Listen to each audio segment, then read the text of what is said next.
Good morning, good afternoon, good evening, everyone.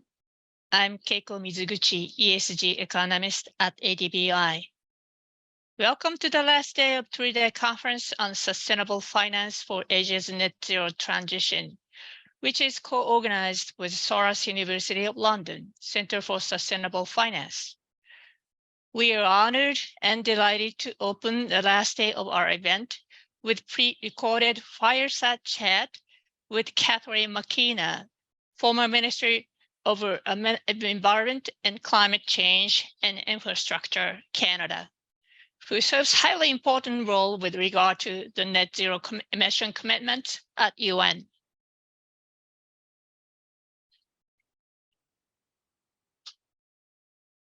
We are honored to have Catherine McKenna, Chair of UN Secretary General's High-Level Experts Group on Net Zero Commitments on non-state entities for this fireside chat on day 3 of our conference on sustainable finance for Asia's net zero transition. I'm Keiko Mizuguchi, ESG economist at ADBI. We're joined by Professor Ulrich Volz from SOAS University of London. Thanks so much, Catherine, for taking your time for this fire chat. Let us start with a question. For example, many Asian economies are growing rapidly. We're trying to make transition greener economy. In Asia, we have calls for approaches that better capture forward-looking decarbonization for corporation trying to align 1.5-degree pathway, but it's really hard, you have to make through the transition and manage phase out of the high emitting assets. So how would policymakers or some kind of standards, whatever, or private sectors, what kind of information can provide to better for the financial institution to better understand ambitions and progress of net zero aligned decarbonization, which is credible and enabled to avoid greenwashing? Well, thanks very much, Keiko. And it's great to be here with ADB Institute. And I think this is a really important conversation because we know the whole world needs to meet global net zero. And we need to start doing the work right now and be in a 1.5-degree pathway. And that's hard, as you say. As I say to my children, hard things are hard. And so you got to do the work. And I should say I'm particularly interested in Asia because I lived in Asia quite a while ago. I worked for 3 years in Indonesia and then for the United Nations in East Timor. And I've had a keen interest in what's happening in Asia, including as Minister of Environment and Climate Change. So look, let's start from this expert panel report. So the Secretary General, why did he do this? So Antonio Guterres, he called me up about a year ago, actually, and he said, Catherine, you're out of politics now. Would you like to chair an expert advisory group on net zero commitments of non-state actors? And what are non-state actors? We're really talking about corporations, financial institutions, cities, and regions. And so, of course, when the Secretary General asks you to do something, you say yes. So I did, and I had experts from across the world, and experts by experts. Not only was there diversity, and I'm very proud it was gender balanced, so half women, that was the criteria for me, but also it was experts from a range of different countries. And in the Asian context, we had some incredible experts. We had former Governor Zhou he was the governor of the Bank of China. We had Aranaba, we had Kohori Miyake. So we had experts from Aranaba Ghosh was from India. Kohori Miyake was from Japan. But we had a whole range of experts in terms of scientists, business leaders, former regulators, environmentalists. So we actually had a variety of perspectives, which I think is really important.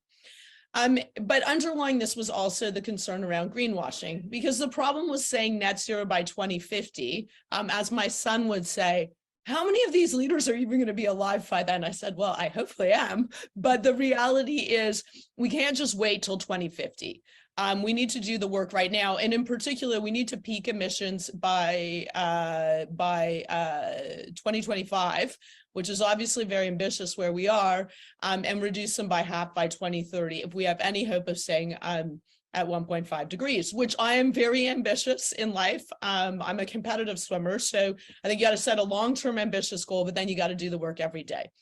So to get to your question, why, what do we need to be doing to create the incentives for financial institutions and for the money to flow, and how does that interrelate to what governments need to do?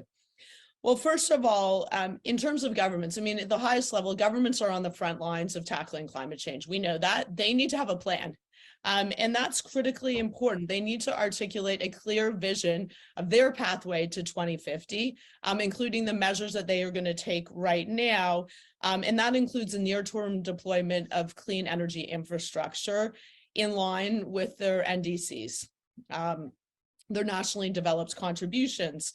Then, I mean, ultimately, we recommend this, and I think we'll get into more detail on this. They need to regulate. They need to regulate net zero commitments, because the reality is, as folks in the ADB Institute would appreciate, there's a free rider concern. You don't want some financial institutions, some companies to be doing the hard work while others are not committed to net zero at all, because it's not really going to work if you have some that are, working really hard and others that are just buying up polluting assets and not cleaning them up. And then there's, how does this work with companies? Well, companies need to be creating an ambition loop. And we talk about this a bit in the report. We need companies to make sure that they are doing the hard work on climate action. And we need them to be pushing for policies that will enable them to reach net zero, including their interim targets, so their short-term targets. And we need them to do that by disclosing in a transparent way. And the thing is, when you do this, so sometimes folks will focus on the negative piece, like how it's negative if, it's going to be so hard and we're not going to be able to, do this. We're going to have to give up a lot of things. I mean, the reality beyond cleaner air, cleaner water, and more equity in terms of a just transition for folks is actually there's a huge economic opportunity. This is the largest economic opportunity of our lifetime. If you think about the money needed, $1 trillion is needed per year by 2030 so that we can make the transition. And if you bring in the sustainable development goals, which I think we need to be linking, we're talking about $3 trillion. So there is a huge opportunity for first movers. But of course, there's a lot of work to be done. And as I say to folks, it's actually not that hard. Emissions need to go down very quickly, starting now. Money needs to go from dirty to clean, starting now at scale.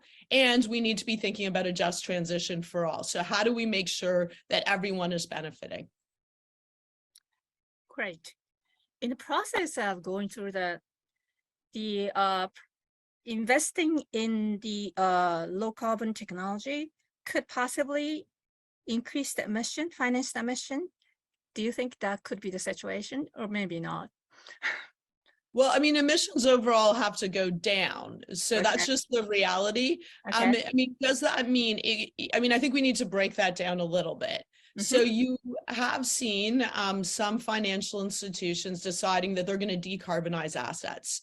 So they may buy assets that are dirty and they're going to clean them up. That's very different than taking advantage of the situation. Right. It's like, okay, I'm just going to go, and there's a huge opportunity in the short term in fossil fuels. So I'm going to go buy more fossil fuels, and my emissions are going to go up, but I don't really care because it's just going to make me more money in the short term. I think that look, we can't just have financial institutions just divesting assets, and then there isn't an attempt to clean them up. That's not going to actually help the planet. But the reality is that we all need to be disciplined, and actually we need to understand risk. And there's a lot to say. I mean, in our report, we had to talk about basically try to solve every aspect of climate change. I think something that we are not talking enough about is risk. So if you look at the projections by the IEA, and you look at gas, for example. Now, a lot of folks So like, oh, in the short term, we need money to be made. We need to deal with the crisis, the illegal Russian war in Ukraine. And so as a result, we're going to develop a lot more. Well, you have a major risk of stranded assets. Now, in terms of, the context of less developed countries, of course, we need everyone to, they have the right to actually have power in their house. We need to be focused on that. But the reality is actually we have a huge opportunity with distributed energy to leapfrog where we're at right now. So I think, look, we need to be disciplined. We cannot just say there's going to be shortcuts and we're just going to massively increase emissions in the short term. There may be a little bit of that, but the reality is that just makes the job a lot harder in the longer term. But also it creates a very big risk of stranded assets. So of course, no one wants stranded assets. And that's already going to happen. So I think we need to all really be focused about how we work together, but getting to a point I made earlier, and this is very clear in our recommendations, the money needs to flow. It is not like we cannot tell countries, less developed countries, emerging economies, that they've got to make the move to clean energy without supporting that transition. There are costs, of course, associated with that transition, but the benefits go to accrue to everyone. One, there are economic opportunities we've talked about. Two, there's opportunities to have cleaner air and cleaner water and think more diligently about equity and justice. But three, we all need to tackle climate change because we're paying the price right now. We all know this. The costs are astronomical. When you look at every country in Asia, I mean, they've all seen droughts, they've seen floods, they've seen extreme weather and storms, and the costs are only going to increase. So we need to be doing the work. We can do the work. I am very confident, but to do that, we all need to be going in the same direction and we need to be supporting each other. Quite. So you mentioned already the problem of greenwashing, which is of course enormous. So if you look at what's happening in finance, everyone is green now, everyone loves sustainability, ESG has become a big business. But at the same time, a lot of institutions that have net zero commitments do all kinds of things. They finance, trillions are still flowing into deforestation, into new fossil fuel exploration and so on. And in your report, which you launched in Sharm el-Sheikh at the COP, you wrote, it's time to draw a red line around greenwashing. But the question is, what exactly do we need to do? And you mentioned already that we also need regulation. Could you elaborate a little bit on what the exact things are that governments, regulators should be doing? Well, I mean, first of all, we're not in a place where it's the net zero space is going to be regulated in an amazing way immediately. And that's the way climate policy evolves. It's not going to be perfect. And I feel like don't complain about that because that's just the reality. I mean, there's a limit to governments, to political systems. Sometimes you're going to get good governments. Sometimes you're not going to get good governments. But actually, the fits and starts that's the reality, but also there's an opportunity for folks to learn from each other. And in the net zero space, I think we should be slightly positive in the sense that this is something that actually didn't really exist until around 2016. So I was at the COP, I was part of COP21, I was part of the negotiations. In fact, Canada deposited in 2016 our net zero, our long-term strategy, and it was reduction of 80% of emissions by 2100. So it was really, I think it was Sweden who started getting the ball rolling and countries started to do this. And then there was a lot of momentum. And then we really started focusing on 1.5. Degrees. So I think, there's been good ambition in the sense at the highest level, like, oh, let's all be net zero by 2050. And as you point out, like no one wants to be left out, right? Like whether or not you're doing the work, you feel the pressure to be part of this club, which in a way is good. 90% of global GDP is covered by net zero commitments at the country level or at the non-state level. But the challenge is you got to do the work. So in fact, I'm a very practical person, maybe because I'm a mother and, you just got to measure things. And so what we need to get out of this space is just saying things and not doing the work. And the good news is the corporate world, financial institutions, they know how to measure things. They've been required to do that. And so in a way, my message to them is like, Let's take the drama out of this. As I say, net zero is different from other measures. ESG is extremely important, but net zero is really, are your emissions going down? Is your money to clean going up at scale, starting right now? Show the work, do the work, have a plan. And so our report is quite clear about what is required. So you need to have transition plans. Well, first of all, let's start at the beginning. You need to have a target based on the science, and then you have to have interim targets. So, you need to be doing the work right now, and then you need to have a transition plan. How are you getting there? So what are you going to do? And then you need to be measured on that. And our report actually, in a way, I thought it was quite good because it said, what do you need to do and what can you not do? Because I think the greenwashing part is kind of the what do you not do? And we could have buried that, but I felt that it was extremely important to just, when people are mad, like regular people are like, I don't understand this. Clearly people are not net zero, or else our emissions would be going down a lot more. There'd be a lot more money to clean. People aren't stupid. So we say you have to do the work, interim targets, science-based, 1.5 degree aligned, show your work, disclose transparently, but then what can you not do? And I think this is actually important because sometimes we have to be way more direct in the climate world.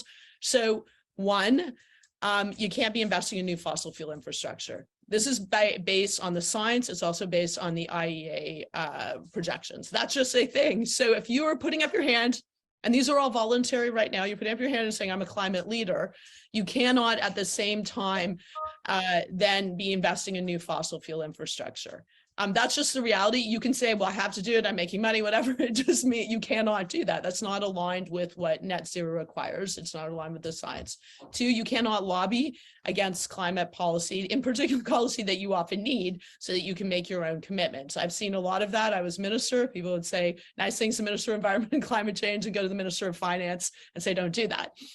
That's a real problem because we need policies like carbon pricing, a whole range of policies. You also can't just buy cheap credits and offset your way to net zero. There's no offsetting your way to net zero because we're not going to get net zero if you're just offsetting. And so there's some very clear things you can't do. And then this relates to, so we're in a voluntary space right now. So there are actually some very positive things that are happening. You're seeing a lot of focus by different groups. Well, first of all, we need companies to disclose, and that's a bit tricky because we also don't always have comparable data, but you're seeing groups actually analyzing and saying, wait a minute, you're not net zero aligned. Sometimes it's really obvious. If you're investing in a ton of money in new fossil fuel infrastructure, well, you're not net zero, you're not net zero aligned. But you have folks that are doing that. President Macron, as well as Michael Bloomberg, are establishing a net zero data public utility. I probably got it wrong, but basically a portal website that anyone will be able to go to, and you'll see basic data, because I think we need to have very basic data. What's a baseline for a company or financial institution? Like, where are your emissions right now? If we don't know that, it's very hard to show progress. Your emissions right there. How have your emissions gone in a particular area? Are they going up or down? Where's your money? Is it going, are we increasing the percentage that is going to clean? And we've seen reports on banks. It's going a bit, but not at all enough. We need to be changing the ratio from dirty to clean. Right now we're 1 to 4. It needs to be 4 to 1 very quickly. And so there's a bunch of things that are happening in the voluntary space. ISSB, though, is coming up with clear standards, but we also need governments to regulate. So to get to the point, at the end of the day, and we say this is our final recommendation, and I said it at the beginning, there are limits to voluntary standards because you have to put up your hand. And we see a lot of private companies, state-owned enterprises, are not, they're not, committed to net zero. And so we really need to have transparency and accountability for everyone. And really governments are best placed to do that. Yeah. So I was just going to refer to the recommendation of the report or that endorses the leadership of Race to Zero, Glasgow Financial Alliance for Net Zero, GFANZ, and so on. And I think we can all agree that there's incredible work happening in these spaces, but at the same time, these very alliances are also very heavily criticized for, basically things the membership is doing. And I should be transparent. I'm on the advisory panel of GFANZ, but So how far can these voluntary initiatives really carry? I mean, you mentioned that at the end of the day, we need governments to really take action and set out a clear pathway. With colleagues, I've been developing some ideas for mandatory prudential transition plans. So basically where supervisors set out requirements for what should be part of transition plans, and then also using these transition plans for both micro and macro prudential purposes. What do you think about this direction? Look, I think it's good. I mean, first of all, I would say there's a huge differentiation. So amongst, say, GFANs, Race to Zero, there's some folks that are working really hard and are making really good progress. And I don't want to throw the baby out with the bathwater, as we say, that we need to be careful that we're recognizing the folks that are leading the way. By sector, because there are companies, there are financial institutions that are doing a pretty good job. It's really hard. And so it's not going to be perfect. And so I think we need to also create and encourage folks. And I learned this when I was Minister of Environment and Climate Change, trying to bring in carbon pricing. So I had the support of environmentalists, but that was only going to get me so far. So we had no businesses were part of the World Bank's Carbon Pricing Leadership Coalition in Canada. And I thought, okay, well, I'm gonna go get some folks. And guess what? You can create this ambition loop amongst businesses and financial institutions, because I got 2 Canadian banks and then all 5 had to join, right? They couldn't be left out. And I was able to get consumer goods company, manufacturing companies, 1 oil and gas company. So the reality is, I think we need to, yes, have very clear standards. And I think Race to Zero GFANs can be very helpful in that way in the voluntary space. They can also deal with some thorny knots. There's some things that are hard. Understanding scope 3 or finance emissions is not the easiest thing ever, depending on if you're a company or a financial institution. And so, there are things that they can help, really figure out for their sector or their industry. And I think we can also then measure, and ideally they do this. So this is what is required. If you actually are a standard setter, if people don't make the grade, there has to be consequences. To be honest, if some people got kicked out because they didn't make the grade, I think people would have more confidence in some of these different standard setters in terms of accountability. And I think that there's work being done. I'm not saying that you have to kick them out immediately. I'm just saying, there's a price of admission for anything. If you sign up, you don't, as I say to my kids, just because you put up, you say you want an A in school, I don't really care. Show me the A. Show me the A at the end of the day. Do the work and then show me the A. So I think that's going to be really important. But of course, you do need to move to regulation, and that's what we recommend in our report. We also focus on there are small companies and, that you look at. We had a diversity of folks, as I said, experts. So one of our experts was from Colombia. She said, oh my gosh, like a small or medium-sized business in Colombia, this is a lot of work. And so I think let's just also be a bit practical, especially at the start of this journey, that let's focus on the large emitters. Like those are really the most important. I mean, not saying everyone shouldn't do this. Of course, we should enable everyone to do this. There will need to be capacity building and investing, and it's good for everyone. In fact, a lot of the times at the very beginning, it's going to be a lot of energy savings and money savings.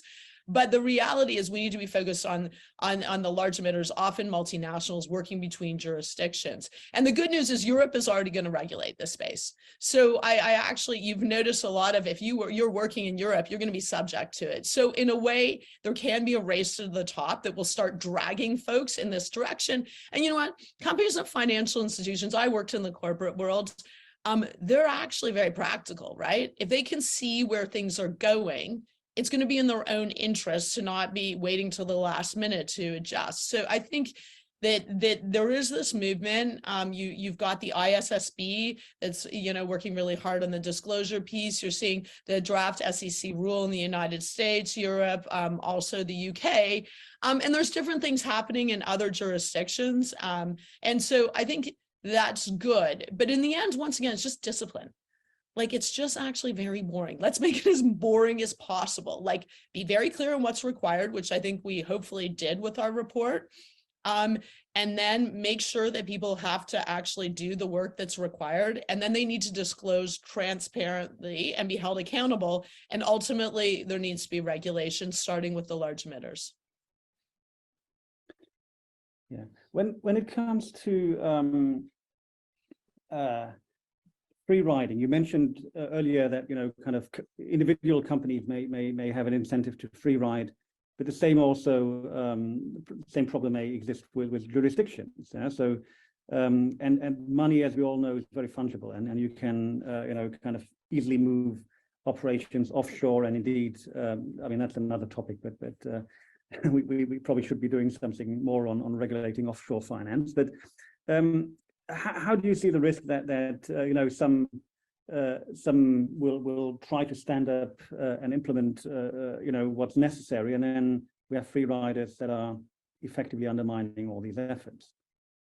Well, I mean, I think we're seeing a little bit of this now, right? Like when people call out egregious examples of greenwashing, it doesn't instill confidence.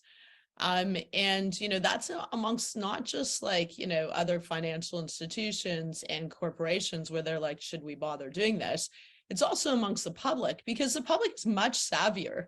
I'm a reformed politician, but I mean, when I left office, or even if you look at polling right now in Canada, the environment and climate change comes up as a top issue, which wasn't the case in the past. And that you have young people there are looking to work for companies, financial institutions are actually really committed to doing climate action. And they're pretty savvy, right? Like these young people aren't going to be taken for a ride and you're just going to say, I'm, some oil and gas company doing a lot more exploration, but come work for us, we're green. And then you have pensioners. So we have very large pension funds in Canada. And, I've talked to them and they say that the folks whose money they're investing, say teachers, they're demanding that the money be invested in clean, that is their money, that's their retirement savings. You're seeing a lot of investors. Investors play an extremely important role, obviously, in driving the investment. I mean, if they decide, insurance companies, large financial institutions, pension funds that we're talking about, sovereign wealth funds, if they decide they're not going to invest because someone is not net zero, really net zero, and showing the work right now, that's going to make a huge difference. So, I mean, I think the free riding thing is real. I think it discredits actually the folks who are doing the real work. You should actually want to do this because, one, there's the risk of not future-proofing your business and actually thinking about the risk of stranded assets or the risk of regulation coming in and you're not prepared for. There's a huge economic opportunity. And we've talked to companies that are actually really focused on being net zero, and they're innovating. So they're actually finding other opportunities, to create new business products, new services. And so there's a huge economic opportunity there. But also at the end of the day, it's leadership. And this is like anything in life. There are folks that we do need folks to stand up and say, we're going to lead. And that those are people that people will look up to and recognize, okay, this is the way the world really needs to go. But there's always going to be free riding. There's always going to be folks who, let's put in the worst case, are actually pretending to be net zero, but are actually doing things that they know are the opposite. That is why there needs to be, at the end of the day, much more transparency and accountability. And that will have an impact. I do think transparency is a very good disinfectant. So you can actually show, are they actually doing the work? They may say they don't care, but they care enough to make a net zero commitment. So, when they get called out, that will hopefully have an impact. It'll also distinguish between the folks that are really doing the work and those that aren't, so that consumers, investors, the public can make properly informed choices. But as I say, at the end of the day in life, we're going to have to regulate. Because you've got to really, you have to be rigorous. And if you're a regulator, I was a regulator in my previous role, they're very clear. It's very clear what is allowed, what isn't allowed, what the penalties are and consequences. And that's ultimately how you deal with a free rider situation. And of course, if you're a privately held company, you have less pressure than a publicly held company to be net zero. So that's just a reality. We know that.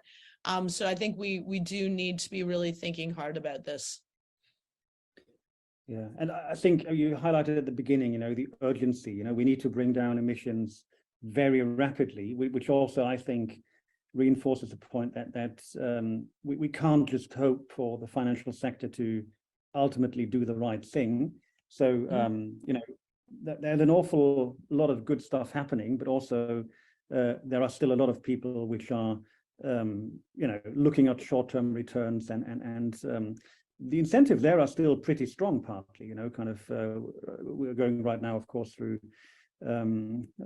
turbulent times in energy markets, and a lot of money is to be made in fossil fuels, and a lot of folks are still bankrolling on that. But fully agree with you otherwise. But I agree, like even on in the, you know, the good projections where we're, you know, you're seeing some progress, just not fast enough. Like we need to reduce emissions by half by 2030. We have no time. That is going to require a lot of diligence. That's going to require a lot of ambition. It's going to require scale. Everything has to be at scale now. And we need to be very, very focused. And we all need to be moving in the same direction. That also, we don't have time for fights. We need to, it's not going to be perfect, but everyone needs to be marching in the direction of reducing emissions and scaling investment in clean. This isn't, net zero isn't just some concept that's out there, like you can measure it. Because sometimes people use that a bit as an excuse. It's, you know, we don't know what anyone's doing. We don't do it. No, actually, your emissions going down. You got a baseline emissions going down. Investment to clean is going up. You're doing it on a 1.5 degree aligned pathway. We can measure all that. It's all measurable, and that's what makes it in a way easier. In a way, it makes it harder because you got to do the work. Yeah, but also, I mean, you know, the more effort is that's going in there, you know, the better the methodologies, the data situation will get, so it really. You know, if we wait for the perfect data to arrive, we can wait forever. But if we you know, do it, the situation will improve much. I mean, I didn't talk, like you could definitely talk a bit more about like how we're seeing scale, like even the price of batteries or the price of solar, wind, you know, decreasing rapidly. And so, you know, there is huge economic opportunities and incentives to go in the right direction. The problem is there's long-term investments in infrastructure, and the status quo is fierce in some of these spaces. Yeah, and what's really a big problem is that the cost of capital for a lot of these investments. Oh, I know, and we did talk about that. We do in our report. I mean, that's probably, we could go talk about it in the minutiae things, but it is in our report. We talk about the cost of capital being so high. And not enough money flowing. And to be honest, financial institutions should really, I feel like you should have someone who's your chief investment officer in less developed countries, and they have to flow. There's a target, a goal of how much money would flow to clean in these countries. I know people are like, well, that's too tough, but I don't know how you get people to look at real opportunities. Because I lived in Indonesia. Yeah, sure, there's risk, but there's also huge opportunities. But you gotta understand the market. Right. Well, I think things has to be measurable. Right. So I guess the methodology has established, and probably some expert sort of independent eye could really sort of give the sort of assurance type of practice. I think that's important. So I'm sort of involved in the assurance type of people and surrounded by those people. And I wonder what type of role they can play. For example, accounting company or other sort of a measurement experts. Well, there's going to be no end of opportunities. I mean, I think that's right. We need to measure what matters, but we need to do it in an accountable way. And it's complicated. I mean, like things like scope 3 and understanding financed emissions. I mean, obviously there's a lot of work to be done in that regard. A lot of good progress is being made, but yes, you can't just be doing it yourself. If you're a company or financial institution, it'd be like anything else. That eventually they're audited in some way, that there's some way of saying that these actually have had an independent assessment and they are what you say they are. It's just like, once again, I don't mean to sound like a broken record, but we need to make this as boring as possible and just something that the business community is very familiar with. That, you know, you're required to do certain things. You need to account for them. You need to have them independently, you know, audited in some fashion. And then there are consequences if you don't actually, you know, meet what you're required to do, or or if you're worse, you actually are saying you're doing something, you're actually doing the opposite. So I think that's, you know, obviously a real opportunity. Now it gets tricky because we heard certainly as getting back to the smaller, medium-sized enterprise, like this can be very time consuming, it can be very expensive. And so I think what we need to be doing is really focusing on the large, you know, multinationals, the really large corporates, Fortune 500 companies, like the folks that really, where we see the large emissions and who have the capacity for sure to do this. And then we want to broaden it to everyone. And it's interesting. I'll give you one example. So I was just talking with Kathleen McLaughlin. So she's the head of sustainability at Walmart. And she was talking about their work on scope 3. Well, everyone's scope 3 is someone else's scope 1. So that's like a very weird joke in the climate world, or maybe it's not, but it just means like if you're actually working across your suppliers or your finance emissions and you're supporting them to help actually assess their own emissions and figure out how they can reduce them, then you're building a virtuous cycle. And certainly a company like Walmart has, you know, the capacity to support folks to actually figure out how to do this. So I think that's what we need to see. There needs to be investment. ADB, others have huge roles to play to support capacity building, which is critically important, including at the government level, but also in particular, we saw there was an emphasis for small and medium-sized enterprises, you know, where this is actually quite new. You know, they're just trying to get through the day, sell their products, sell their services. And so layering this on is tricky for them, but in a way, it's a way of being more efficient. That's part of, you know, tackling when you're looking at reducing emissions is how do you be more efficient? And how do you look at opportunities to innovate? And of course, for everyone to do their part. So I think there's a lot of role for a lot of different people, including on the accountability and transparency side. Thank you very much.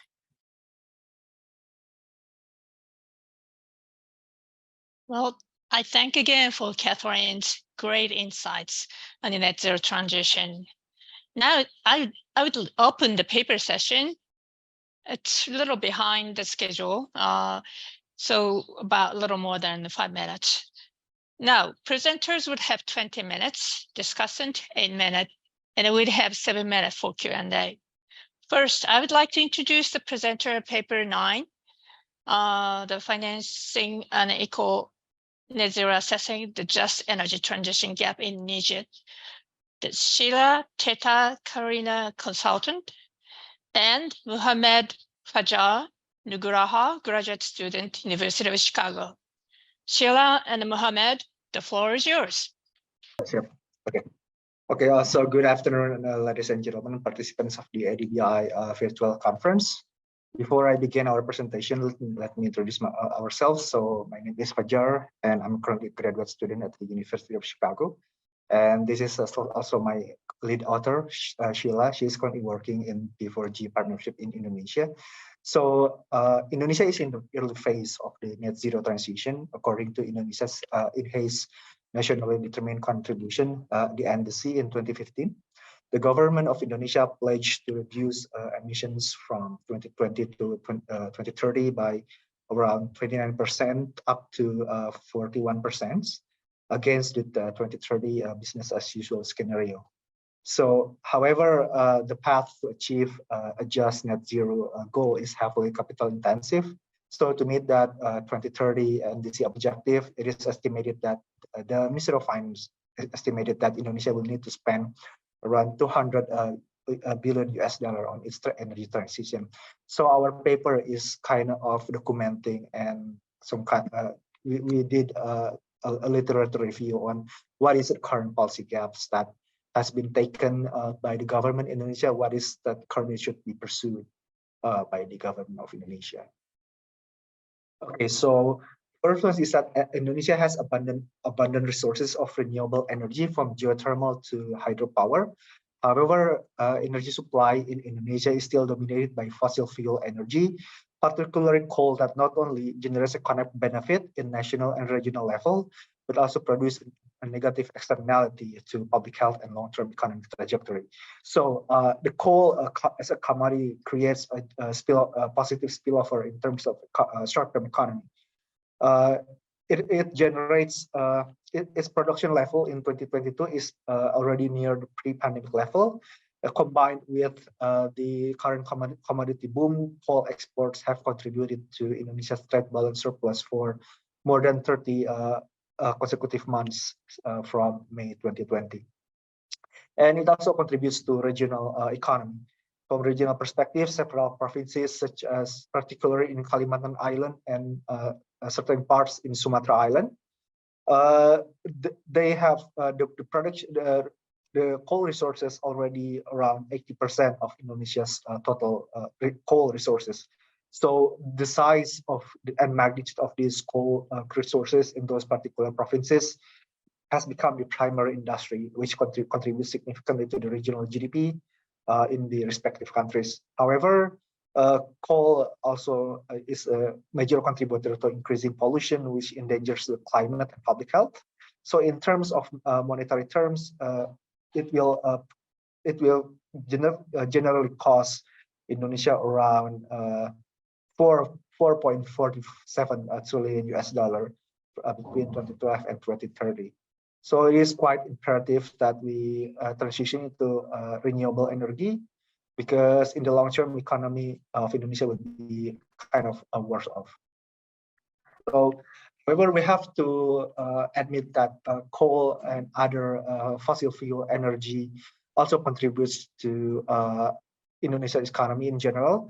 It employs a lot of direct, indirect labor. So how we achieve the energy transition, but in a justice and delivery, without creating any negative impacts for the direct or indirect labors, especially in those provinces in Kalimantan and Sumatra.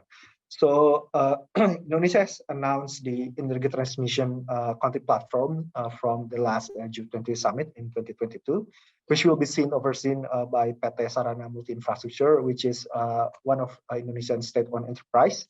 So the ETM country platform is responsible for managing multiple transactions that utilize a blended finance approach, and the ETM will focus on early retirement of coal power plants in Indonesia to promote just transition and repurposing of mine closure, and to scale up the adoption of renewable energy in Indonesia. So, for instance, like there is the G7 International Partners Group and the Just Energy Transmission Partnership that will provide around in total 20 billion US dollar that contributed from 10 billion US dollar from public fund and $10 billion US dollar from the private fund. In addition, Indonesia actually also already implemented some kind of fiscal support, which we identified there are at least 6 fiscal support in terms of tax exemption, import exemption, in terms to support the renewable energy industry. However, it is still not sufficient enough to fund the energy transmission mechanism. So we will talk about it later about the carbon tax as an additional support in the energy transmission mechanism. So we structure our Indonesia's energy transmission mechanism into this chart.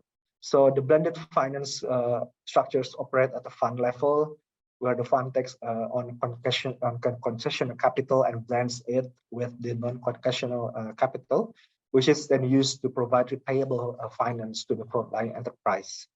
So common benefits of using capital of this way is, the first one, it attracts more conventional investors to socially impactful funds that otherwise might not meet their risk and return targets, or are unfamiliar with the sector and its products. And the second one, it allows for the creation of an investment product that is more flexible for enterprises. For instance, through being unsecured, offering a more affordable rate, or in terms of the longer term maturity. So blended finance also has additional implication for supporting enabling regulations and standards in the borrowing countries. So several literatures mentioned that involvement of the DFI, the development finance institutions, can help to spur the best practices to promote economic and social performance compliance of the private sector. So we also on the fiscal support, we also have already have the budget tagging, and in 2025, Indonesia will implement the carbon tax. However, we still we have to admit that it's still not. It is still relatively low compared to other emerging countries, but it is still, it is what it is. What Indonesia has been done at the moment. So our main research question for the paper is that with this background in mind, so how actors in the blended finance mechanism, such as the energy transmission mechanism, can ensure that such mechanism can support just and affordable energy mechanism. There are 4 objectives that we try to find on this paper. The first one is to provide strategic policy gap analysis. And the second one is to identify potential internal and external pathway for Indonesia to successfully undergo the ETM, the energy transmission mechanism. And the third one is to evaluate which just transition pathway. And the fourth is to expand the current minimum literature in Indonesia about the energy transmission mechanism. So we basically our methodology, we did some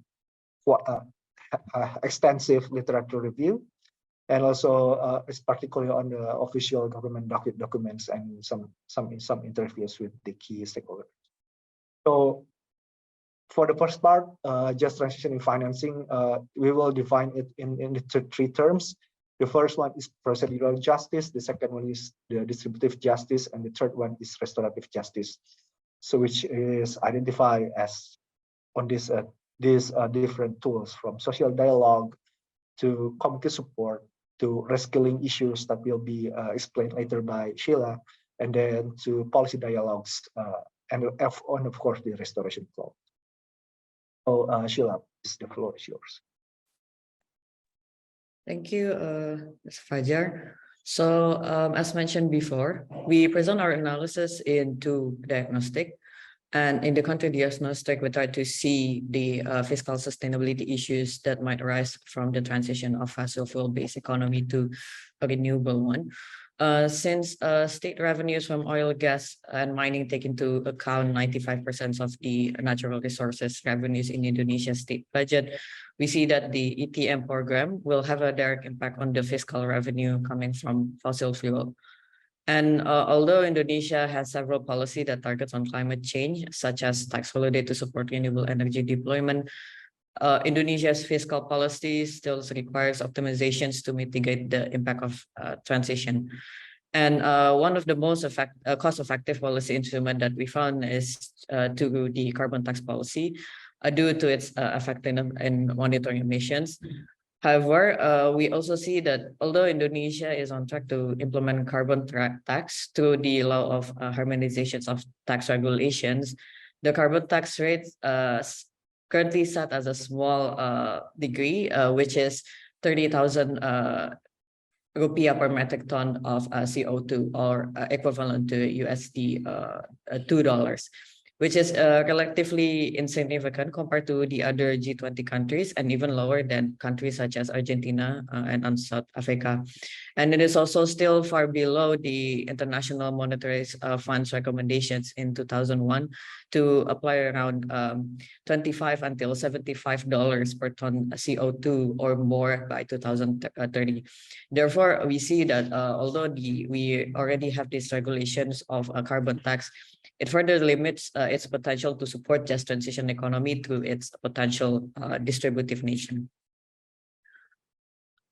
Another distributive justice tool that could be utilized by the government to support just transitions is reskilling program that will not only help to mitigate the impact of lack of supply of human resources and renewable energy, but also would help to reskill the affected communities that already have the potential to exacerbate the already existing regional inequalities.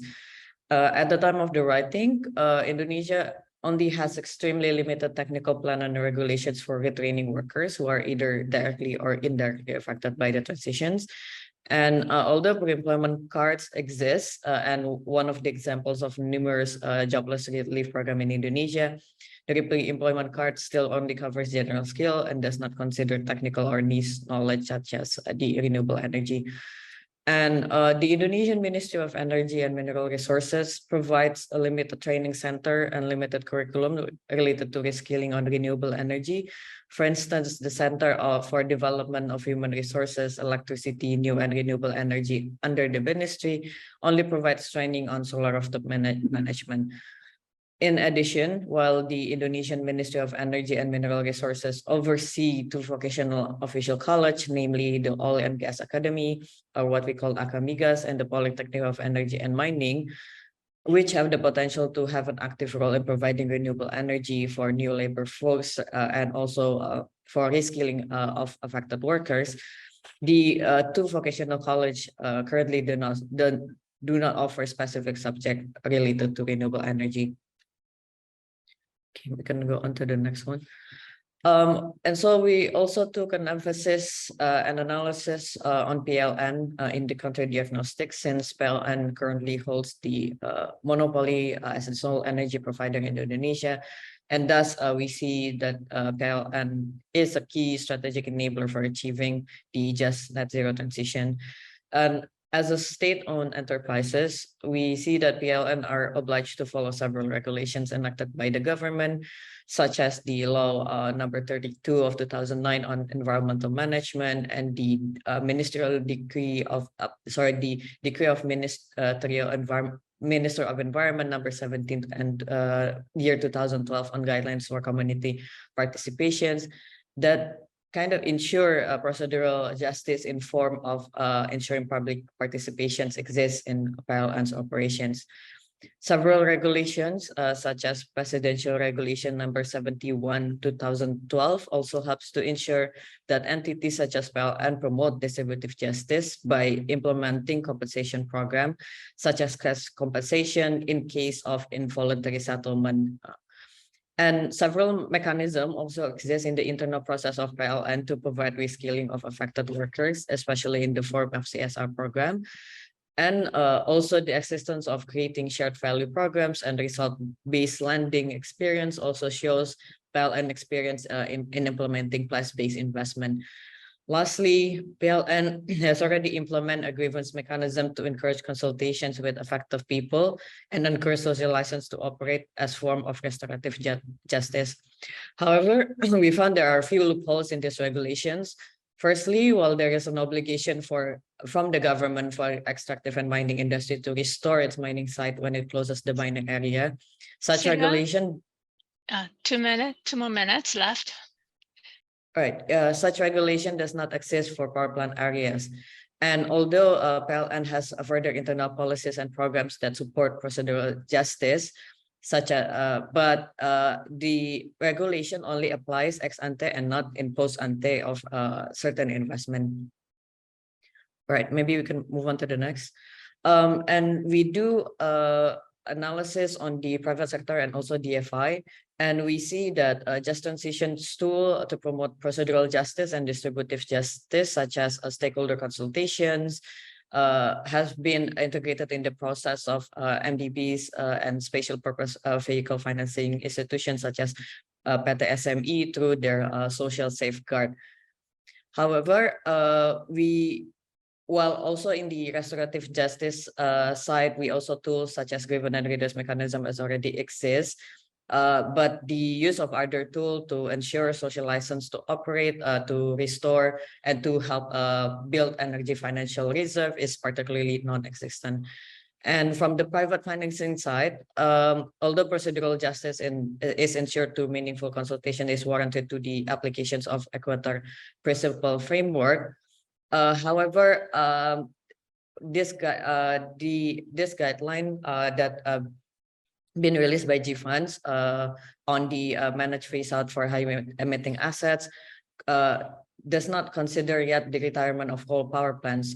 So therefore, we see that there is also a gap in having a just transition financial tool that address both distributive and restorative justice in the private sector.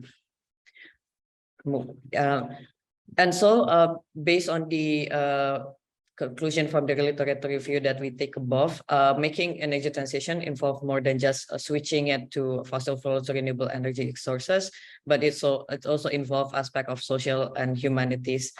Therefore, analyzing policy gap is critical if Indonesia wants to be successful in transitioning to net zero in just manner. We do see several challenges. The first challenge is related to the decommissioning of coal activity, which is the main activity of the energy transition in Indonesia. And although this activity can help to reduce emission in the Indonesian side quickly, the current taxonomy of transition finance activity in Indonesia does not list decommissioning of coal power plant.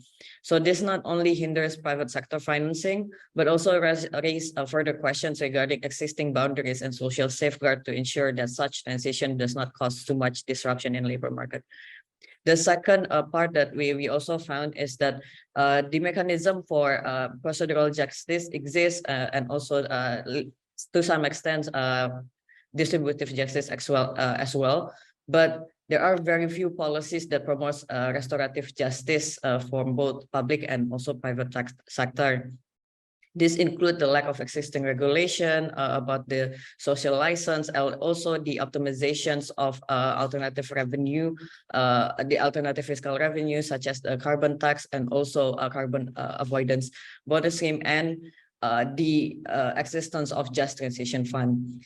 We see that the issue of having and creating just transition fund is key here, since it would help to reduce the issue of fiscal sustainability at the regional level, but it will also help in providing rehabilitations to the site.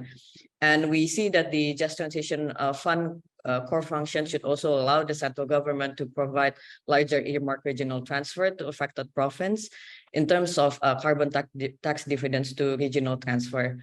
Specifically, the regional transfer, such as the physical infrastructure purpose transfer, non-physical purpose transfer, the regional incentive fund, village fund, and ecology-based fiscal transfer. And also, if we have the Just Transition Fund earmarked for the affected areas, it could be also become a catalytic fund to upscale place-based investment project that could be also supported by the local regional government.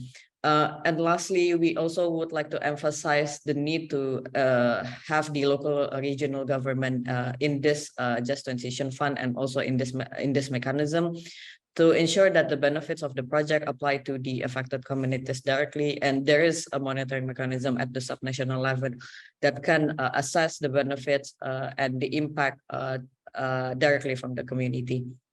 So I will stop here and thank you. And I will invite questions and answer questions from the participants. Thank you very much for your presentation. Now let me introduce the discussant, Dina Gunayana, Research Fellow at ADBI. The floor is yours, Dina. Thank you very much, Keiko-san. Excellent presentation and very nice paper by Ibu Sheila and Bapak Muhammad. So I highly enjoyed reading, and thank you very much for choosing this important topic. So this topic is actually close to my heart. I also work on this topic, and I hope you find my suggestions relevant to your paper. So the summary of the paper is covering, as you just heard, energy transition mechanism in Indonesia, and focusing on just transition, just energy transition. And they selected excellent research question, so saying how to ensure just and affordable transition in energy transition mechanism. So the strength of the paper, what it makes so interesting, that they put together Indonesia and energy transition mechanism. So I think these two combination is really important, because, you know, Indonesia, in developing Asia, Indonesia is like one of the leading countries in energy transition mechanism. And I think many policymakers from other countries will be highly interested in experience of Indonesia, because Indonesia is heavily coal dependent, fossil fuel dependent, and also extractive industry, coal extraction, like they export like 40% of coal exported. So this country is highly dependent on coal, and then energy transition will have high impact on people, employment, income. So if Indonesia can do that, then makes other countries even easier to do this, to make this just energy transition. I think this is very good example because Indonesia is like coal dependent, heavily dependent for coal-based, lots of coal-based power plants, right? Export of coal. So if Indonesia can make this just transition, then other countries even easier to do. So challenges that in developing Asia, many countries heavily dependent on coal-fired power plants. Also, we have great problem with pollution, right? Big cities heavily polluted, which is bad for health. It's not only about climate change, it's also about air pollution. So for making cities more livable, because cities, they have big coal plants plus households burning fossil fuels, which makes very bad air, very polluted air. Developing Asia is a home of very young coal power plants. So naturally, they're not going to retire soon themselves. They need help with retiring. So 62% of Indonesian electricity come from coal. The rest is like hydrogen, thermal, and so on. Okay, so in Southeast Asia, I think Indonesia is a very good example that because in Southeast Asia, you can see that it's still relying on fossil fuel. Renewable energy is still minor, and even out of renewable energy, it's mainly hydro. So very little portion come from solar, wind.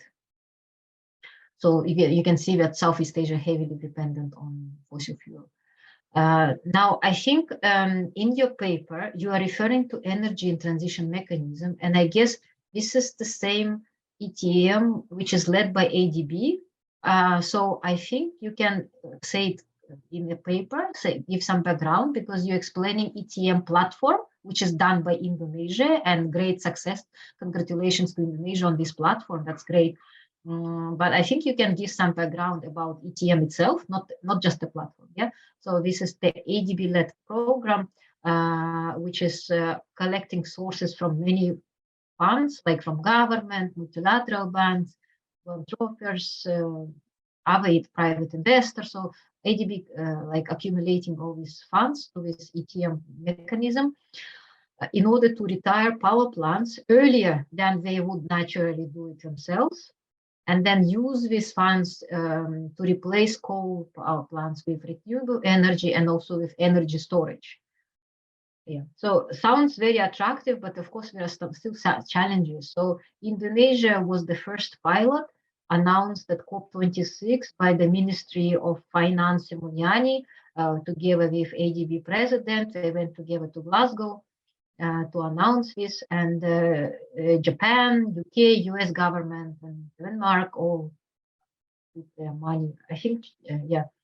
And the objective was to retire 5/7 for now, for pilot, 5/7 coal-fired power plants. And the objective to make this project scalable.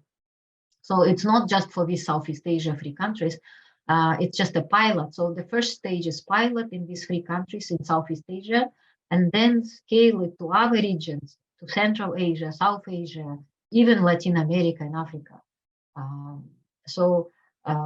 The objective to make this the world's largest program for reducing carbon. This example, what offers did excellent job sharing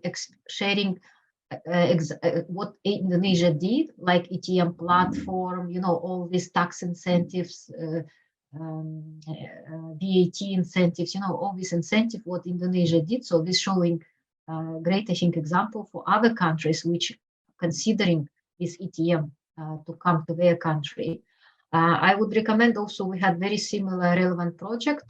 This link here, offers could go. Soon video and slides will be posted. We had few papers from Indonesia also. So I highly recommend to authors to check this link. It was just 2 weeks ago. Yeah, and if my time allows, yeah, I can say that maybe there are some links. I gave some suggestion to paper, of course, for improvement. I think I'm not going to be able to cover all of them due to time limit, but I think authors will get slides. My main comment that to distinguish just energy transition from just transition, Sometimes you're referring to just transition and sometimes to just energy transition. So I think I suggest like this, for example, if it's just transition, it's like very, very broad topic. Then subtopic from just transition, just energy transition, because transition could be not only energy sector, right? Could be non-energy as well. And then from just energy transition, subtopic could be coal plant retirement. Yeah, so maybe you can give some definition to reader, because sometimes you use in just transition and sometimes just energy transition. So both topics are huge, very broad. So I think they worth explaining to the reader so they understand. Yeah,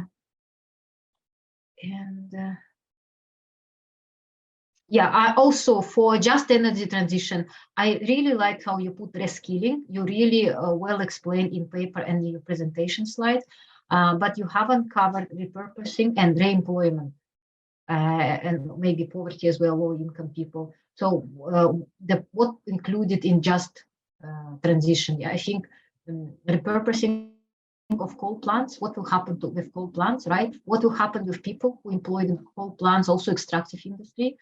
How can they be reemployed? Yeah, and how does this affect also energy poverty? Because people rely on coal, right? How does this affect? So maybe another aspects, what will follow with this just energy transition? Yeah, thank you very much. Thank you very much. I have a question from the floor. I'll read it out. Indonesia updated its NDC in September 2022 with achieving net zero emission by 2060. In Indonesia, coal capacity currently provides 61% electricity generation and is projected to continue increasing until 2027 and would represent 64% by 2030 under the current electricity sector plan. How do you think ETM will aid in reversing this coal-powered growth of Indonesia? What are the renewables that are feasible technically in Indonesia in order to achieve the net zero target? And then rest of the question, probably you can send the quick answers afterwards. And then in addition to this question, would you have feedback to Dana's insights? Sela and Mohammed, foragers. Yes, thank you, Keiko, and also thank you, Dina. I think I will respond first to the recommendations put forward by Dina. I think it's an excellent recommendations to actually trying to narrow our scope to adjust energy transitions and also takes into account the problem of energy poverty and also the repurposing. We did touch a bit on the repurposing part and the lack of regulations in terms of having the decommissioning of coal power plants and such regulations for repurposing and the existence of regulations in the not only in the regulations but also in the just transition the transition financing guideline put forward by GFunds and other private sector commitments, and therefore I think it's very valuable for us to also try to look into that even further to these discussions. And in terms of the questions provided by the participants in terms of how we think that ATM will aid in reversing this coal-powered growth in Indonesia, I think first the decommissioning of power plant itself would help in reversing the coal-powered growth in Indonesia, and but there are other factors that comes into play when we're coming into the about the coal-powered growth in Indonesia, and one of the things that we also need to look into is also about the fossil fuel subsidies. And also its implications, the implications of us moving away from the fossil fuel based economy to the more decentralized energy, and also another regulations related to renewable energy deployment. But of course, one of the things that we think how ATM will aid in reversing this coal-powered growth in Indonesia is not only about the decommissioning, but also we take the focus on the blended financing approach, which help to actually de-risk a lot of financing capital needed to support the decommissioning and also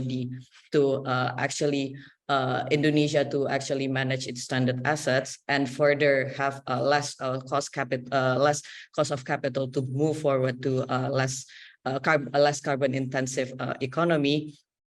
And then we also emphasize the existence of the Just Transition Fund, which could also probably another significant ways to support investment in renewable energy deployment. And also because the ETM is structured not only to decommissioning, but also to get private sector involvement in the renewable energy investment. So the platform itself is providing a catalytic fund to actually reversing the coal powered growth in Indonesia. And in terms of the renewables that are feasible technically, well, I think based on research, a lot of it really focused not only solar energy, but also geothermal. Again, the risk of such financing, it's different. And the technicalities is also different. Geothermal being most risky one. But then again, when we talk about the solar energy, when we have a big potential, we still do see a perceived risk in regulations in terms of unsupportive regulations to support solar energy deployment in household. Thank you very much for your very insightful presentation and the feedback. It's really the experiences in Indonesia and also the analysis on the insights are really helpful greatly to the other the parties. Thank you very much. And then let's move to the next paper. Thank you very much. I will introduce the paper 10, structural loopholes in sustainable. Puts in sustainability linked bonds. Let me introduce presenter Imtiaz Haq, economist, International Finance Corporation, IFC. It's Jamad, floor is yours. Thank you very much. And thank you for inviting me. My name is Imtiaz. I'm an economist at IFC based in Washington, DC. Let me just share my screen. And please let me know when you see it. We can see it perfectly. Okay, great.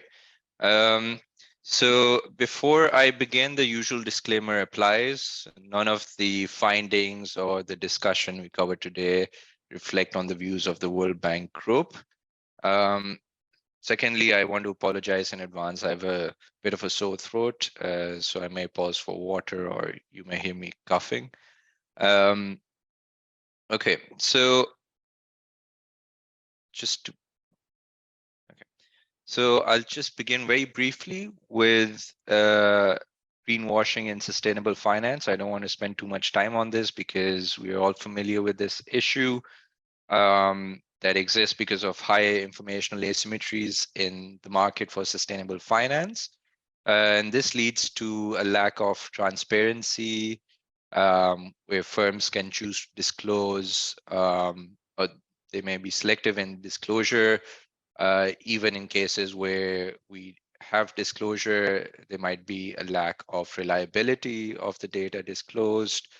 And lastly, there might be a lack of comparability, even if data is reliable, because different issuers may be defining metrics and indicators differently. And just as an example, if you look at green bond issuers, about a quarter of them do not share information on how they will allocate the proceeds from fundraising, and about 40% do not quantify environmental impact. Now, what this does is it gives room to firms or to all sorts of issuers to select what they want to disclose. And there's some room for manipulation of the information they're disclosing. And essentially what this allows firms to do is obscure their true state of sustainability performance, making greenwashing possible. And this is perpetuated in environments where you have weak regulations and disclosure requirements. Now, in the light of this, sustainability-linked loans and bonds were issued a couple of years ago. They're relatively recent innovation, and the idea was that this would address, at least partially to some extent, the concerns around greenwashing. And the idea was that I'll talk a bit more in detail, but the idea was that these instruments, when issuers issue them, they will outline what the targets are, and there'll be some financial incentives tied to those targets. I just wanted to quickly show this graph, which if you look at the light blue and the dark blue, those are representing sustainability linked loans and bonds, and these have grown. The sustainability linked loans were introduced in 2017. And as you can see, they now constitute a significant portion of sustainable debt.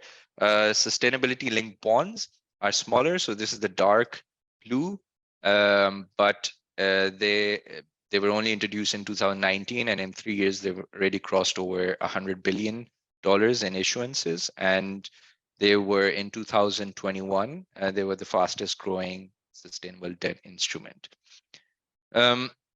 So what is a sustainability linked bond?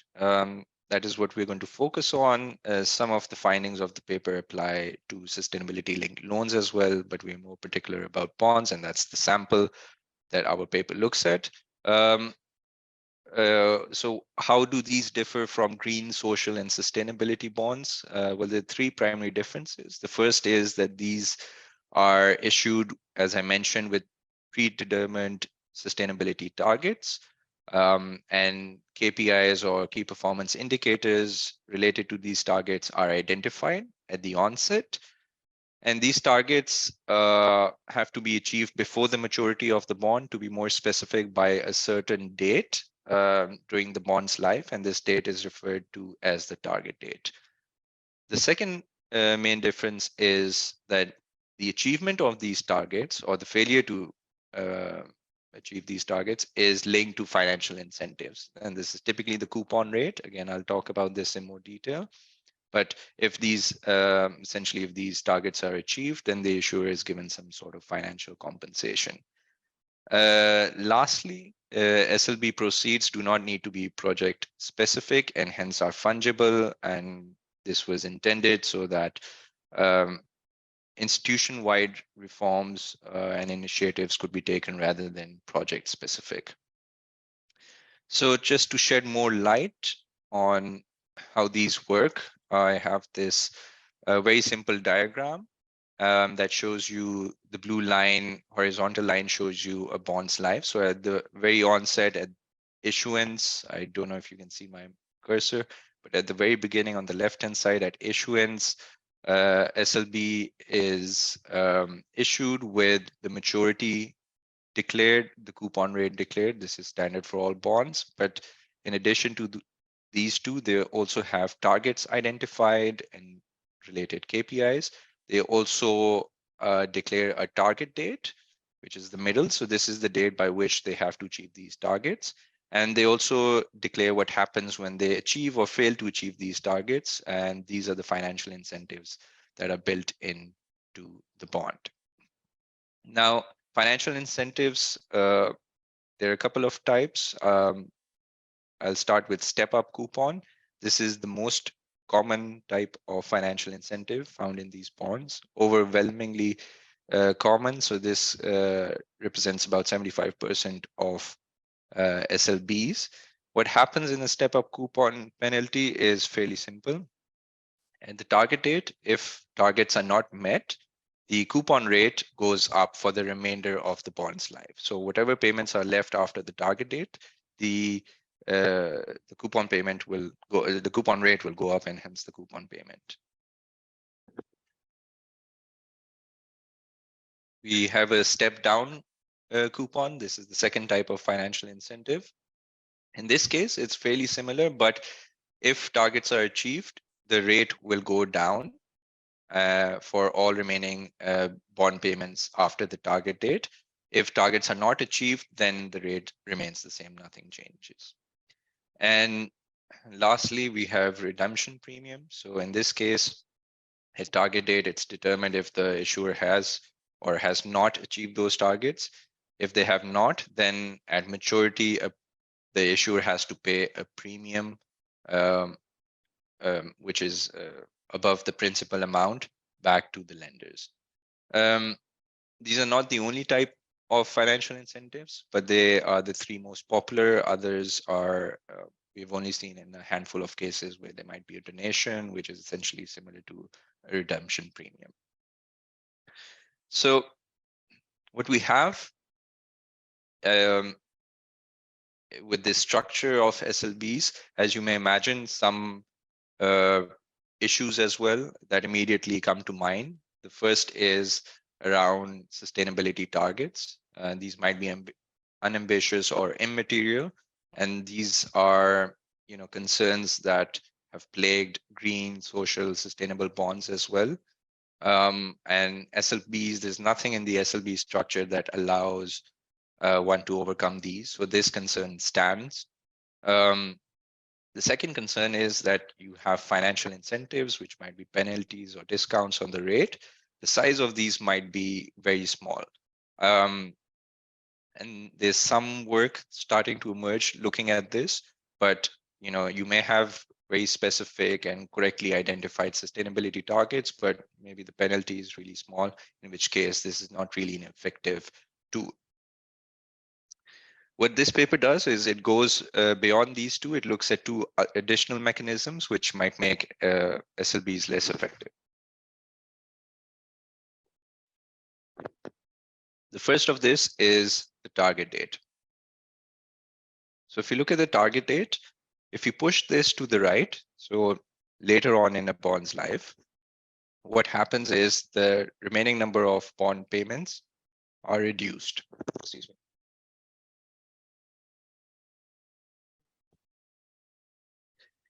When you have a smaller number of remaining payments, any rate changes, if the higher rate, for example, when you talk about is a step up coupon penalty, is applied to fewer number of payments. And what that does is it reduces the total amount of penalty payout. The second thing is some of these bonds have call options. And if you go back here, one way to avoid these higher penalties is just to call the bond early. Let's say at the target date, the issuer realizes that they are unable to meet the targets. They might just turn around and call the bond and avoid the higher payments. So both of these features will result in a lower penalty payout, and it weakens the bond between the sustainability targets and financial incentives. And this paper is basically going to uncover these in more detail. There's a bit of literature. I'm going to skip this slide in the interest of time. And I'm going to move directly to our sample. So what we do is we look at all bonds issued, all SLBs issued as of the end of 2021, which is about the total is 228, but we exclude 20 because of insufficient data. We capture bond and for characteristics.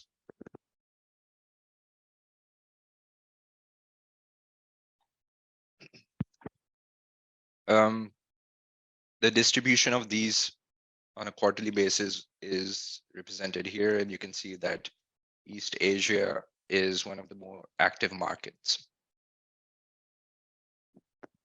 If you look at the breakdown of KPIs, we see that environmental targets and KPIs are the most popular.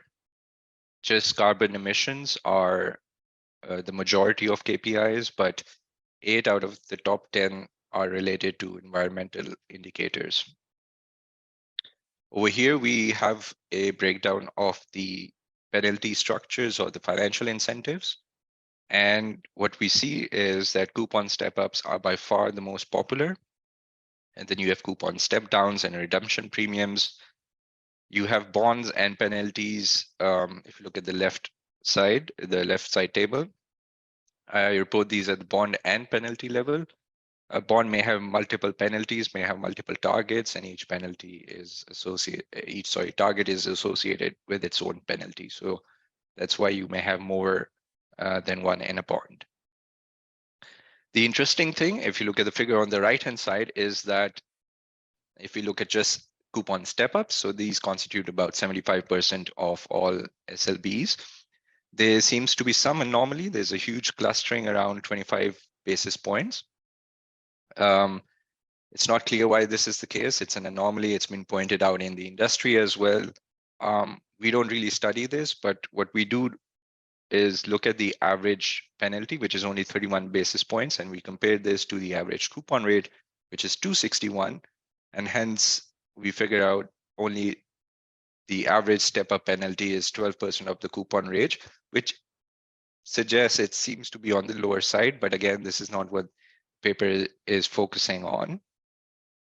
What we want to focus on is the setting of target dates, and in the second part, the embedding of the call option. So we start by asking the question around target dates. Do step-up SLBs have later target dates? Now keep in mind, setting, let me just go back a few slides. So this is the step-up coupon penalty, majority of the SLBs. This is only beneficial.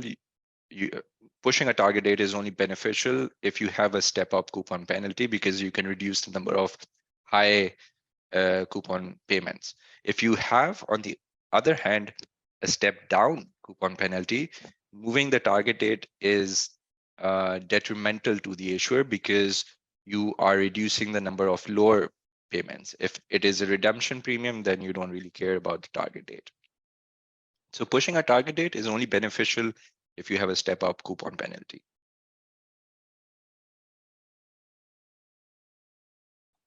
So what we do over here is we look at our data. We run a specification where we have on the left-hand side the target period. This is standardized to the bond maturity. So it's years to target date divided by years to maturity. On the right-hand side, the main variable of interest is a dummy for step-up SLB, and it's 0 for all other types of financial incentives. We have controls at the instrument as well as the issuer level. What we find over here is a strong, positive, and significant relationship across all models. So what this essentially means is that step-up bonds or SLBs are more likely, significantly more likely to have later target dates, which is suggestive that these are features that may be used to minimize penalty payments. On the right-hand side, you can see a distribution for comparison purposes between step-up penalty, where it's beneficial to have later target dates in order to minimize penalties, and step-down, where it's beneficial to have earlier target dates. And you see that being reflected in the distribution of these. In fact, the average target date for step downs is at about 1/3 of the bond's tenure or the bond's life, while for step ups is about 57%. So considerably longer for step ups. We next ask the question, does the penalty amount influence the target date? And over here, what we want to understand is if the step up amount or the increase in the coupon rate is higher, there's a greater incentive to set the target date later. So essentially similar specification, except we replace the dummy with a step up penalty, which is a continuous variable. And again, we find a positive and significant coefficient across all across all models. And basically what you find is the higher the penalty, the more likely that the target date is set at a later point. If you look at 25 basis points, which is the most common penalty, you may recall from the earlier figure I showed you, That would lead to the target date being set later by a period of approximately 11% of the bond's tenure. So not insignificant. We now move to the second feature. This is a bit tricky to study because ideally we want to study the exercise of call options and observe where issuers are calling early to evade penalties and where they're not. But because these are relatively new instruments, we don't have that data yet. So instead, what we do is we look at whether these call options are embedded in these bonds at the time of issuance. And if you look at the right-hand figure, we see that call options are much more common in sustainability-linked bonds compared to corporate green bonds and corporate non-green bonds, just conventional bonds. But not all of these call options are useful to minimize penalties. So we exclude cleanup calls, which are administrative calls, typically set within 3 months of maturity. And we also exclude make whole call, which are basically calls where the issuer is liable for the present value of all remaining payments. Now, once we exclude this, we're still left with about, I think, 26% of calls which are used to minimize penalties. But if you look at the bond prospectus, some of these have, as you may expect, impose additional penalties if a bond is called early while the targets are unmet. So we go into these bond prospectus and we figure out what these are. And we see an interesting pattern. We see that for SLBs with redemption penalty as the type of financial incentive, all of the original penalty applies if a bond is called early, regardless of whether it's before or after a target date. For SLBs with step-ups, which again is the most common type of financial incentive, only 42% have some sort of penalty. So majority has no penalty on early call. But the average penalty on early call is about half the size of the average step-up penalty and is payable only once. Now, the step-up penalty is paid for each, is the extra amount, is the penalty paid for each coupon payment. Most of these bonds make coupon payments twice a year. So it's paid twice a year until the bond expires for the remainder of the bond's life. But if an issuer calls the bond early, they pay about half the size of one coupon payment. That's the penalty. So the call penalties for step-up bonds are vastly inadequate, vastly smaller than if the issuer had to continue making those high payments. Step-down SLBs, if you recall, we mentioned that early recall for step-down penalties does not make sense because there's no point in calling a bond early if you have remaining payments which are lower. And this is sort of what we find manifesting in our sample data as well. We don't find any step-down SLBs that are callable in our sample.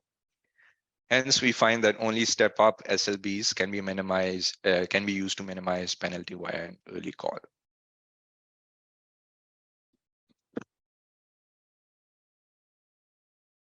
So what we do is we run a specification where we have a binary variable on the left-hand side on whether a bond includes a potentially penalty minimizing call.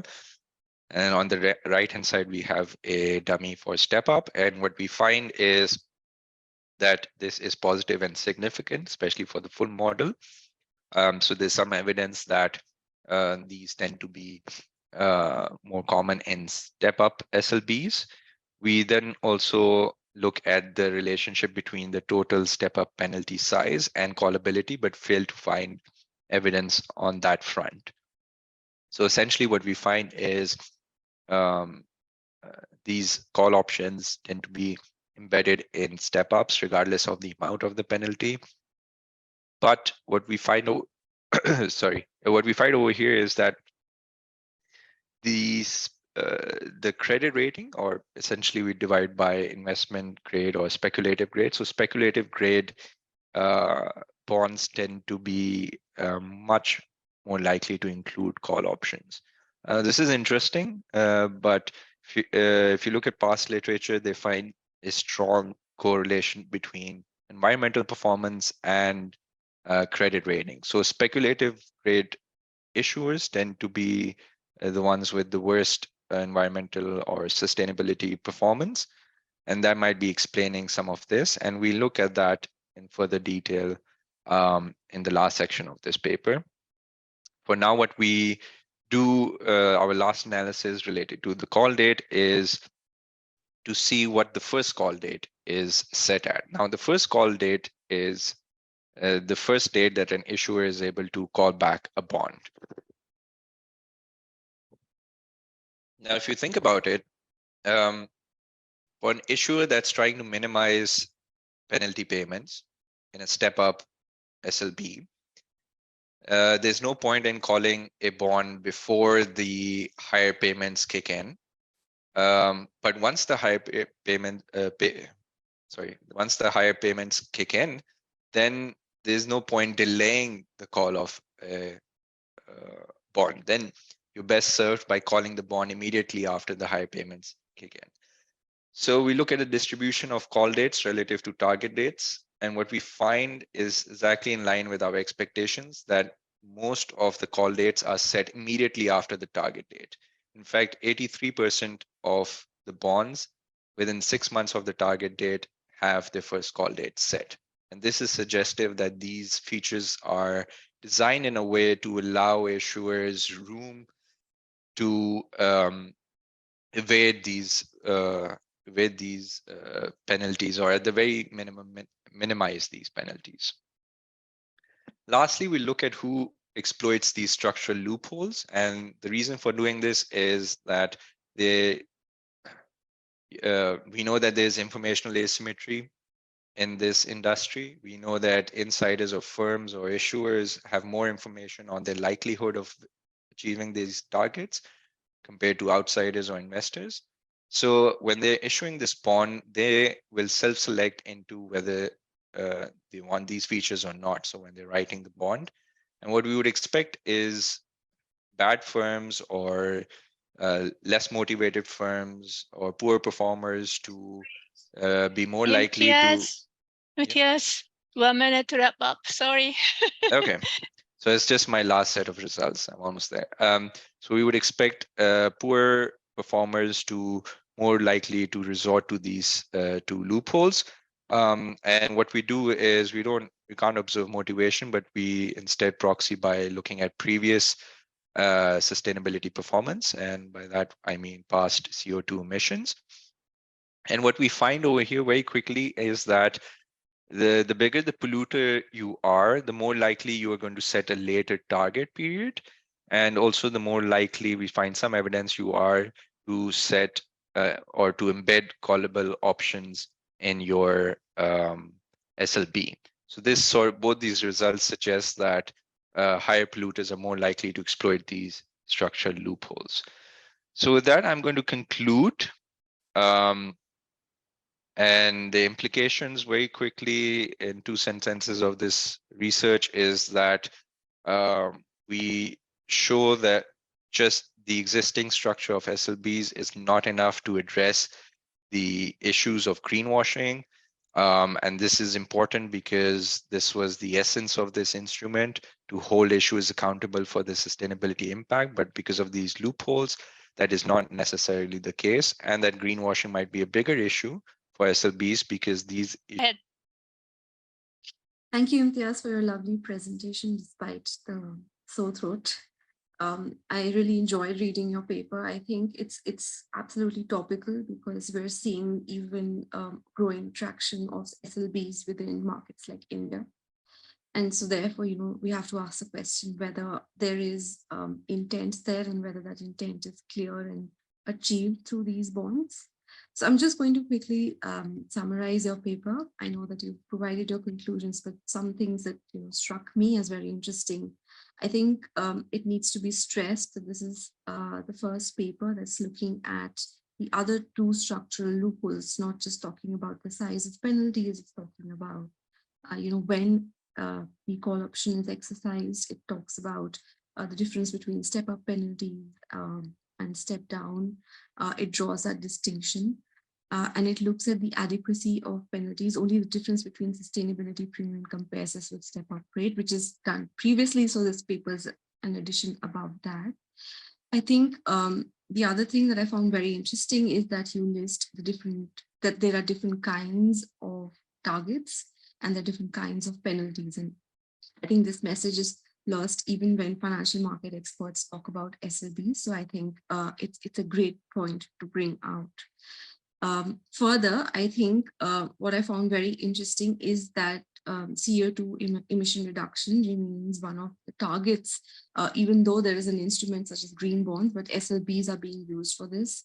And I think that again needs to be explored further on why, despite the existence of green bonds, SLBs are being issued. So, I'll also sort of give my comments on some of your results which relate to this point.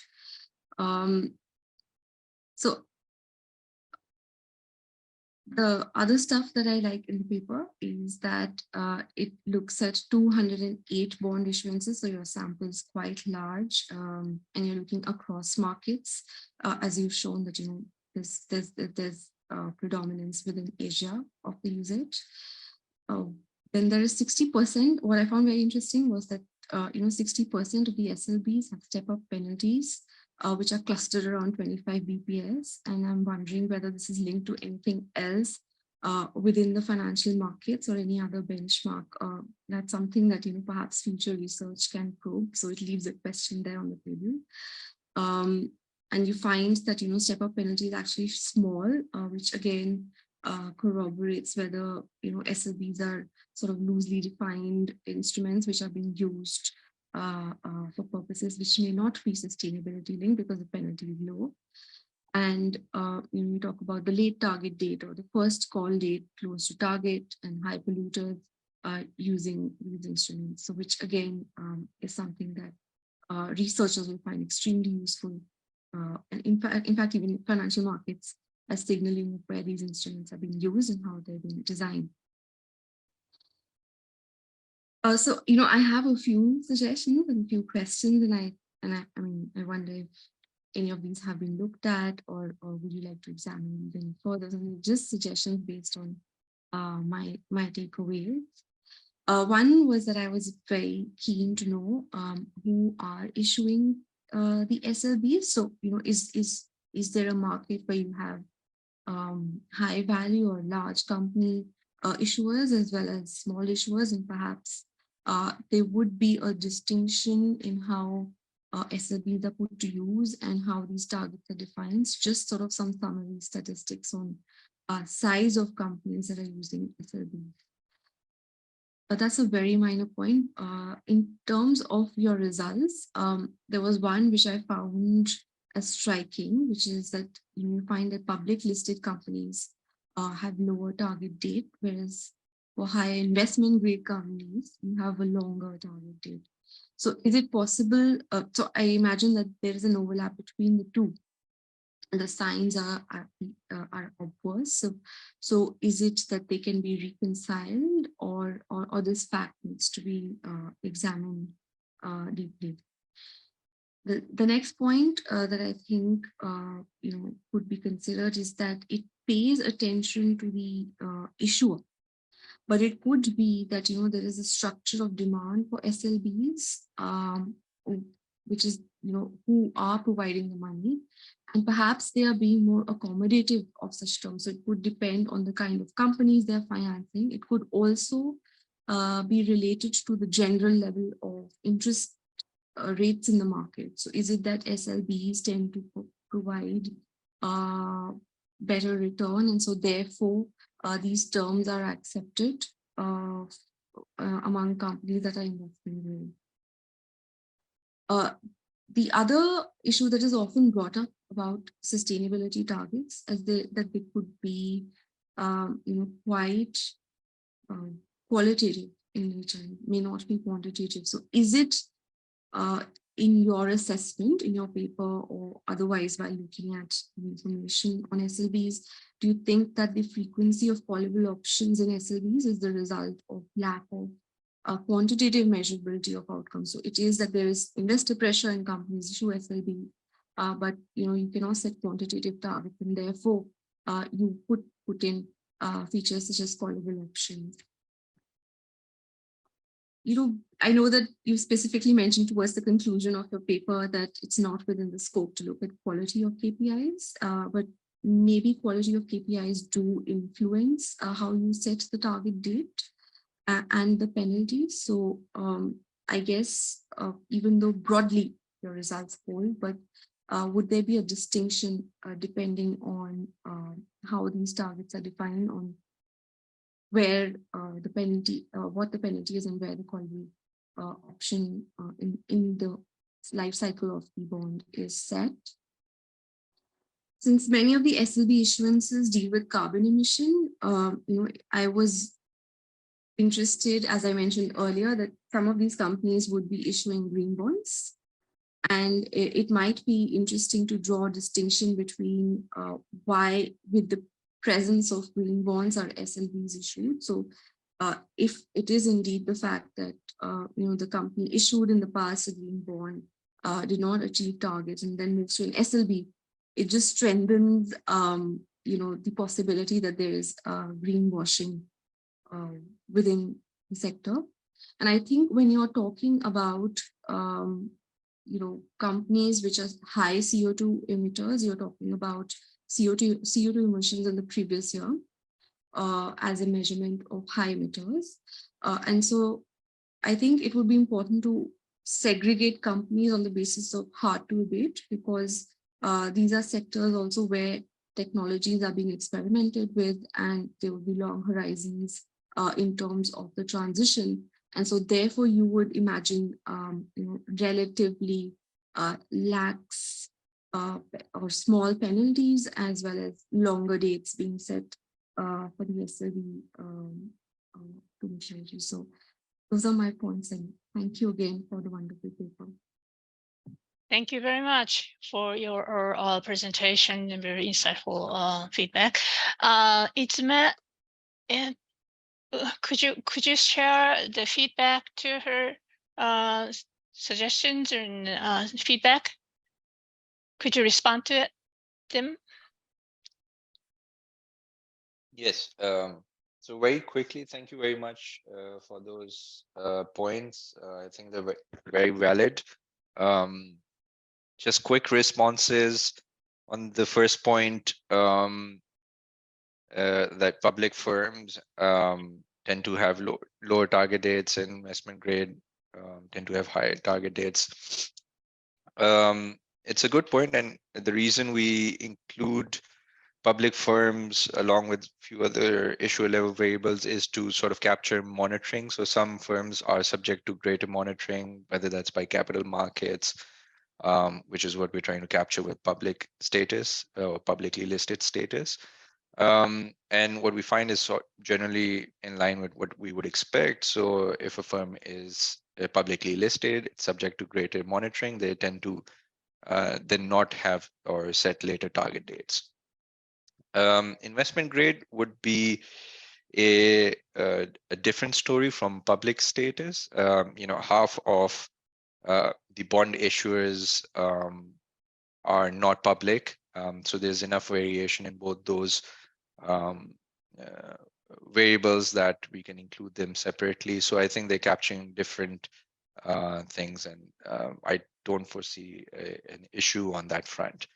On the second point, it's very valid, and it's something we have not looked in this paper. We're very specific about not looking at the demand side. It's something we want to do as follow-on work. It will be very interesting to see how investors respond to the inclusion of these or the extent of the inclusion of these and specifically what happens to the SLB premium in these instances. On the third point, whether callability is a function of not being able to measure metrics or targets or quantify these, doesn't seem to be the case. So you have to keep in mind firms, they have an option. They don't have to issue an SLB. They can just issue a regular green bond. So they're not pushed into one corner or the other. Yeah. Other points are well taken on the controls. I'll stop there. Thank you very much for really great paper, just pointing out the issues we face, dealing with the green finance and sustainable finance, and then also the great feedback to the paper. Thank you very much for the very insightful presentation and discussions. Thank you very much. Now, we'd like to continue with the rest of the paper presentation session. Now we cover the paper 11 titled Quality of Materiality Disclosure and Sustainability Performance, the case study of Southeast Asian companies. Allow me to introduce the presenter, Marlex Olandis Tucson, Mrs. Graduate Student and United Nations University Institute for Advanced Study of Sustainability. Marlex, the floor is yours. Thank you so much, Keiko-san. Allow me to share my screen. Can I get a confirmation if I'm sharing the screen? Well, yep, we can see it perfectly. Okay, great. Let me start my presentation. Yep, please. Good afternoon, everybody. My name is Marlex Tucson, and I'm a graduate of the master's program in the United Nations University Institute for the Advanced Study of Sustainability. And just to give a quick background, I've been involved in helping different businesses in developing sustainability reports and other sustainability solutions, including greenhouse gas inventory. And for this presentation, I will be presenting my paper titled Quality of Materiality Disclosure and Sustainability Performance, the case study of Southeast Asian companies. And to start off, companies have been reporting their performance as regards their environmental, social, and governance issues in a process we are familiar with called sustainability reporting. And through these public disclosures, stakeholders are informed about which issues companies care about and how they manage them. And sustainability reporting continues to become common practice across the world and across the regions. And this growth in sustainability reporting is also influenced by the fact that companies are now being evaluated on non-financial issues as well, so not just financial issues. And ESG scores are used as proxy values to determine which companies are more sustainable. And specifically, ESG scores are a result of assessment of how companies perform on a set of relevant environmental, social, and governance issues, for example, climate change, biodiversity, and whatnot. And there are various institutions that create their own ESG scores to determine which companies are sustainable. And given this background, companies are more compelled more than ever to be transparent on their non-financial performance through public reporting. And one of the principles being observed in sustainability reporting is called materiality. And through this principle, in essence, companies are allowed to determine which sustainability topics are relevant and of utmost importance to them. And this principle takes its roots from financial reporting, where materiality is defined by monetary threshold. But for sustainability reporting, it's more tricky because there is no common denominator or indicator that can be used. And as such, companies have the liberty to define their own criteria and their process to determine which topics are material. And literature has raised a few concerns on how materiality is currently being treated. Some of the criticism include the concept remains opaque and subjective. Companies are given the leeway to determine on their own the concept of materiality in the topics which are material, and some are not transparent on the process on how they go about this. And second, there are some evidence that materiality is used to exclude negative performance on certain issues, and that different materiality approaches yield different results. To address this criticism, some studies have devised quantitative methods to address the subjective nature of materiality.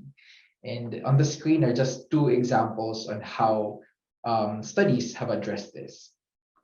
And looking at existing literature on materiality, there are a few themes that I have found out.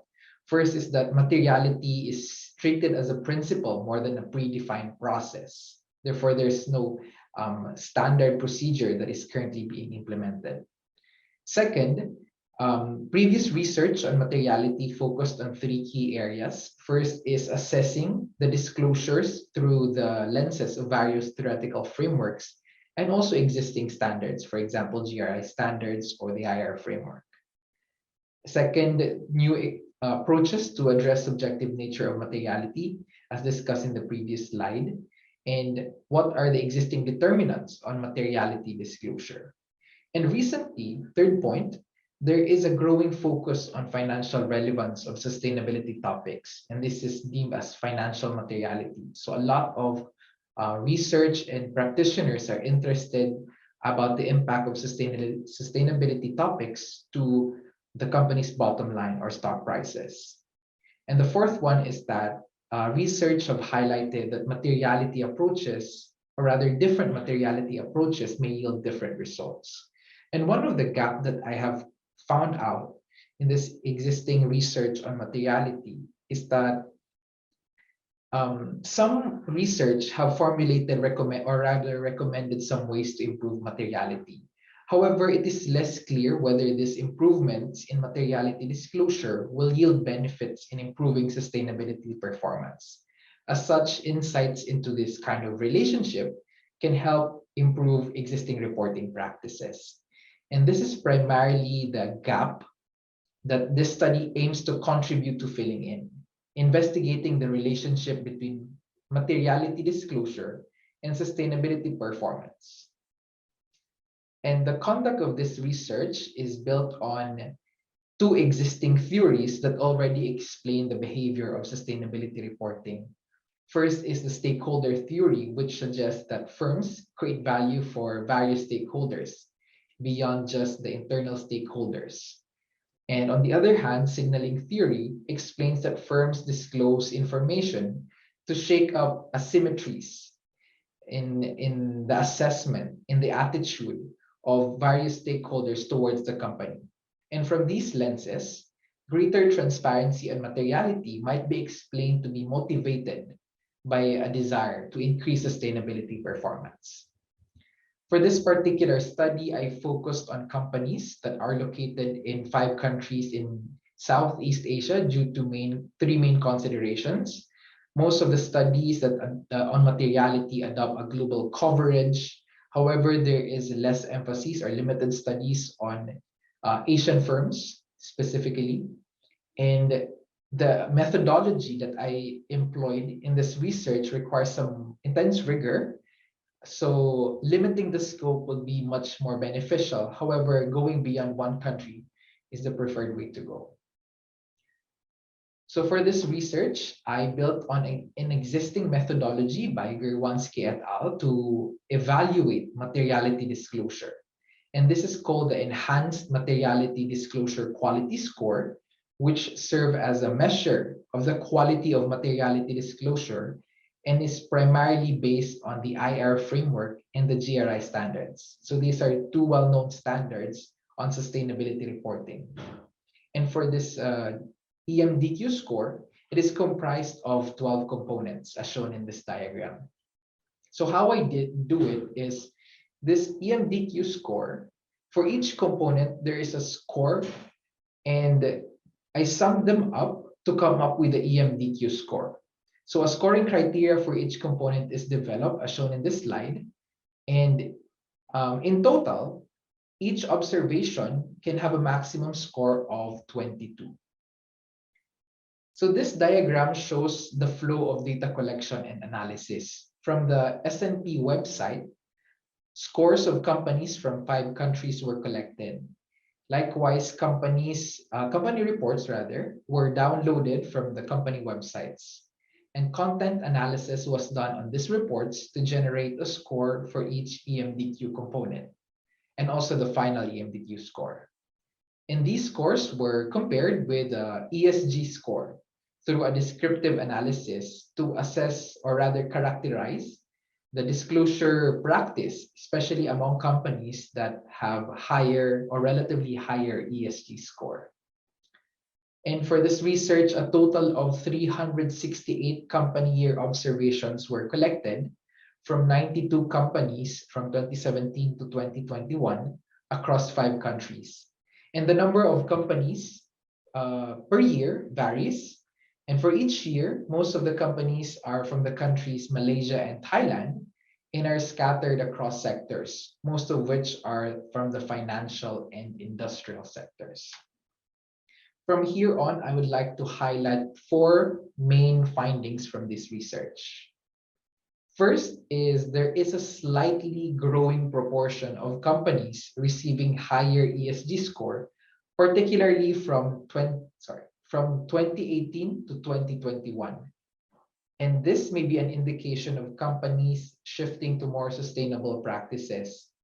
And such shift is more pronounced in countries, Philippines and Singapore. So the first point is there's a slight improvement in the ESG score. Now, on the other hand, regarding the materiality disclosure, there is a notable improvement in the quality of materiality disclosure across countries. But this is less evident in Indonesia, for example. And interestingly, I tried to look into the role of regulation for this matter. And companies, or rather countries, that have introduced sustainability reporting regulation earlier have better disclosure quality.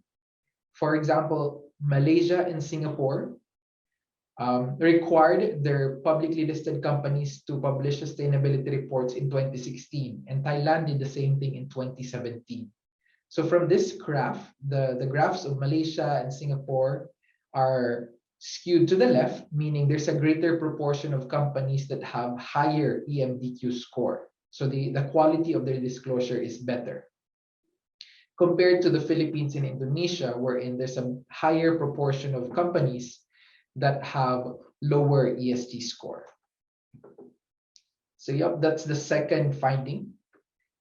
For the third one, non-disclosure of materiality is more common among companies with relatively lower ESG score. So for example, here in these 2 diagrams, this shows the materiality section and then the topic identification process, 2 components of the EMDQ score. In this the red box indicate that these companies did not disclose that particular component and also have relatively lower ESG score. And also this suggests that albeit the disclosure, although doesn't guarantee high ESG score, improves the chances of getting one. And this can be observed across the EMDQ scores, not just in the first 2 components. However, this is less observed in 2 particular sections or 2 particular components, risk and opportunities, and the stakeholder identification process. And going to the 4th point, even companies with relatively high ESG score do not fully disclose all materiality elements. In particular, they still omit information or detailed information on risk and opportunities that are associated with each material topic. And they also do not provide information on the basis of stakeholder identification and prioritization. And this may indicate that even sustainable companies still do not have a deeper understanding on the relevance and the nature of their material topics. And just a recap of the 4 findings that I'd like to share. First is, again, there's a slight improvement in the ESG score. And this is also coupled with an improvement in the quality of materiality disclosure. And third is, even though a higher or a more transparent materiality disclosure, or rather, even though you have a better materiality disclosure, it doesn't guarantee that you have a high ESG score. However, it increases the chances of having so, because non-disclosure is more common among companies with low ESG scores. And lastly, even companies with high ESG scores have limited disclosure on certain attributes of material topics and stakeholder prioritization. And some of the implications of these findings, it is important for businesses to improve transparency and materiality, particularly a deeper understanding on company-specific risks and opportunities related to each material topic. And for policymakers, sustainability reporting regulation can drive improvement in disclosure quality.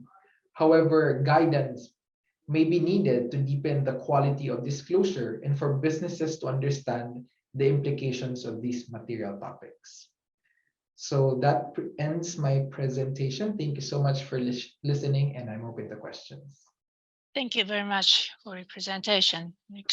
Now, I'd like to introduce the discussant, Mr. Louis Cheng, Dr. S.H. Hall, Professor of Banking and Finance and Director of the Research Center of ESG and Director of the Research Institute for Business, the Han San University of Hong Kong. The floor is yours. Thanks. All right. Well, thank you so much for having me. And I will first comment on the overall quality of the paper. I think it's a student project. I'm impressed that you have done such a good job in detailing the methodology and picking on the issue and explore the finding. So my general comments will be summary. I'm going to skip that. I'll focus on my overall comments. And I think my overall comment is that it's a very interesting paper. And the thing that you pick on is actually important, which is the relationship between materiality here, materiality disclosure and ESG performance. So it focuses on how the disclosure rating compare with the performance rating. Do they have a strong correlation or not? I think this is one of the major focus of the study. And also, you're not picking on the general disclosure. You pick on the materiality disclosure, not just the overall disclosure.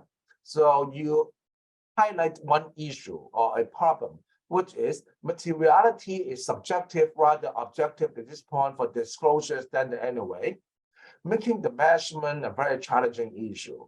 So you have 2 major contributions potentially in this paper.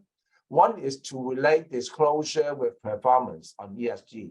Second is to measure how materiality can be done and see if materiality related to the disclosure of materiality related to the performance issue. Now, being a professor, and this is totally not personal, I'm going to give some critical comment. So I hope that I can improve your paper with your professor. So of course, you know that coming from a background of finance, and we do a large-scale secondary survey. So 92 companies from 11 industry sector using the GICS level 1 classification for industry, capturing 5 countries and 5 years. I would think there's a lot to cover. This is a lot to cover for a few hundred observations with the company year observation. So therefore, it will be difficult to draw concrete conclusion for the 4 findings you have, because Sometimes they support by maybe 10, 20 observations. Sometimes your finding is using a observation only. There's no statistical proof. So therefore, this to me is a preliminary study. It's like a pilot study to understand the issue. In order to make the full conclusion you have to enlarge the sample size. So therefore, there are several things I would encourage you to consider when you take the project to the next level. First, the 11 industry sector for GICS1, it's good to begin with, but they're broad. Imagine you are focusing on materiality issue. Materiality issue sometimes in a broad industry, within the industry, they still change. So therefore, if you want to pinpoint certain materiality issue, you should consider, when the sample size is larger, a more fine detailed industry definition, like a GICS2, which gives you 26 industry sector, not 11. So that your materiality issue is more uniform within the industry sector. That's one suggestion. And the second suggestion is, I do not know, there must be some good reason you use S&P rating. And then for the ESG rating. But you know that for commercial data provider, MSCI has a big ESG rating. And if you want to look at disclosure rating, you actually look at the Bloomberg disclosure rating. You don't even do it by hand. So therefore, the MSCI performance rating versus the ESG disclosure rating from Bloomberg can be actually used to replicate what you want to do, is to look at how disclosure versus performance. So that is something I've seen when I look at some journal submission. I'm a reviewer for many journals for ESG papers, and I've seen some people using that concept in China. So that's certainly a concept you can explore for the countries that you're interested in. Now, a more critical issue here I want to pick on, which is you need your theoretical argument may be there, hidden, but you need to upplay and make your theoretical argument stronger in the paper for people to see why you actually ask the question. There's a correlation, a positive correlation between materiality and performance rating to begin with. Why? Why ask this question? Because intuitively, logically, a company discloses a lot, most likely there's something good to disclose. So therefore, there's a tendency that they do a good job in performance. So that is kind of common sense. People expect that. For you to study a common sense argument, to turn it into a paper published in a journal, you need more than common sense. So you have to think about what I mentioned about a moment ago. Now I'm going to give you some suggestions from point 5 and point 6. I would suggest that you look at the materiality issue, the disclosure, and performance issue, pillar by pillar, the E pillar and the S pillar. The ESG have 3 separate pillars, right? The E and S and G. Forget about G, just look at E or even S. For example, I've done a study now using the US REIT, the Real Estate Investment Trust. I found out that the US Real Estate Investment Trust actually do not do a good job in the E pillar, because E pillar costs a lot of money, which is material issue for building that they invest in. But they don't do a good job, but they do a good job in S pillar, because to improve E pillar disclosure is cheaper than improving E pillar performance. So therefore, people now think about greenwashing, ESG washing. How can a company improve my overall ESG rating? I will improve the element, the pillar, which costs less money. So therefore, that could be something that you can consider more, to look at when a company discloses material issue. They may not improve the material issue rating for the pillar. They improve something else which costs less money.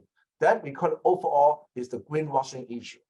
So bring up to the greenwashing issue on number 5 here is, if you look at that, that will can give you a design comparing the material disclosure versus the material performance, and you can find interesting result. Finally, I think my time is up. So I'm going to say a future research issue, one issue here. And you mentioned in your paper that the definition and the measurement of materiality is subjective. So what will be an interesting topic in the future is to find a better quantitative oriented design to measure materiality. so that we can improve company when they disclose. We should give them some KPI and aspects to fine tune to disclose better. And also, you look at the materiality performance issue from MSCI, Sustainalytics, SF4, all these top ESG rating performance company, they have a very clear materiality definition. But when I say clear, it doesn't mean common. Different ESG data provider define materiality issues slightly differently. And to me, there's also another interesting area is why there are divergence in materiality definition. I close it by saying one thing. If you look at the MIT group on confusion hypothesis, aggregation confusion hypothesis, they pick on ESG divergence. And your paper can potentially add contribution to materiality divergence. And why so? I think that will be a very interesting area. I stop here. Thank you. Thank you very much for a great insight and also the your consideration for the time in my task. Thank you very much. This is really materiality is really the areas of focus, of course, and background from the information users also. Well, the Malex, how would you respond to Louis' very valuable insights, feedback? First, thank you so much, Dr. Lewis, for the very constructive feedback. I really appreciate the points, for example, on considering the other databases for ESG ratings, MSCI and Bloomberg, and also comparing with disclosure versus the pillar scores. Actually, to be honest, we considered the Bloomberg and the MSCI scores before. Well, MSCI is publicly available for some years. Bloomberg, we had access to the Bloomberg terminal. However, there were some issues about historical data, but nonetheless, the relying on the S&P scores yielded us more observations. That's one of the considerations. But yeah, for future research, we will really look into expanding to other companies in other countries.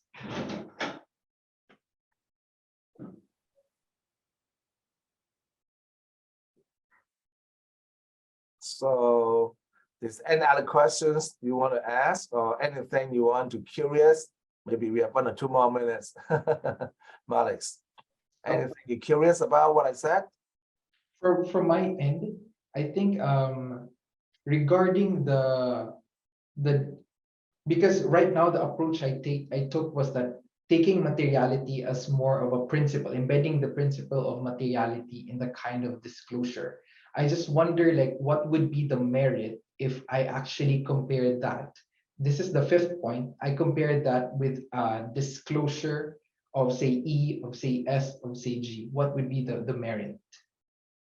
The merit is you understand that different industry, for example, you have 11 industry cluster from the GICS one. Each industry cluster have a different materiality issue, right? Yes. But the performance rating you have an S&P is not necessarily reflect the same materiality issue that you have on the disclosure. So when we evaluate the overall performance, I assume the S&P rating for the ESG rating, they somehow address the materiality issue. But you understand materiality issue can be deeper than the pillar. So within E, there could be 5 different major scores, such as greenhouse gases, carbon dioxide emission, such as solid waste and water pollution. This could be different in different industry, and the calculation of weighting for S&P will be different from your modified methodology. So if you're using one score, using one metrics to measure materiality, but the performance is using another metric to measure materiality and performance, then the correlation may be due to difference in methodology measurement.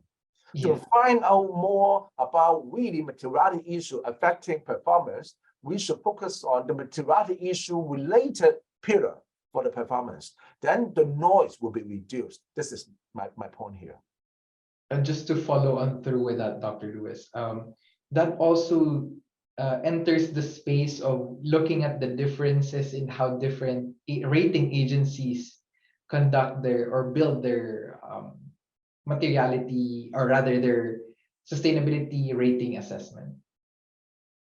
That is the last point I want to make. If you use only MSCI, there's no differences. But in my research, we're looking at divergence of performance rating.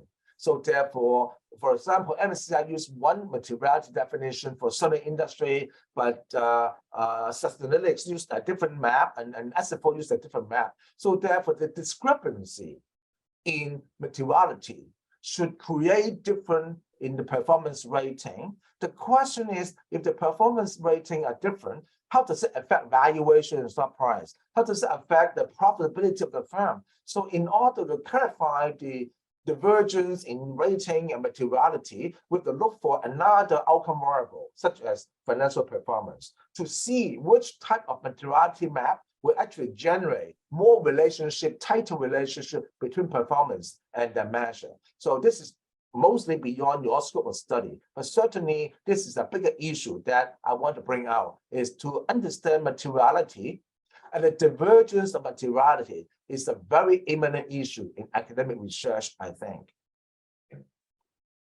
Thank you so much for that feedback. I think there's no more questions. I give back the floor to Keiko.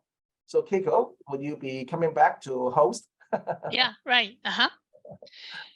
Yeah, the welcome any comments, whatever, but it's really we have really have a various evaluation organization, and there's really various aspects we should really look into to really for the Malik's really initiative to bring up the next level, and which will be very helpful to the all the policymakers and all that. So thank you very much for your presentation and all that contribution. Now, let's move on to the next paper. And the paper is titled Determining Factors of Successful Commercial Banks in Implementing Sustainable Finance Policy in Indonesia. Let me introduce the presenter, Eddie Setijawan, Executive Senior Analyst Director, the Indonesian Financial Services Authority. Eddie, hello. The floor is yours. Keiko, thank you. Okay, so thank you very much, Keiko, for this time. First of all, I say thank you to ADBI to invite us. Actually, this research project is not only by me, but also receive support from Professor Dr. Muhammad Zilal Hamzah and Dr. Eleonora Sofilda. It's from Trisakti University, Indonesia. So the research title is Determining Factors of Successful Commercial Banks in Implementing Sustainable Finance Policy in Indonesia. So actually there are 6 background according to this research. First, about the rising climate change impact to the global risk. It's mentioned in World Economic Forum. Yeah, it's become very concerned now. Even still, last 10 years. So secondly is about Indonesia itself. Indonesia have a unique position that's one of the lung of the earth, because we have the 4th largest tropical forest in the world. In other side, Indonesia also vulnerable about climate change, because we have almost 16,000 islands that potentially some will be under the sea if the global warming happening. And also we also have a lot of volcanoes and also plate confluences. Yeah, it's potentially, and every year we have 1,000 earthquake and also other catastrophe. And number 3, that yes, Indonesia agree with the global commitment to reduce the global warming, to avoid global warming up to 1.5 degrees Celsius, with determined national contributions, about 31% reduces of CO2 emission in 2030. And it's mean in here, there is mention also to support this policy, it needs not only from government finance, but also from private. And if we are talking about private financing, is talking about how financial industry like banking, capital market, and non-bank financial institutions support this policy. And OJK is a regulator for this financial institution in Indonesia. So yes, we supervise, we regulate banking, capital market, and non-bank financial institution in Indonesia. And to respond this Indonesia government policy, OJK in 2015, we released Sustainable Finance Roadmap.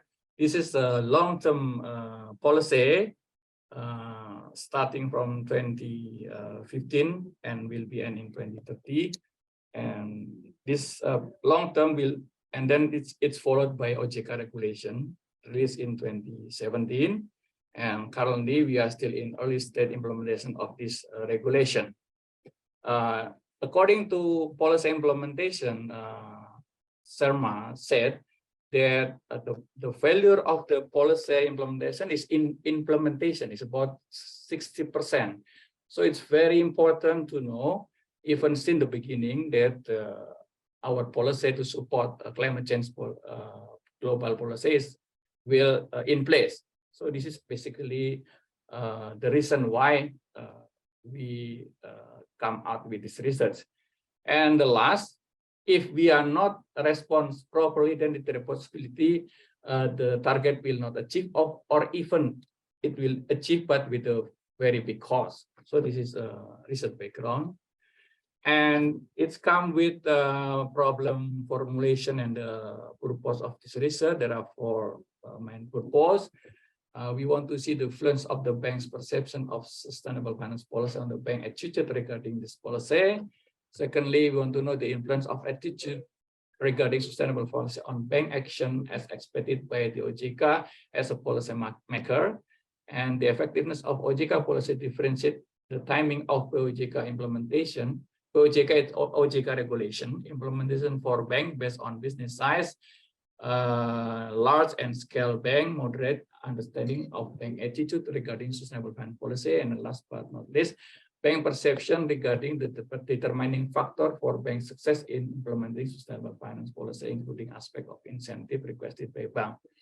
According to this policy, OJK policy, that actually OJK regulation cover for all industry. It means for banking, for non-bank financial institution like insurance industry, pension fund, and others, as well as in capital market.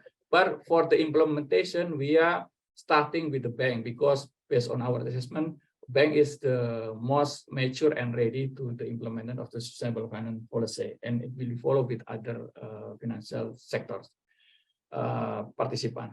And what will be the novelty of the research is we will focusing on more evaluation policy in early period, in the stage, not in evaluation for the ex post, but we are starting with ex ante. Therefore, we can predict whether this policy will implement well or not.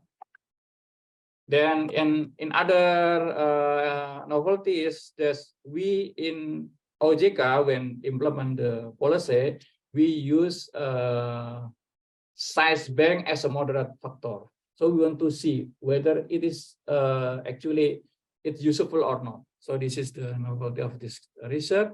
And the research limitation, as I mentioned before, this research focus on commercial bank and focus in the initial period that we use data in 2019, 2020.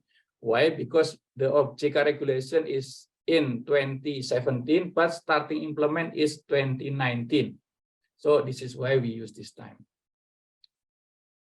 So this is the framework, research framework that we use some approaches in here. Mainly we use a public policy process by DAN, that starting with problem identification, policy formulation, policy implementation, adaptation, policy monitoring, and evaluation, and policy correction. So this is our main framework research. And then we are using perception creation process and policy communication process to support this implementation analysis. And we are, of course, we are using the substance in sustainable finance. There are consists of 3 P's: people, planet, and profit, and also a sustainable development goal. And we also adding in this analysis is the stages of the implementation sustainable finance. We refer to the IFC Sustainable Finance Initiative Global. There are 3 stages for implementation of the sustainable finance. Yeah, so this is the conceptual research framework from the top: agenda setting, policy formulation, and we are focusing in policy implementation. There are two main players: regulator and banking. Implementer target. So in the left side there is the roadmap, regulation, incentive, and then regulator create communication channel, type, and timing. And in the other side, banking as receiver. After they receive the message from the regulator, it will create perception, attitude, and action. So it will be the effect, expected outcome after we analyze this one to make policy evaluation, and then will be followed whether this policy will continue, or we have to make some adjustment, or even we terminate this policy. So this is the framework. So this research we have for hypothesis: first, increased understanding is not followed by increased positive attitude. H2 is increasing positive attitude are not followed by bank action regarding sustainable finance policies. S3, OJK policy that differentiate the time for implementing PJK for bank on basis of business side does not moderate understanding of bank attitude regarding sustainable finance policy. And H4 is OJK policy that differentiate the time for implementing OJK for banks on the basis of business size does not moderate attitude toward bank action to implement sustainable finance policy. And last is research objective number 5 does not have hypothesis because it is descriptive in the nature regarding bank perception regarding the determining factor for bank success in implementing sustainable finance policy, including aspect of incentive requested by bank. And then for research methodology, we are using applied research and then using data as mentioned there. And then also for analysis method, we use your one sample test quantitative methods and structural equation model partial least square because the sample is small. And we use NV4 also to determining bank perception related to problem, determine factors for bank success in implementing policy, including the share incentive. And this is the same PLS model. It's mentioning here there are 3 aspects in communication. What we want to see the response of the bank is in perception and attitude and action. And we also will see is there any impact of the moderation in bank size is all in buku in here to this process into making attitude or making action. So this is overall the model. And then this is the sample as a result. First, about understanding of the implementation of as a positive effect on attitude. It means there is a inline theoretical and the practice that when we OJK as regulator send message and will receive a positive perceptive and also positive attitude, yeah. And then H2 attitude toward the implementation of SF policy have a positive effect on action related to the implementation of the SF policy. So this is also in line with the theoretical. And then H3 that's important. H3 and S4 that when OJK decided using bank size as a staging for implementation, it's not have a positive response. It means there is no different small bank with big large scale bank in the term of implementation of the policy. So this is the result. And to support this result, especially using the moderate of the bank size, so it's mentioned in here. We see we divided bank into four. Based on our regulation, we divide into four classification of bank. Size bank size very small is 1, and then the last bank is number 4. So we see a regulation issued in 2017 and implement in 2019 for the first time, and for 2020 and for the year 2. But even before regulation implement, so all for the bank already submit a sustainability report. This sustainability report is mandatory, but in 2019, but not in 2017 or 2018. But in reality, they already make reporting. So this is interesting. And then another thing is a percentage, almost for the large scale bank, even before implement already, all the bank implement or submitting sustainability report. So in the early period of reporting sustainability report, both large bank and small bank had submitted even before there was obligation to submit. This caused the bank have no difficulties implementing OJK regulation. Another evidence in the research that in the bank sustainability report during our research show that the bank, if large bank or small bank, is not only implement sustainability reports requested by OJK as regulator, but they also try to use other standard like GRI, SASB, SUSPA to providing more information to the public. So it went beyond our regulation. So this is very important and interesting of this finding in this research. And then for qualitative analysis, we see that the implementation of sustainable policy in Indonesia is using combination between top-down and bottom-up. Yeah, what we call top-down because we as a regulator issued regulations in the right side, and then we also as a regulator supporting the initiative from the industry. The industry for the bank, they are in the early stage implementation of the sustainable finance policy. They make commitment, become the first movers implement of the sustainable policy.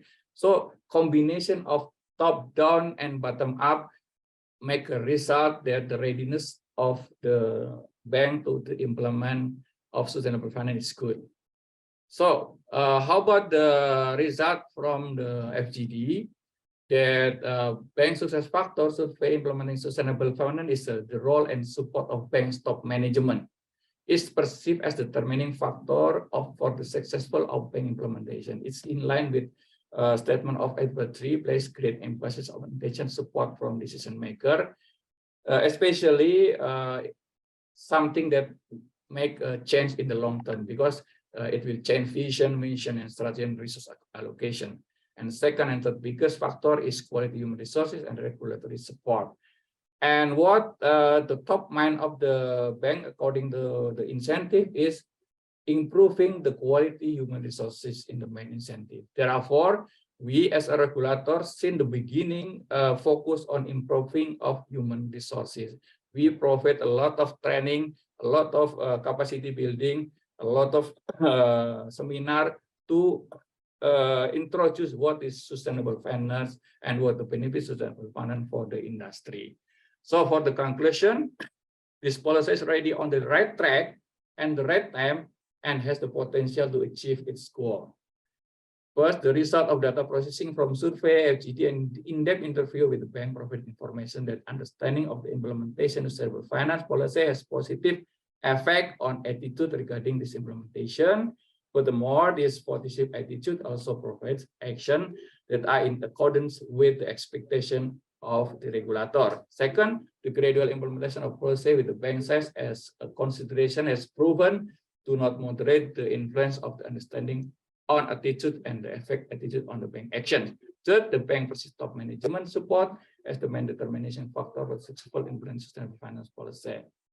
And last, the sustainable finance policy initiative by OJK is the answer to the problem of meeting need of climate change funding to achieve sustainable development goal. The policy is medium long-term nature in nature, so that the industry need to be given direction by implementing in the state top-down approach, and OJK also taking precondition step so that banks have adequate readiness, including actively involving the financial service industry in policy dialogue bottom up.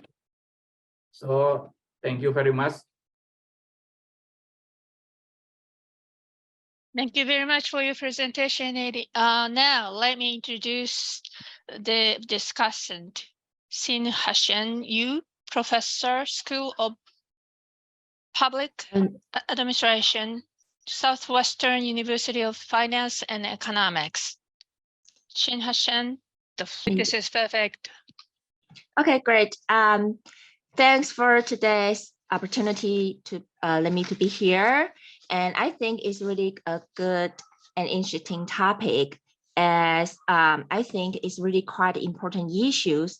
So I think this study is quite important for people or banks to know how can the implementing sustainable finance policy be worked.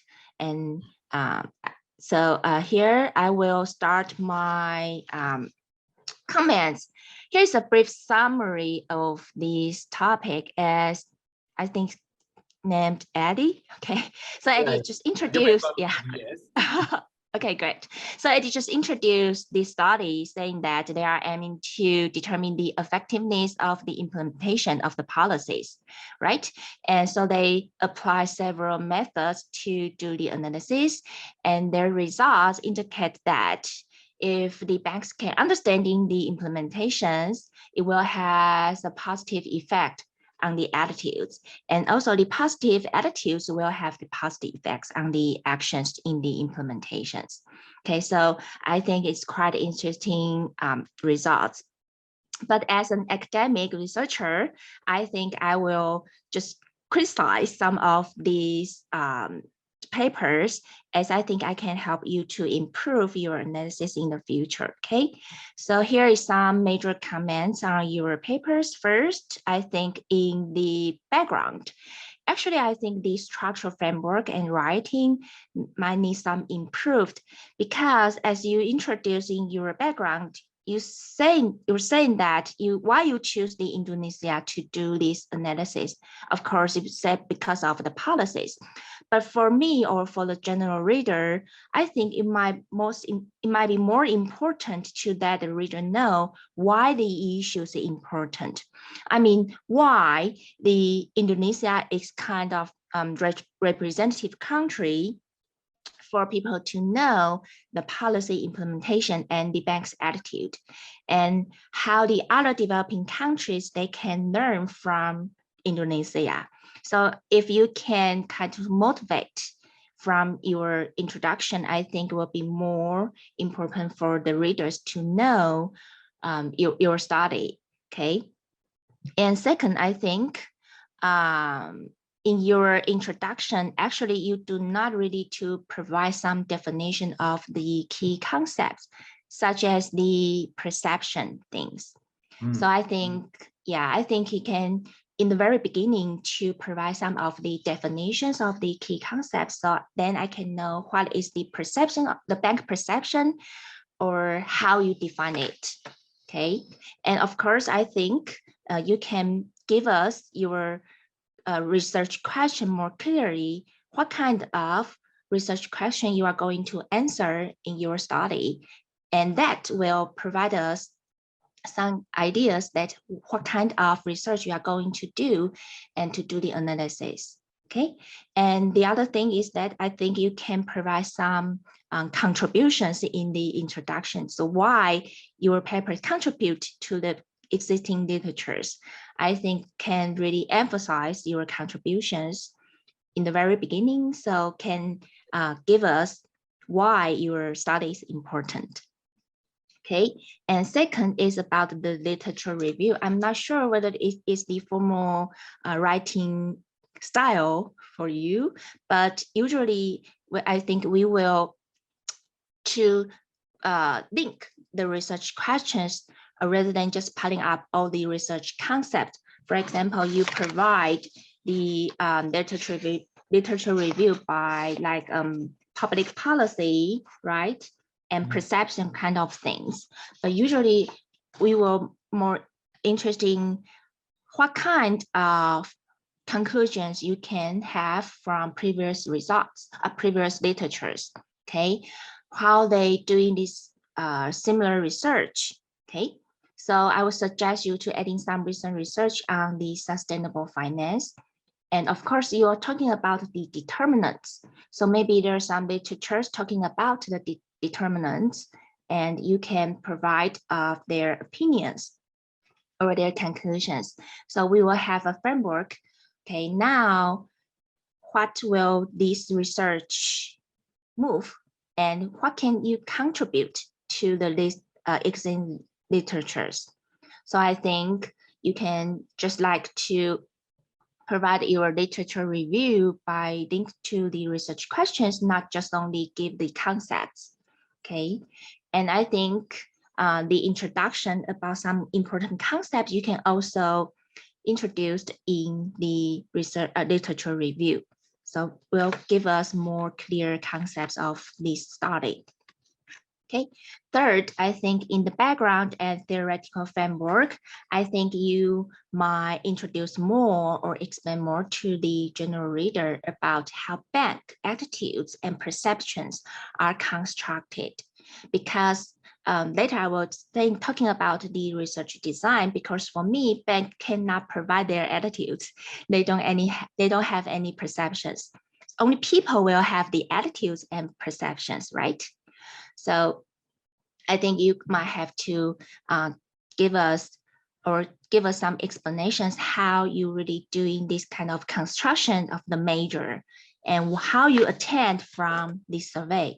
Okay, so I think you can go verify your writing and let us know how bank really influence the implementation of sustainable policy.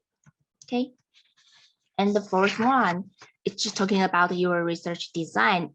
For me, I think it's still slightly confusing. As I mentioned, bank will not have the perception. They don't really respond to your survey questions, right? So I think you just send out the survey and maybe the supervisors or the employees responded. So I think when you talk about the bank perception or its attitudes, I think you have to be very careful about defining the respondents. Okay, so who responds to your answers? It's very important for the readers to know. So you have to explain more about the respondents. And of course, the respondents, you have to give us to let us know the relationship between the respondents and the bank perception or the attitudes. Okay, and of course, you have to provide more explanation of how you designed your research, how you designed your survey questions, because I don't have any idea what kind of survey questions they can form the perceptions or they can form the attitudes. So I don't have any idea how you do it. So it would be better if you can provide some of your survey questions to let us know how you construct the variables. Okay, and in your empirical analysis, actually you're talking about using several methods, but you just give us the concept. Actually, I don't see any questions or how you construct the empirical analysis here. Even though you give us the figure 3, but as shown in the figure 3, actually you have very different elements, like from C1 to C11, D1 to D20. But I don't really know how you use those elements to construct your empirical analysis. So maybe you should provide more essential formulas for us to know that, okay?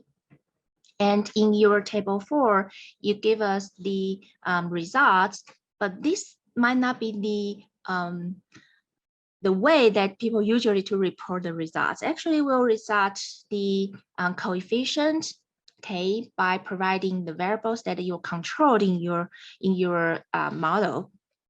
So maybe you can revise the report way for your tables for people to get your ideas more easier. Okay, and of course here you talking about the inference, the determinants, but maybe you can provide some graphical output. Okay, so it will much easier for us to understand, and you can interpret your results more clearly. And of course, I think you might have to explain more in your discussion section, because I did not really get why those results come out and what kind of implication that we can have. So more explanation will help us to really understand the to give more explanation can provide us more implications on your results, and we might can understand more of your studies. Okay. There's few minor comments. You treat the bank size as the moderate variables in your studies, but I'm wondering why you don't select the ownership, because for us usually we'll think about the ownership will affect the relationship between the perception, okay, the attitudes and their actions, like the private bank and the state-owned bank. I think they will have different actions, right? Or the foreign banks and the domestic banks. I think they will have different impacts on the relationship. So maybe you can provide explanation on that, okay? And I think you can provide some just some important idea concept in your introductions to let your reader getting into your study more easier. And of course, you have some writing errors, and your format is not really consistent in your paper, right? Like the tables, you have different format, and even for the section title, the number of the section is not really remain consistent. So I think you can improve your format and doing some corrections on your grammar errors or writing errors. Yeah. Okay, so I think that's all from my comments on your paper. So if you really need the slides, I can send you. I have the emails here. Okay, thanks. Thank you very much for really insights and really detailed comments, Shen Hashan. And Eddie, how would you respond to Shen Hashan's feedback? Yeah, first of all, thank you very much to Professor Chin for very valuable comments. Yes, some of them I can make it for improvement, but some I think we need for the future research. Yeah, we have a problem with limitation of maximum words that we have to in this paper. So some of explanation already there. So it's our challenge to rearrange this paper again to make more concise, but as you mentioned, more easy to understand for the readers. Yeah, but basically that you mentioned about that is also already in our full paper. Yeah, but it is for this purpose we make like concise. But thank you for your comment, and especially why bank is very in Indonesian landscape financial is very dominant. It's like in China, isn't it? Banking is very dominant. So the impact of the bank to the implementation of social finance in Indonesia is very big. If the bank implement well, then the other will follow. So this is why we choose the bank. Secondly, according to the moderate, yes, when OJK developed this policy, they use size bank as a moderation. So we just pick up this to challenge this regulation, whether this approach is fit or not. And after we make this research, then we show it's not usable. I mean, it's not usable if you use size as approach. Maybe as you mentioned, ownership maybe is better. So it comes with the recommendation. So I think this for the minor, yes, I will make a better revision. Thank you very much for your comment. Very useful. Thank you, Professor Chin. Welcome. Thank you thank you very much for everyone. Thank you very much for the insightful presentation and feedback discussions. We learned a lot from the presentation discussion during the session. Unfortunately, time is close to close this session, paper presentation session. Next, we would have a special session titled Meet the Editor.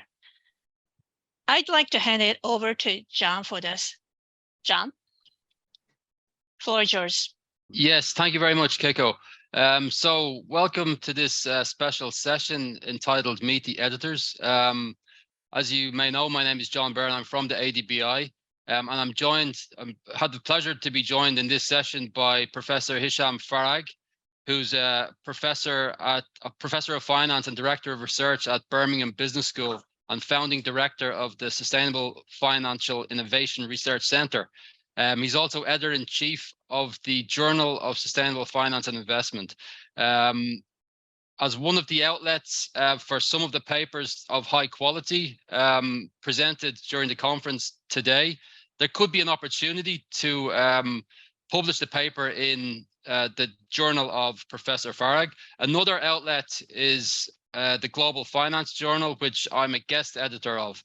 So the purpose of this short session today is basically to for papers that have shown rigor in their empirical analysis and demonstrate a clear contribution to this important literature, there can be some outlets, and one of those is a special issue of the Global Finance Journal, and the other one is a possibility to be considered in Professor Farag's journal, which is the Journal of Sustainable Finance and Investment. So I would like to ask Professor Farag to make some comments. Basically, before he makes his comments, the purpose of this session again is, first of all, to obviously promote both journals, but also to take any questions that any of the presenters may have on the process, on what we're looking for, and any issues of that nature. So Professor Farag, I'll hand over to you now. Thank you. Thank you very much, John, and good afternoon, everybody. It's morning my time, but good afternoon, everybody. I'm really very happy to join the session, and thanks, John, for this kind invitation. And I hope the conference is going well. Conference is great. I can see participation and the agenda and papers considered are really great.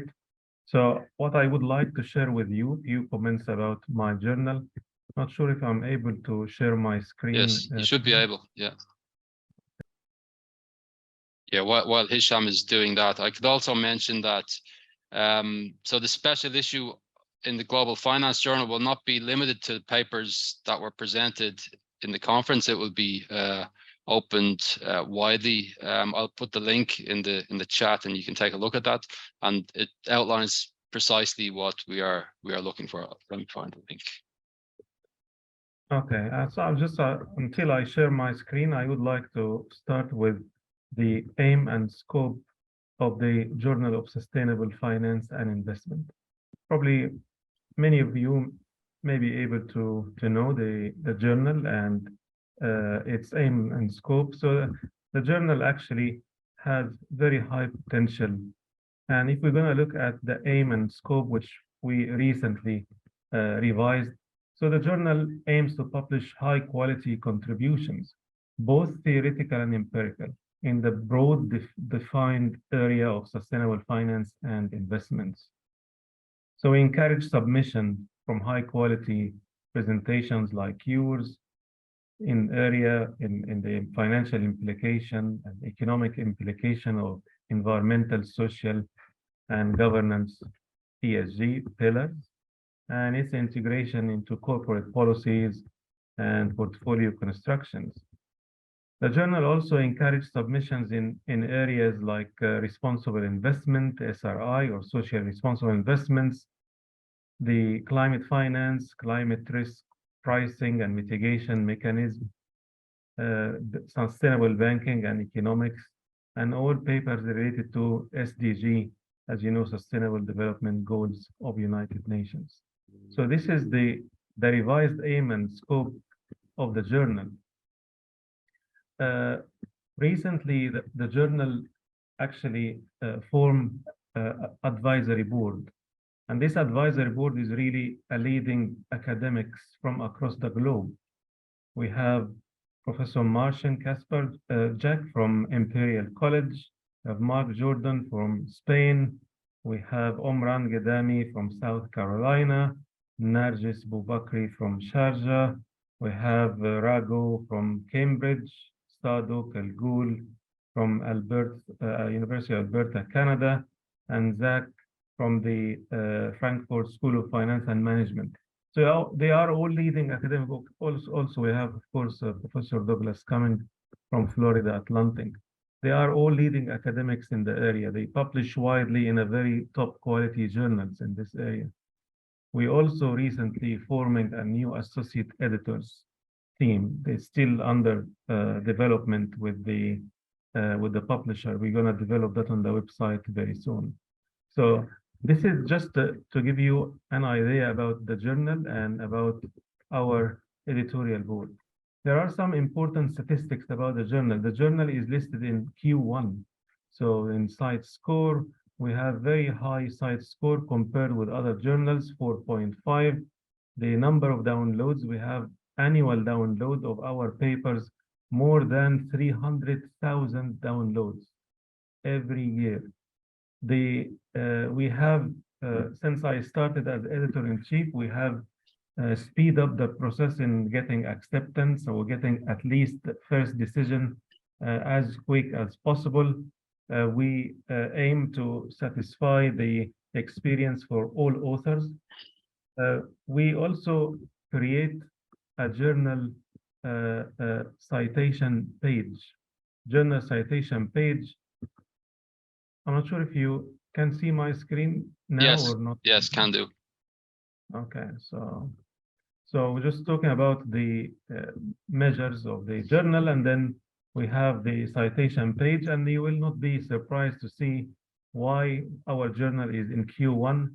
Look at our H index 48, how many citations we got in short period of time, over 10,000 citation. I index 208. So we have really very promising measures, and we hope even the journal ranking will be even better when the time come to reconsider the ranking and so on. We also have large number of submissions.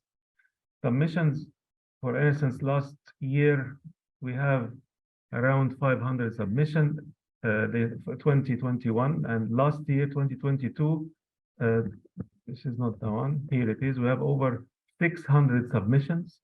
So we really receive a large volume of papers.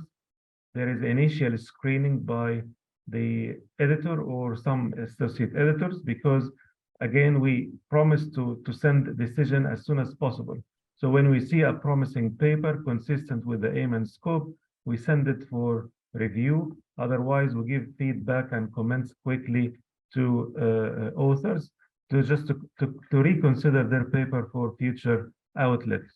So we have diverse submission from everywhere across the globe. So United States, from Middle East, from Russia, Tunisia, Turkey, Malaysia, Pakistan, Indonesia, from everywhere, actually, every country we have submissions.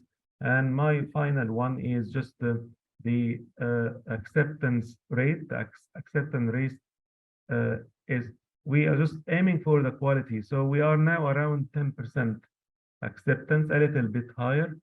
But again, if we are receiving high quality submissions, there is no predefined level that we have to do that.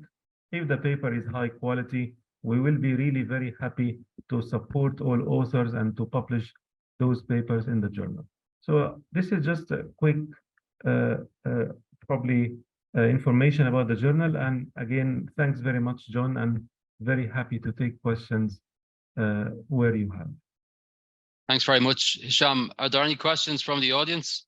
Otherwise, I would just, stress that presenting at the conference does not obviously guarantee anything. The papers would be, subject to the usual review process, but however, we would seek to fast track that process in order to get the papers out quickly while not obviously compromising on the quality.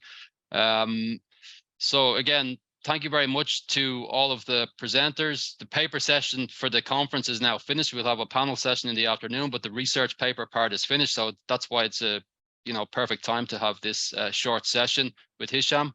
Again, thank you, and thank you, Hisham.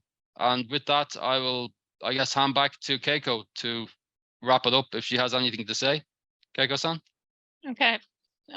Okay.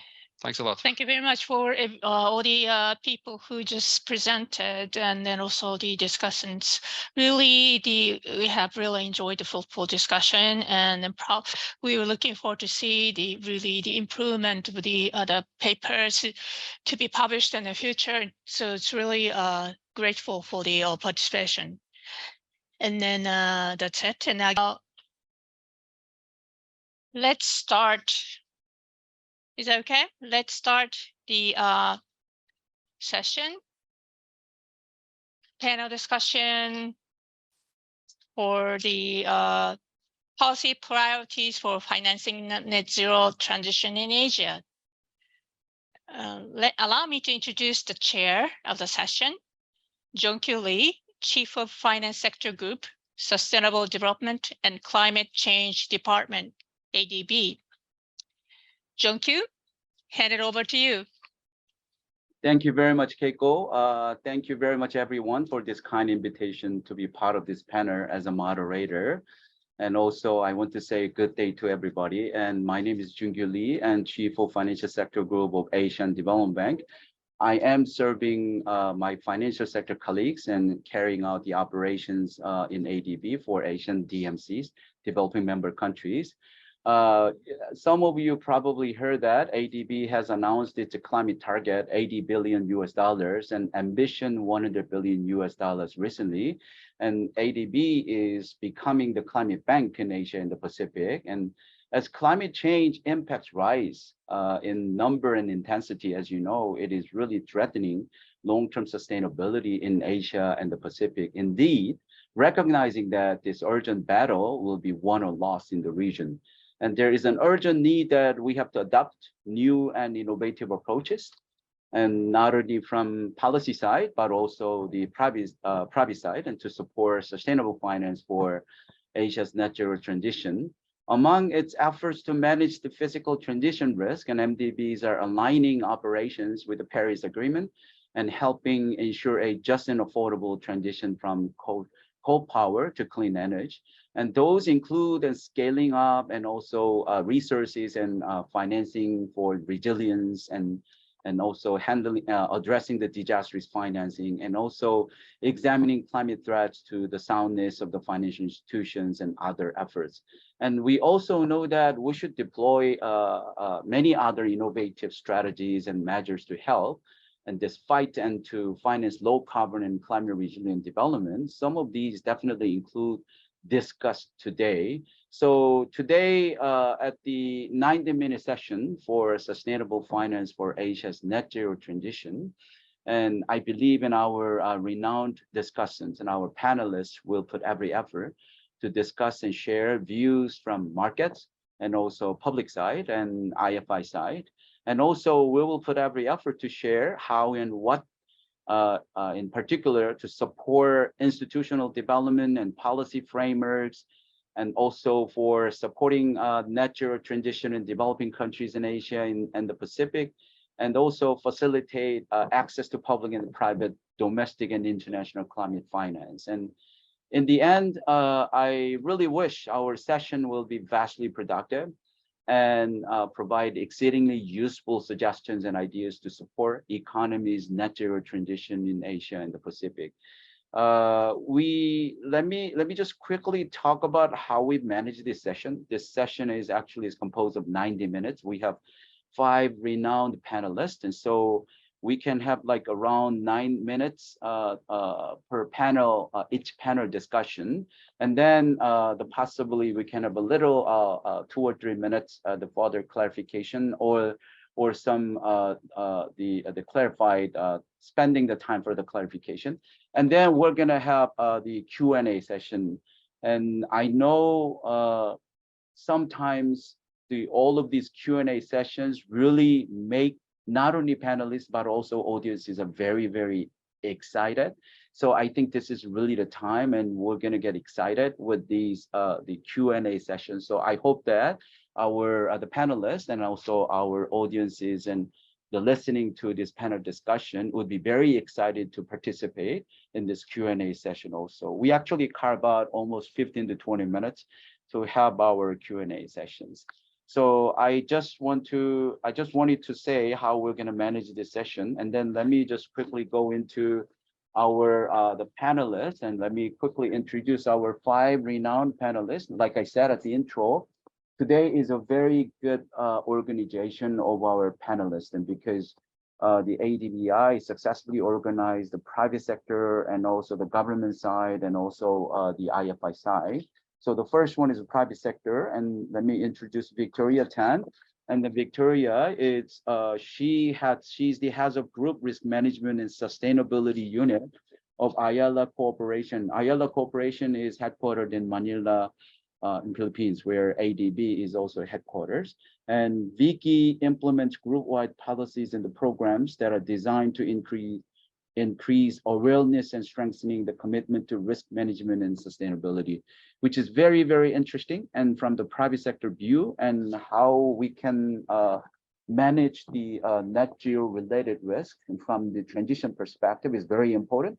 And also we are so eager to hear from her, what should we do? We means all of us together, and to support this private sector's, the mobilizing and the catalyzing role.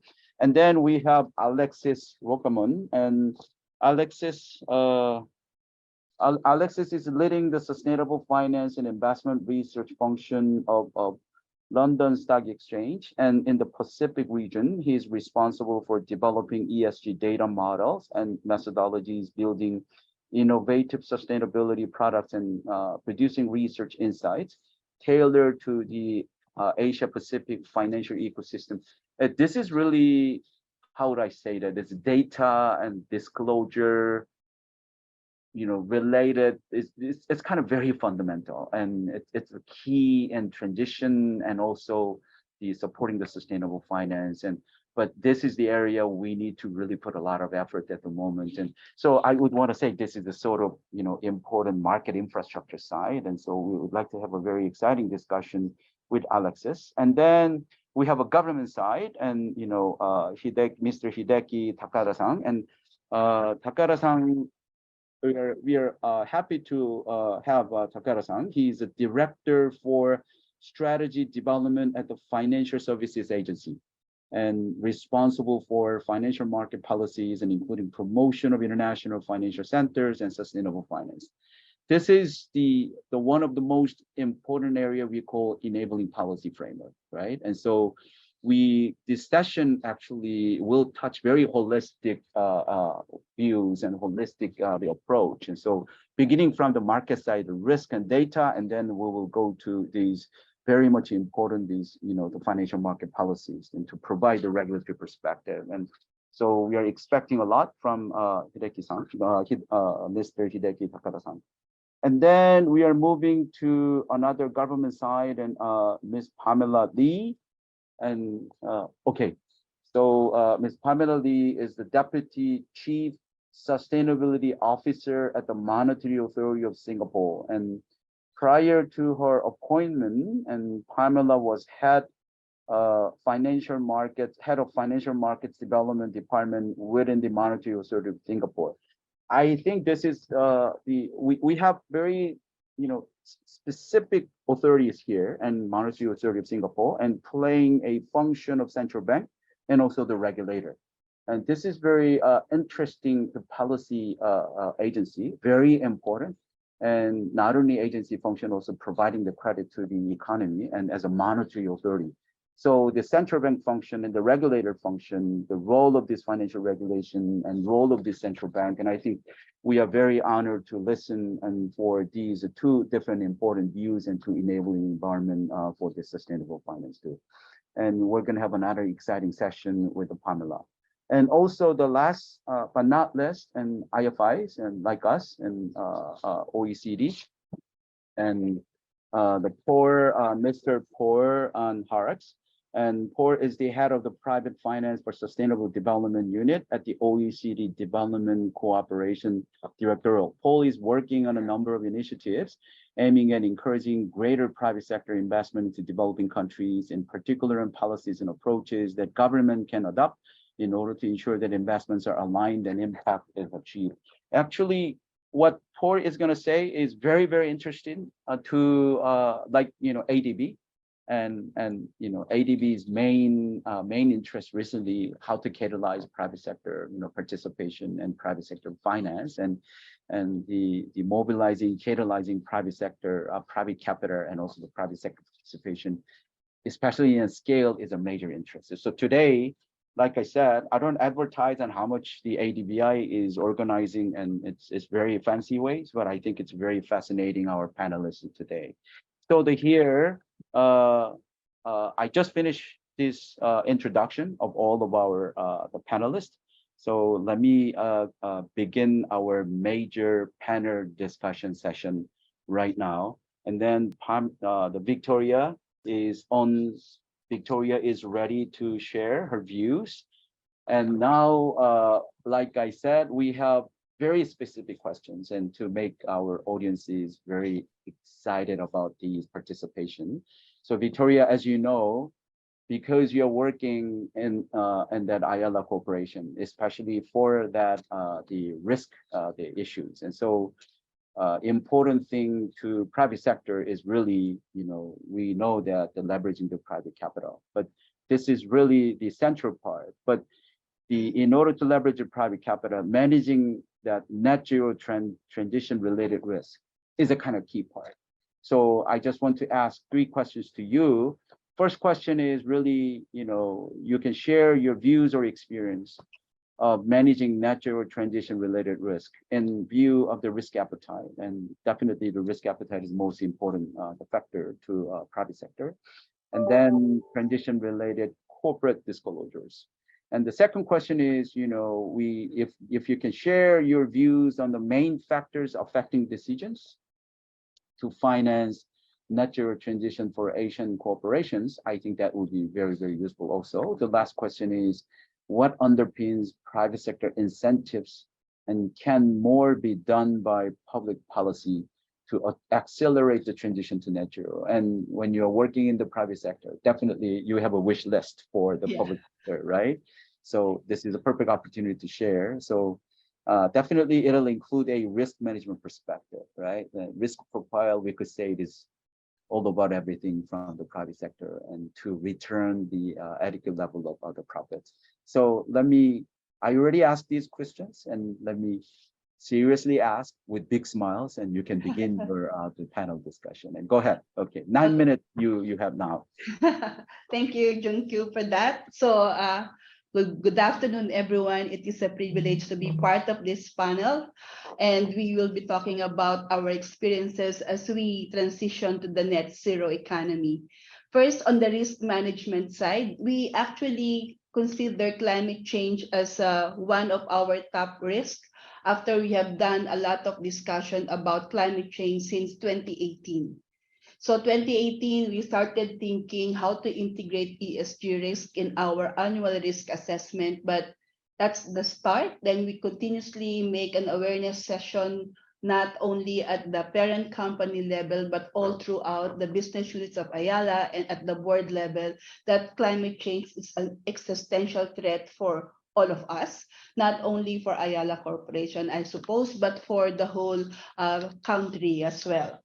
So embarking on that journey of transitioning to net zero, after understanding the impact of climate change to our businesses, the Ayala Group is in the early stages of developing our net zero greenhouse gas roadmap. Our CEO then, Fernando Sobel de Ayala, announced our commitment to achieve net zero greenhouse gas emissions by 2050 in October 2021.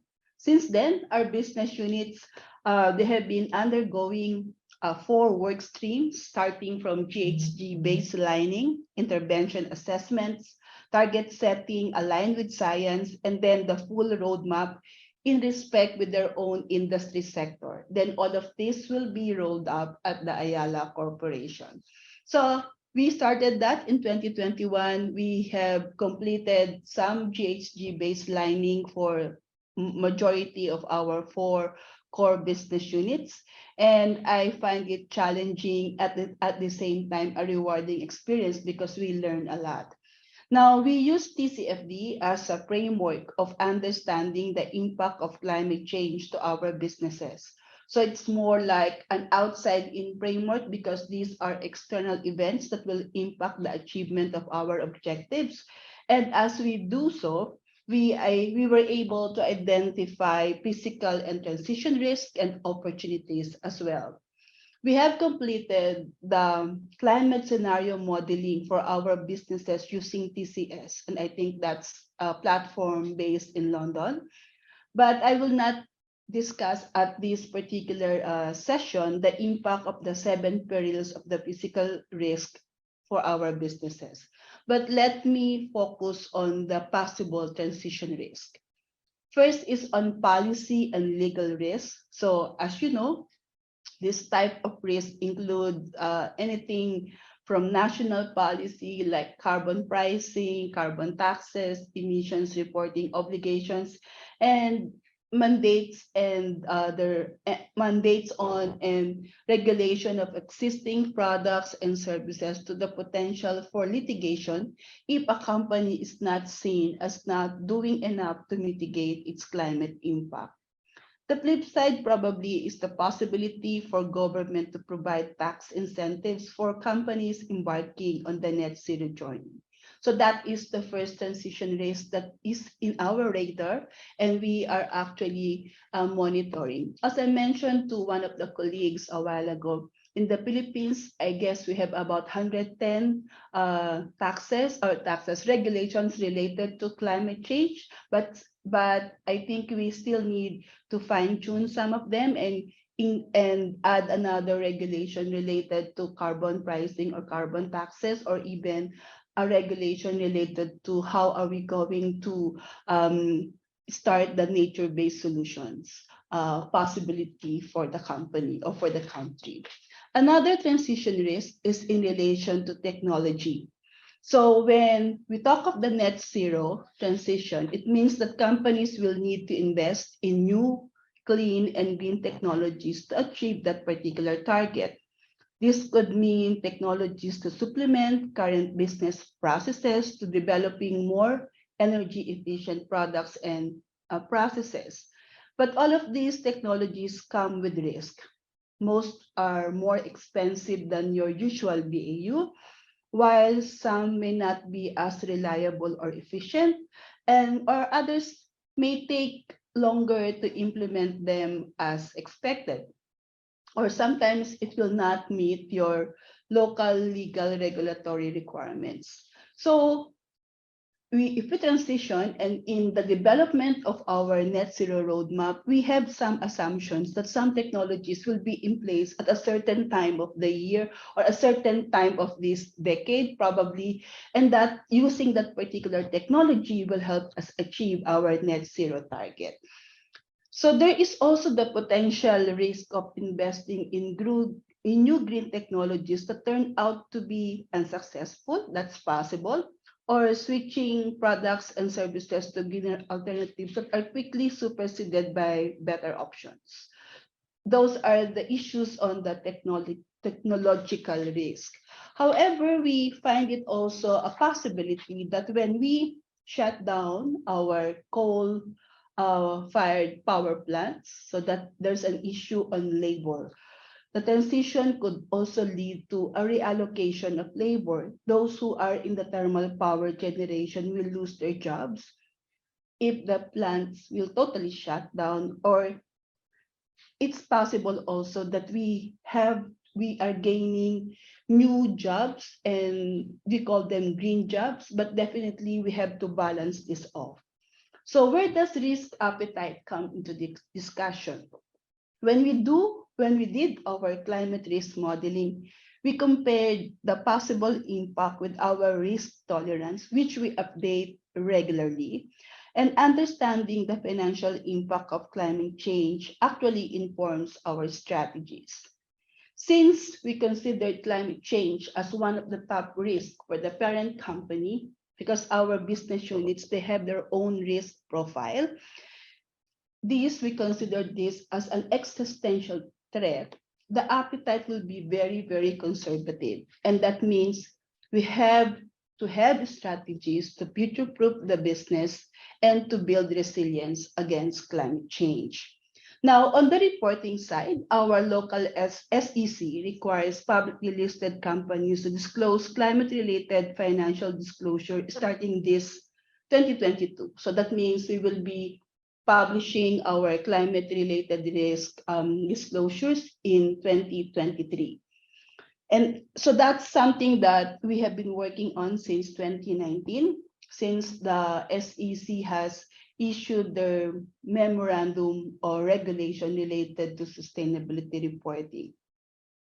We welcome this requirement because TCFD is a good risk management framework, wearing my risk management hat, and it increases transparency and governance.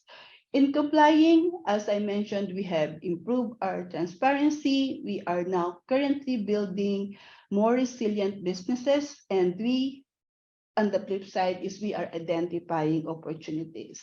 It is a lot of work, but I believe it is meaningful, not only to us, but for the future generation and for the whole country.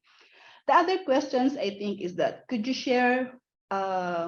I share my views on the main factors affecting decisions by global financial institutions to finance net zero transition for Asian corporations? Before I answer that, I guess I would like to say that we have a positive experience as far as Ayala is concerned. Our renewable energy arm, ASEN, has raised at least $1.3 billion to finance its 5 gigawatt of renewable energy capacity by 2025. And they need more, as they have recently announced that they are targeting 20 gigawatt by 2030. And in addition, I would like also to mention that ADB has helped ASEN with the first energy transition mechanism. And I guess that is the first globally. So that means that our coal power plant located in Calaca, Batangas, will shut down operation, but by 2040, 15 years ahead of its time. So that means that we have a 15-year gap, and that means that we will be avoiding a lot of emissions in the 15 years after it shut down. On the other hand, our financial services arm BPI has also raised $300 million and 100 million Swiss francs in 2021, and these are all in green bonds. So I believe that these are opportunities for companies to raise financing if they really want to transition to a net zero. As a country, I also believe that we have the large potential for renewable energy. We are second or third in the list published by WWF a few years ago. Aside from that, I also believe that we have the opportunity for nature-based solutions. So going back to my earlier mention that we need regulatory frameworks for nature-based solution, and that is particularly on carbon sequestration. So what could be the factors affecting decisions by global financial institutions? The first one probably is the level of public disclosures and data gap. Reporting taxonomies vary per jurisdiction, and there is a big data gap, especially in understanding scope 3. In our case, our BUs have to use proxies to complete their own GHG baseline.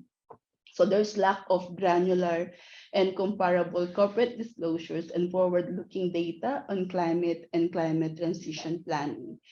But with the requirement of the Philippine SEC that we should start disclosing our climate-related financial information or climate-related information by 2022. I hope this will actually provide the PLCs the opportunity to communicate or to disclose their climate-related information. Another one probably is a strong direction and commitment from governments to the energy transition or climate action. So the new administration, it is one of their focus area, the climate change and how to, not really to transition, but probably the climate change in general.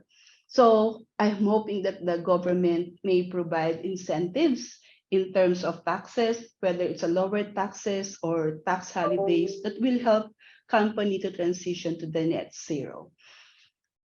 I guess that's some of the factors. I guess the other question is what underpins private sector incentives, and can more be done by public policy to accelerate the transition to net zero? Coming from a risk management perspective, I think I mentioned one of them, if the government will really provide for an enabling environment so that all the companies would be able to continue the climate journey or the climate ambition journey, and that they can transition to the low carbon economy.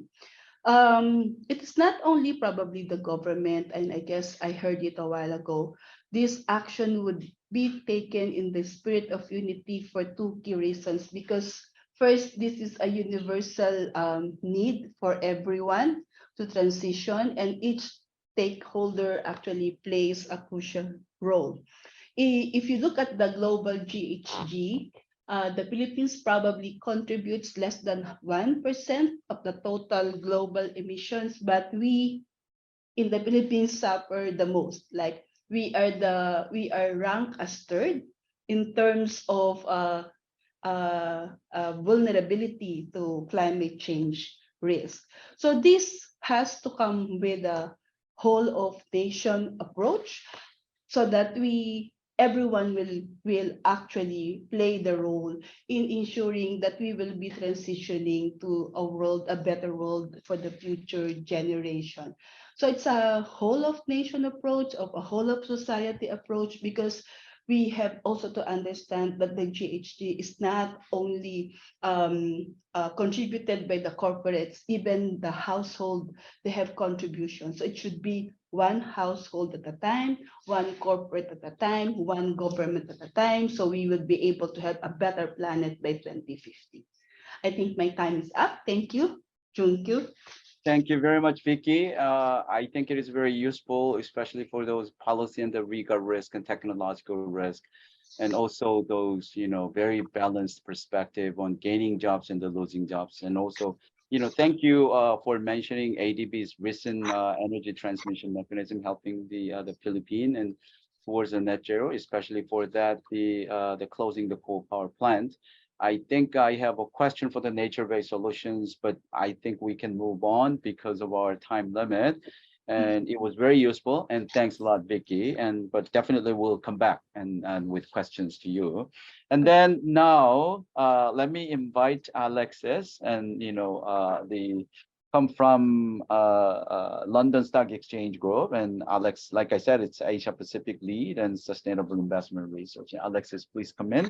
And then I have 3 questions, and I would want to say, but the first question, like I said, it's pretty much important, as also Vicky mentioned about this data issue, and data on monitoring the progression to net zero transition is a kind of very fundamental, it's very important key. And it's basically timely, reliable, comparable across countries. And from your perspective, and can you tell us about FTSE, Russell's role in supporting market participants in Asia for incorporating sustainable investment approaches into their investment strategies? And the second one is, what are the challenges, including differences across sectors? And third one is, what are the prevailing data gaps for asset owners and asset managers for investment decisions in net zero? And another question is included here. And so what role can public policy play? We keep on asking and coming back to the last question, what role can public policy play? So I understand that Alexis prepared a short presentation. And so Alexis, it's your time to speak, and go ahead. Thank you very much, Junkyuni, for the introduction as well as for the questions. Very happy to be here today among my other panelists. I think a lot has already been covered by Victoria in terms of the important aspects of sustainable finance transition in the region, but nonetheless, I will try to add some things to the discussion as well. So as Junkyu kindly introduced, I'm the APAC lead for sustainable investment research at the LSEG. Well, LSEG is the London Stock Exchange Group, is the parent company of FTSE Russell. And so what it is a financial infrastructure and services conglomerate that includes the London Stock Exchange itself. But not only the London Stock Exchange provides the financial infrastructure. We have other subsidiaries in post-trade, and that are the world leader in post-trade. And me and my colleagues were specifically working with the 2 subsidiaries of FTSE Russell and Refinitiv. So FTSE Russell is the benchmark and index company, and Refinitiv is the data and analytics company. So all of that under one umbrella, which makes us a global financial market player across all the financial investment value chain. So that's about what we do, and I wanted to touch upon a few topics in terms of, well, especially the last question that Junkyu mentioned, which is, but I'll cover the others as well, but also specific around the recommendations for the region and the policymakers, because it has a lot of impact on us and on our clients as well. So being mainly a data and analytics provider, as well as an index and benchmark company, we work a lot with data, obviously, and that is the easy culprit in the in the low carbon transition. Everybody blames the data when things go wrong, so we feel a lot of burden on our shoulders to deliver on that. And on the backdrop of this, I think we have 3 main recommendations for policymakers, specifically in the APAC context. And I would like to start with the first one, which is that we would like to see more efforts from the part of the policymakers into standardizing sustainability reporting and sustainability framework. So, well, that's an easy recommendation to make. And I think Victoria also mentioned something like that. I think everybody agrees on that. It's very basic. The reason why I think it makes it's particularly important that us as a data company, we do stress this fact is that there's a lot of assumption that data companies just have all the data in the world, and that it's so easy for us to provide. And the reality is that we don't invent the data. We collect it from publicly available sources. We analyze it. We estimate it when we don't have it. But the estimations, and we've made a lot of research on that, any climate carbon emission model, for instance, or any sort of estimation based on previous data is usually wrong. And when we are at this very critical junction in time when we need to transition to a low carbon business model, a low carbon economy, and we realize that we actually are relying on a lot of data that is missing, and that is estimated, and that is likely as a result very wrong. And to give you an example, as you can see on the slide, we made, according to a research paper that we published last year, there's only 58% of the FTSE All World Index. So that's our our broadest index that we have, which comprises 4,000 publicly listed companies. So relatively large companies in the listed market. Only 58% of them are disclosing scope 1 and 2 carbon emissions. So I think the previous panelists mentioned the importance of scope 3 emissions, and that's paramount. But when we realize that regardless of scope 3, only a minority of the publicly listed companies, not a minority, but like a small share of the publicly listed companies are disclosing the fundamental carbon emission data, then it really goes to show that there is a need to harmonize a little bit the expectations that policymakers have on companies, so that we can effectively collect information that will be usable by the financial market participants. So as a positive note, though, we also wanted to point out that you can see in the chart at the bottom, which is the fact that Asia Pacific has the largest number of TCFD supporter, and that is mainly driven by Japan. But still, I thought that was kind of a good hint of the eagerness of the region to move forward on this issue. And I think I'm always very impressed. I've been working in Japan for quite a long time now, but now I'm working more at the APAC level, and I'm always very impressed to see the eagerness of the market of all stakeholders here to be very active. And I just feel like there is a need to have, if only we had a bit more of a harmonized public policy environment, then all this eagerness will be able to translate into tangible action.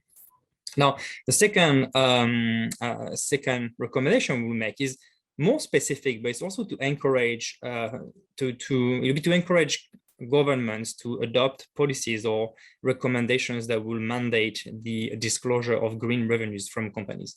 Now, that may seem very specific, but actually one of the things we're discussing a lot right now is the need to not only to transition away from environmentally harmful activities, but also the need to invest in the solutions. And there is a need for that to have a very different set of data that we've been accustomed to. We've been looking a lot at the harm that companies may be doing through their activities. We've been looking a lot at carbon emissions, at waste management, at water consumption, but very little. We've been looking very little at what actually do we need to transition to a low carbon business model.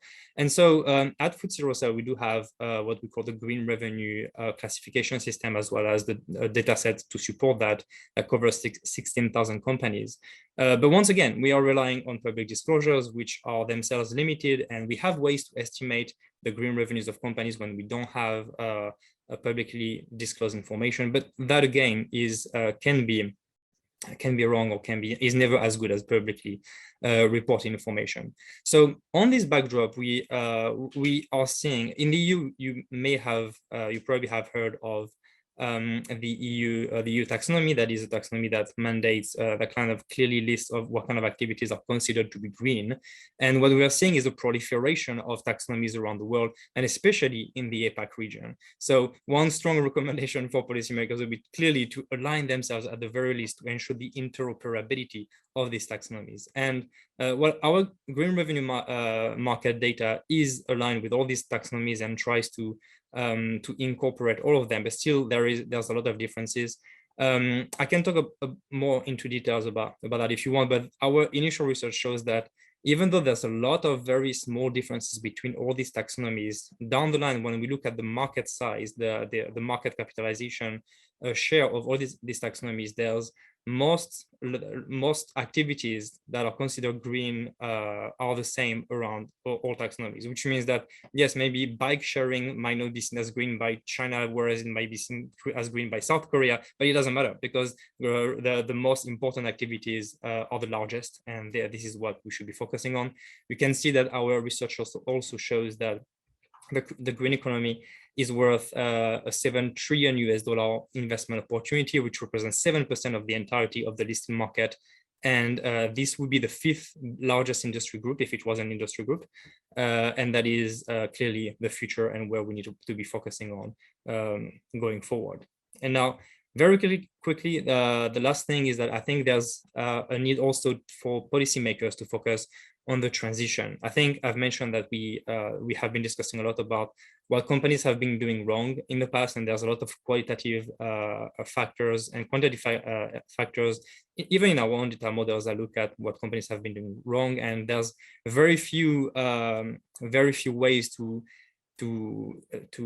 assess whether a company is going in the right direction. And so, as you can see from the climate action tracker, there's the overall consensus is that the current climate policies in the APAC region are insufficient, which means that there is a strong need for the public sector and the financial market participants to fill the gap. And this is where I think it is very important for all of us to be talking about, then what do we want to look at? And one of the few noticeable initiatives that we've been taking part in the past few years has been the Transition Pathway Initiative, TPI, which is an asset owner-led association, of which we are the data partner. And the idea is to take qualitative and forward-looking indicators, notably from our ESG ratings, and to combine those into a set of indicators that gives a hint of the transition, the quality of the climate management efforts of a company. The idea is to say that, especially in APAC, not all companies can decarbonize right away, and investors cannot afford to pull out, to divest entirely from all companies and to invest in a green portfolio right away. There needs to be a transition, and so the idea is to direct the flows of capital towards companies that are not yet low carbon, but that are on the right path to being low carbon. And so we've been working a lot on creating those sort of metrics and methodologies that try to gather different sort of qualitative data to give hints of where a company might be going in the future. That'll be it. Thank you very much, and looking forward to the discussion. Thank you very much, Alexis. And I think you remained on the very timely path, and I want to say thanks a lot. And, very interesting presentation built on what the Vicky said about those risks she mentioned, and also the role of public sector. But here it's really focused on the market infrastructure policy frameworks, and including the data and the disclosure. And also very interesting to learn about these diverging methodology choices and assumptions. And also your suggestion to policymakers, and such as like introducing mandatory disclosure rules, and also the companies, sort of breaking down the revenues coming from these green products, and also suggestion for, including other SDG goals in the disclosure. That is also very interesting and useful as a part of the forward-looking suggestions, and given the current all efforts and also all hands on the deck, and to support this green and climate initiatives. And but I'm very happy to hear and see that that stats you presented, and rapidly rising green economy market capitalization, and the 14% and average over the last 12 years. Oh, this is amazing, And I think all investors are happy to hear about this 14%, it's this market capitalization. And this is very interesting. Thank you very much. And then now we just finished the two market side, suggestions and the views, and to the public sector, and also their own views from the market's experience. But now is the time to move to our policy side, and especially Japan mentioned a few times. And so we are very happy to hear, and also honored to invite Mr. Hideki Takada, Director of Financial Services Agency for Strategy and Strategy Development. So Takada-san, and please provide your the panel discussion. And I know you have the presentation, so you can upload, and then you begin your the panel discussion. This is your time. Please go ahead. Well, thank you very much, Junkyu, for your introduction. And yes, I'm Hideki Takada from the Japan Financial Services Agency. And now I'm reading the sustainable finance policies of the Financial Service Agency and the Japanese government. But formerly, I was at the Green Finance team at the OECD in Paris. So I'm very happy to meet again my fellow panelist, Paul Hawks here. But anyway, I think in the course of my short presentation, I can answer some of the questions you raised. So the first is about the recent development of the sustainable finance policies in Japan. And there are many initiatives we are taking forward. The first, last December, the Japanese government, as an entire government package, they launched a GX or a Green Transformation Policy Package, and which says that Japan is going to achieve, need to achieve the investment in green transformation of 150 trillion yen, Japanese yen, in the next 10 years, public and private money combined. And out of this 150 trillion yen, about 20 trillion yen will be disbursed by the public budget. And in order to raise that money upfront, we are going to introduce a new government bond, which we call the GX Economic Transition Bond. And so we have now submitted the legislation to the Diet, which is to be discussed very soon. And so this is going to become the one with the biggest size of the sovereign ESG bond in the world. And the second is about the disclosure. This is already mentioned by the presentation by Alexis, but Japan is very heavily committed to the TCFD, and actually in terms of the number of TCFD supporting entities, Japan is by far the world #1. And last April, there was a reorganization of the Tokyo Stock Exchange, and the top-notch segment, the prime market, the companies listed this segment of the market are required to disclose climate information in line with TCFD. And also, we are introducing a new statutory requirement for the companies to disclose sustainability information as part of their statutory corporate financial reporting. This is to be implemented very soon. And the third element is about the transparency of the ESG market.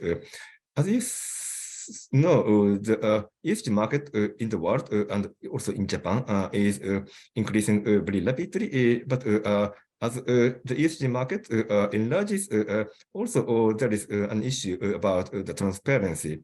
And particularly the role of the providers of ESG evaluation and data are increasing, but there are some concerns among stakeholders about transparency or neutrality of those evaluations.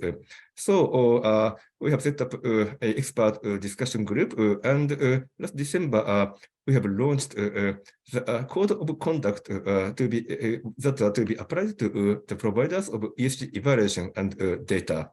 And now we are calling for the providers to voluntarily endorse this code of conduct.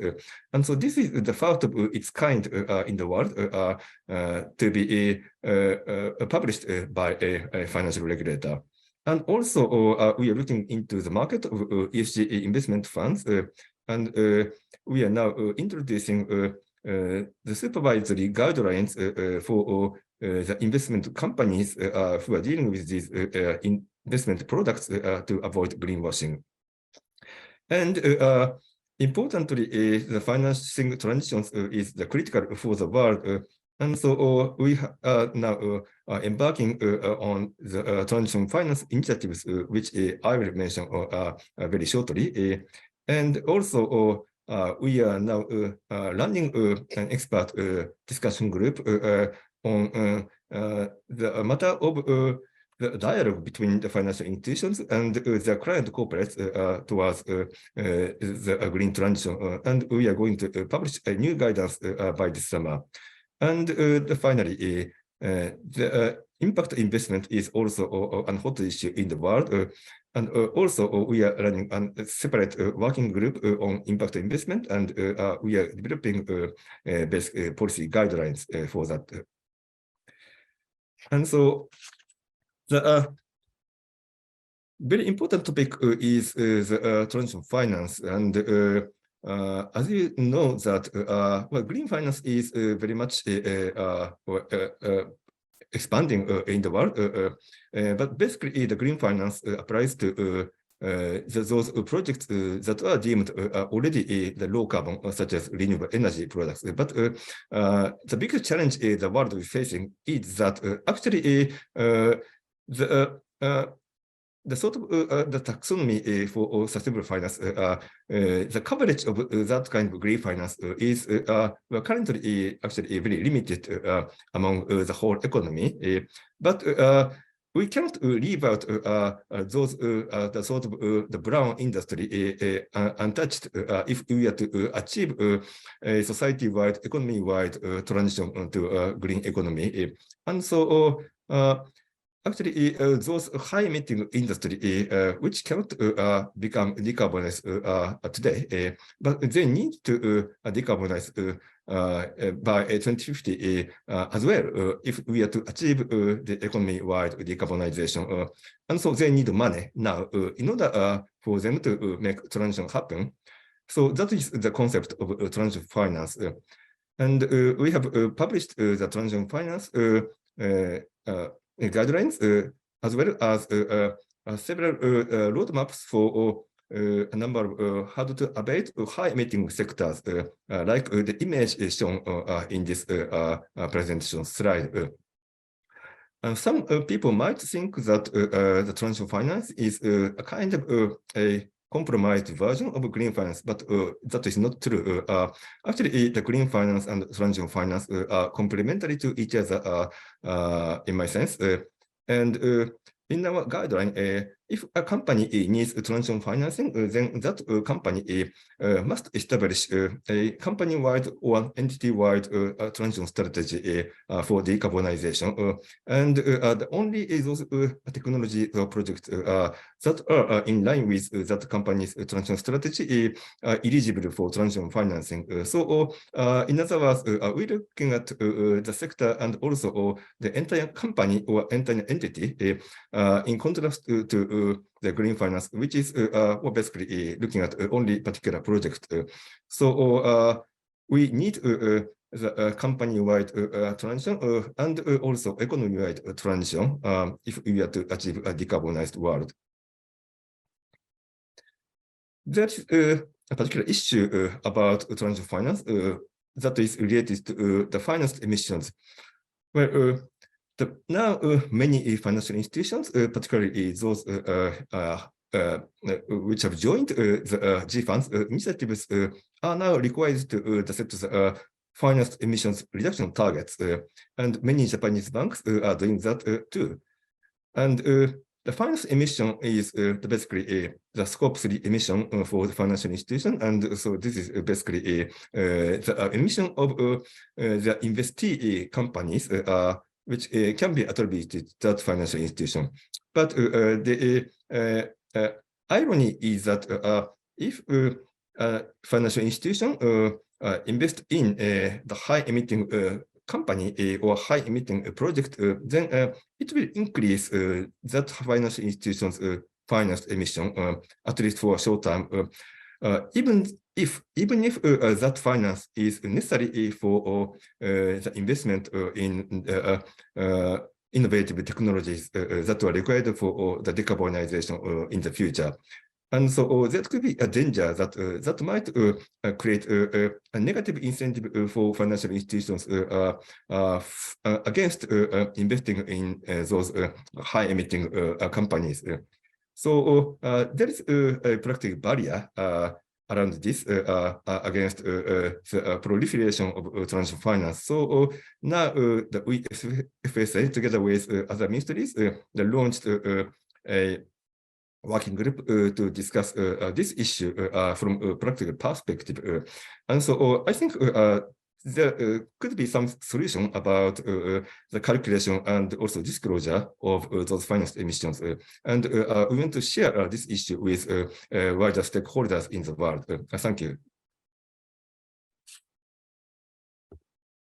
Thank you so very much, Takara-san. Actually, based on the presentation of our private sector and talking about their challenges and also issues and also the policy suggestions to policymakers, you properly portrayed and presented actually what actually has been the progress in the policy measures and promoting sustainable finance and investment initiatives. And also, I want to say thanks a lot for that, what more needs to be done. And you raised that issues like the finance, the emissions. And I think given the Asian context, not only important for transition finance guidelines and also how to handle these finance emissions. And I think it's very practical and important questions. And thanks a lot. And then now I think it's so far our flows are pretty well smoothly flows, and building from the very specific, the company's perspective and related to all of those transition-related risk, and also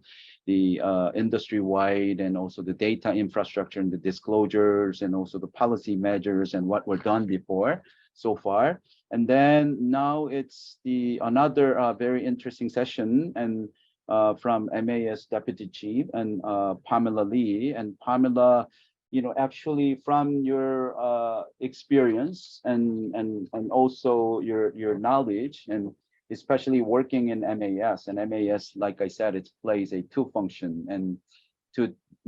function. One is central bank function, the other is a regulator function. And some people probably believe in regulator and the supervision also in somewhat. And so here it's very unique position to promote the sustainable finance, and with the financial policy tools and also the monetary policy tool. It's really exciting us and to learn from you. So based on these three, the presenters and panelists, and I can say the three questions to you, actually, but you can say that the two questions is also possible, it's okay. And then first one is, how can central banks best support the transition to net zero, specifically in Asia? I think this context is very relevant. This question is very relevant given your context.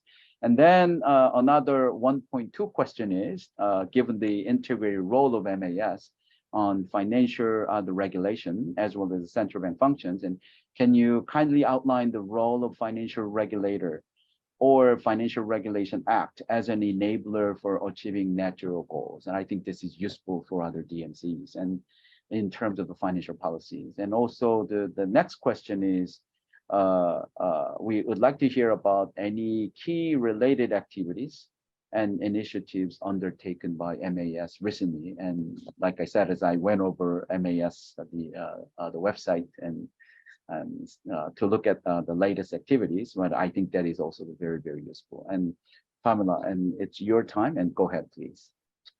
Thank you so much, Junku. First of all, good afternoon to everyone. And just let me express my thanks to the ADBI for this invitation to speak. And thank you so much for the insights from Victoria, Alexis, and Takara-san on your sharing on the key issues surrounding financing Asia's net zero transition.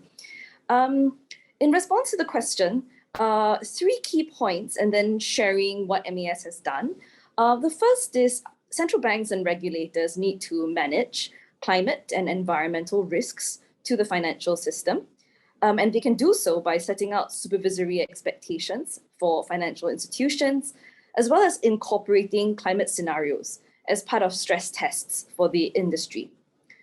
On risk management expectations, many financial regulators have set clear supervisory expectations on climate risk management for financial institutions to assess, monitor, and mitigate their exposures to environmental risk. This includes promoting scenario analysis and stress testing to take the forward-looking nature of climate risk into account. It is heartening to see financial regulators across the world coming together to tackle this global challenge in a harmonized and coordinated fashion. And this is the motivation for coalitions such as the Network for Greening the Financial System, as well as standard-setting bodies like the Basel Committee, which have stepped in to foster global alignment and to uplift global practices in climate-related financial risks. In jurisdictions where there is clarity in supervisory expectations, financial institutions have been spurred to action in incorporating transition and physical risks. Victoria talked about these sorts of risks earlier.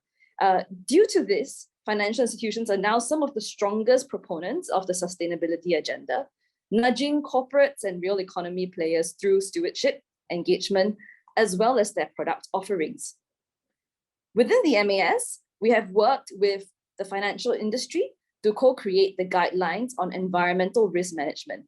And these cover banks, insurers, and asset managers. The ERM guidelines set out supervisory expectations for FIs in terms of identifying, assessing, managing, and disclosing environmental risks. The presence of clear supervisory expectations has spurred action by FIs. Like many other central banks and regulators, the MAS is also incorporating a range of long-term climate scenarios as part of our stress tests for the financial industry. And we take reference from the NGFS scenarios, approaches by other central banks and supervisors, as well as feedback from financial institutions. My second point is that regulators can provide support to financial institutions to finance the transition to net zero, while not compromising on risk management standards. And they can do so by providing clear guidance to FIs on transition plans, as well as aligning data, definitions, and disclosure standards. Firstly, on providing clear supervisory guidance on FI transition plans. This is something that Alexis from LSEC mentioned earlier as well, the importance of guidance on transition plans. Financial institutions are well placed to steward corporates through their transition, as well as provide financing for activities that promote the transition. However, FIs will shy away from this if they're constantly being questioned or fearful of being accused of greenwashing or investing in less than green areas. And this issue is particularly pertinent in Asia, just as Takara-san mentioned earlier, where many economies are still developing, energy demand is still growing, some 400 million people still do not have access to electricity. So the transition to net zero needs to be balanced with developmental considerations, and regulators need to publicly communicate support for FIs to perform this role of investing into or financing the transition, while setting clear expectations for credible transition plans. While this could mean that financed emissions will be elevated in the short term, net zero remains the target. Secondly, on data, definitions, and disclosure standards, I think we need clear standards on data, definitions, and disclosures. And these are relevant to transition plans, and they are also foundational to credible net zero efforts. Taxonomies need to be interoperable, and disclosures need to be aligned to internationally recognized sustainability reporting frameworks. Regulators can thus set these standards for FIs, and in turn, this provides the clarity and confidence to FIs for them to finance the green and transition activities.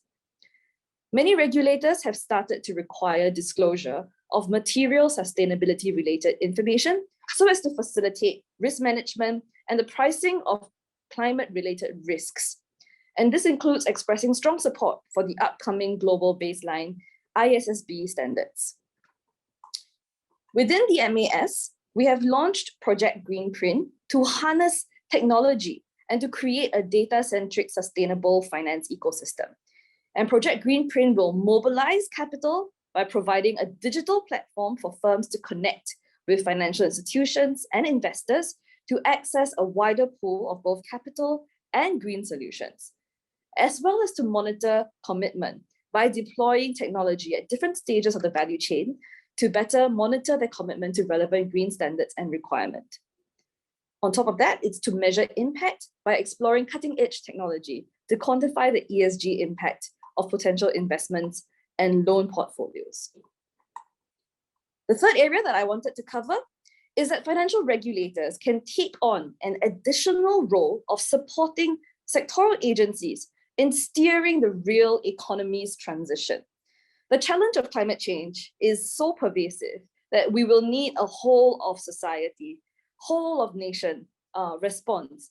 And financial regulators can work with sectoral agencies to bring together the financial as well as the real economy sectors to identify barriers as well as to explore solutions for decarbonization. To provide greater clarity and guidance, financial regulators can work with sectoral agencies on guidelines, on Asia contextualized sectoral pathways. And there is this real need for this sorts of contextualized sectoral pathways, which will take into consideration the economic and development needs of Asian countries, particularly in the hard-to-abate sectors. Decarbonization and development need to go hand in hand.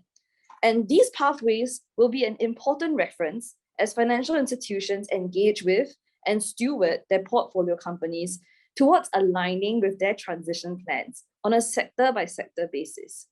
Just to give an example, in the energy sector's transition, we know that there are some 5,500 operational coal-fired generators in some 2,000 coal-fired power plants in Asia. And we need to phase them out early in order to have any chance of meeting the goals of the Paris Agreement. However, how are we going to ensure energy availability and address the needs of affected communities and workers? How do we replace coal with sufficient gas or renewables? What types of policies and regulations will we need? The ADB Energy Transition Mechanism is a possible model, and I believe Victoria mentioned it as an example earlier as well, where a coal-fired power plant is going to be phased down 15 years ahead of time. But we need to scale this up. Thank you.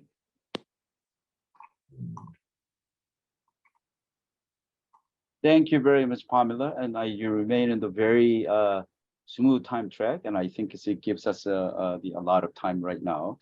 And then, you know, especially you talk about these climate scenario into the monetary policy and assess and mitigate the climate-related risk, and you know those the important policy initiative and would be very good example to other ASEAN DMCs, you know, to learn and further about this incorporating climate scenario, and also that clear guidance and especially for those financial institutions that trying to shy away, it's very practical, you know, the questions and how we can make them really fully engaged and to move towards this sustainable finance, especially beginning from this climate finance for this clear guidance area. I think it's a very the interesting the policy, the experience, and also the real economy transition. It's not just one side. It's, as you already mentioned, it is really the challenges are so pervasive. So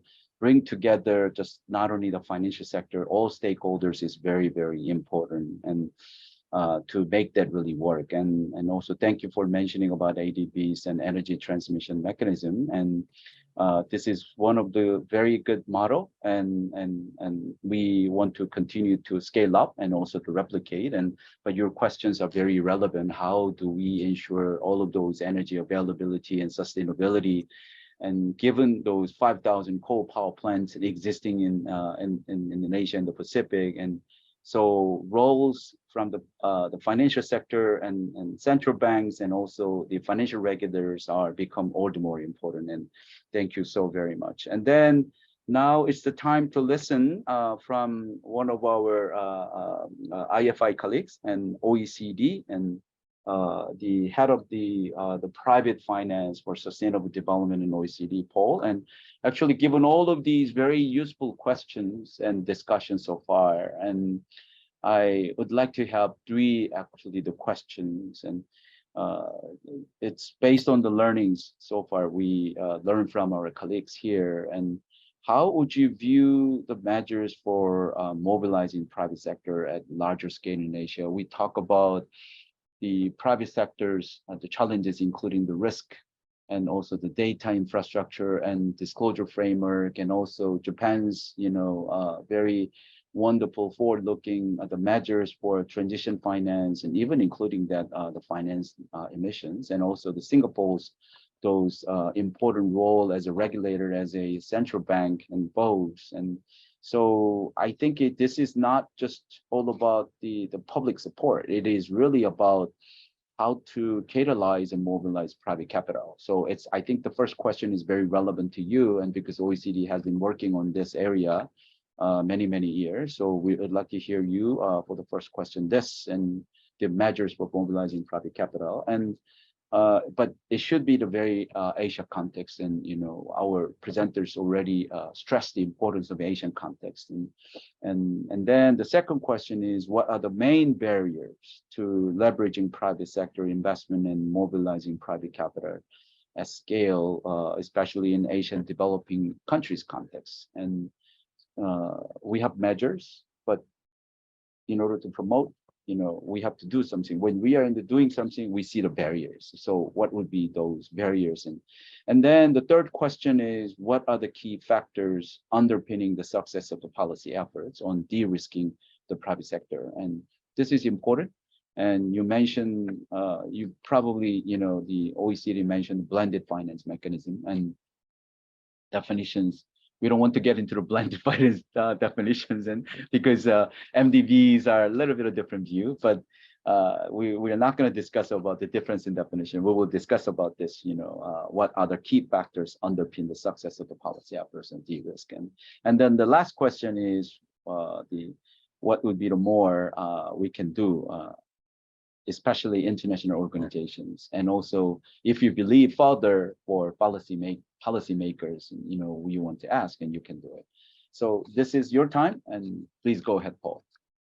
Thank you, Jung Lee, and thank you for the opportunity to present. And it's, I think, coming after all these great presentations, and Pamela sort of shaped things nicely for some of the presentation I want to make, but also great to see Hideki and the work that Japan's undertaking, which I think aligns very nicely with the work we're doing. So really sort of nice to see colleagues back from the OECD and talking on this topic, and appreciation for those presentations and giving me quite a nice sort of platform to present. So I'm going to go through some slides as well, and just to sort of formulate a bit of the thinking that the OECD has been doing. So I'll just be a moment there.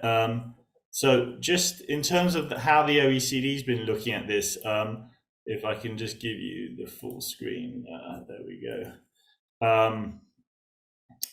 Yeah, the way that we've been looking at this is a bit in terms of blended finance. So the way that we want to mobilize is through basically two approaches, and we've been doing a lot of work in blended finance and sort of setting the policy stage for how to use this instrument and how to pull together the various ways that you can look at blended finance in terms of structures on the left, and then on the instruments on the right. So in terms of delivering net zero in Asia, one of the biggest areas that you're going to need to focus on is debt. We've heard about that in capital markets. And the way that we've been looking at that in terms of mobilizing institutional capital is through green, social, and sustainable, and increasingly sustainability-linked bonds. So those are really sort of important instruments, and a lot of those instruments that you see within the blended finance approach can support the issuance of green, social, and sustainable bonds, things like guarantees, but also grants and technical assistance. So I work for the Development Cooperation Directorate, so we're thinking a bit about also what donors can primarily do, but also what regulators and other parts in the system that are going to help move this net transition. It's not up to one actor. We're all, I think, quite nicely represented on this this panel in terms of who are the various sort of main actors in this space. So really great to be here. What have we seen in terms of the sort of Asia? Well, we've seen overall a very substantial increase in green and social and sustainable bonds. I'm leaving the SLB sector because that's the sustainability linked bonds is not, it's a new area and it doesn't have underlying assets yet. And we're working on some policy work on that in the future. So let me just talk about green, social and sustainable bonds. So it's been actually increasing so fast, and you can see most of that's been in developed markets. What we want to see is more in emerging markets, and in particular in ODA eligible. So those are countries that can get official development assistance. So they're on the list for official development assistance. But also you can see supranational issuers. So those are the big NDBs that have been issuing a lot as well to fund their balance sheet. I mean, Asia's been sort of a fast part of that market because of you've got generally quite good credit ratings, you've got very good regulators, and Singapore's sort of being, I think, a great hub to facilitate some of that green growth and some of those funds and emerging approaches to funding the green transition. But also we've seen quite good sort of issuance from a number of countries across. I mean, India just did their first green, social and sustainable bond. So there's quite a bit of interest from the I think investors, but from regulators, but most of it's been in Europe, as you can see, in terms of mainly in the green, and the social is still sort of coming behind that. And the social, that can be sort of housing, so for students, that's got a green element to it. But the green has got the most of the taxonomy and most of the sort of impact. So but to have a good portfolio, we think that you should have green, social and sustainable in it. And Asia's been, as I've said, is sort of the second largest region in terms of issuance in 2021. So you're showing strong growth, and we've seen issuance in particular in places like Thailand, the Philippines, and as I said recently, India. So this paper is accessing the capital markets. There is a lot of interest in Asia from investors, and that can be demonstrated a bit by the greenium effect.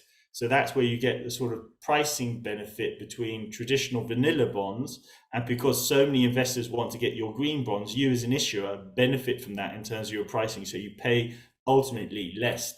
You can see on that graph at the bottom, the sustainability bond of Thailand, that it's sort of actually below its traditional equally equivalent vanilla bonds. So they're getting a benefit for that as a sort of the debt office, the taxpayers in Thailand, in order to issue green bonds and fund their sort of green transition. So super interesting in terms of how that's shaping up, because we've seen quite a lot of evidence in that in Europe, but that's demonstrating that investors in Asia have got a strong appetite for this green and social sustainable bonds. We've got to keep that going. We're going into a new sort of market environment where debt's going to become more pricey and there's more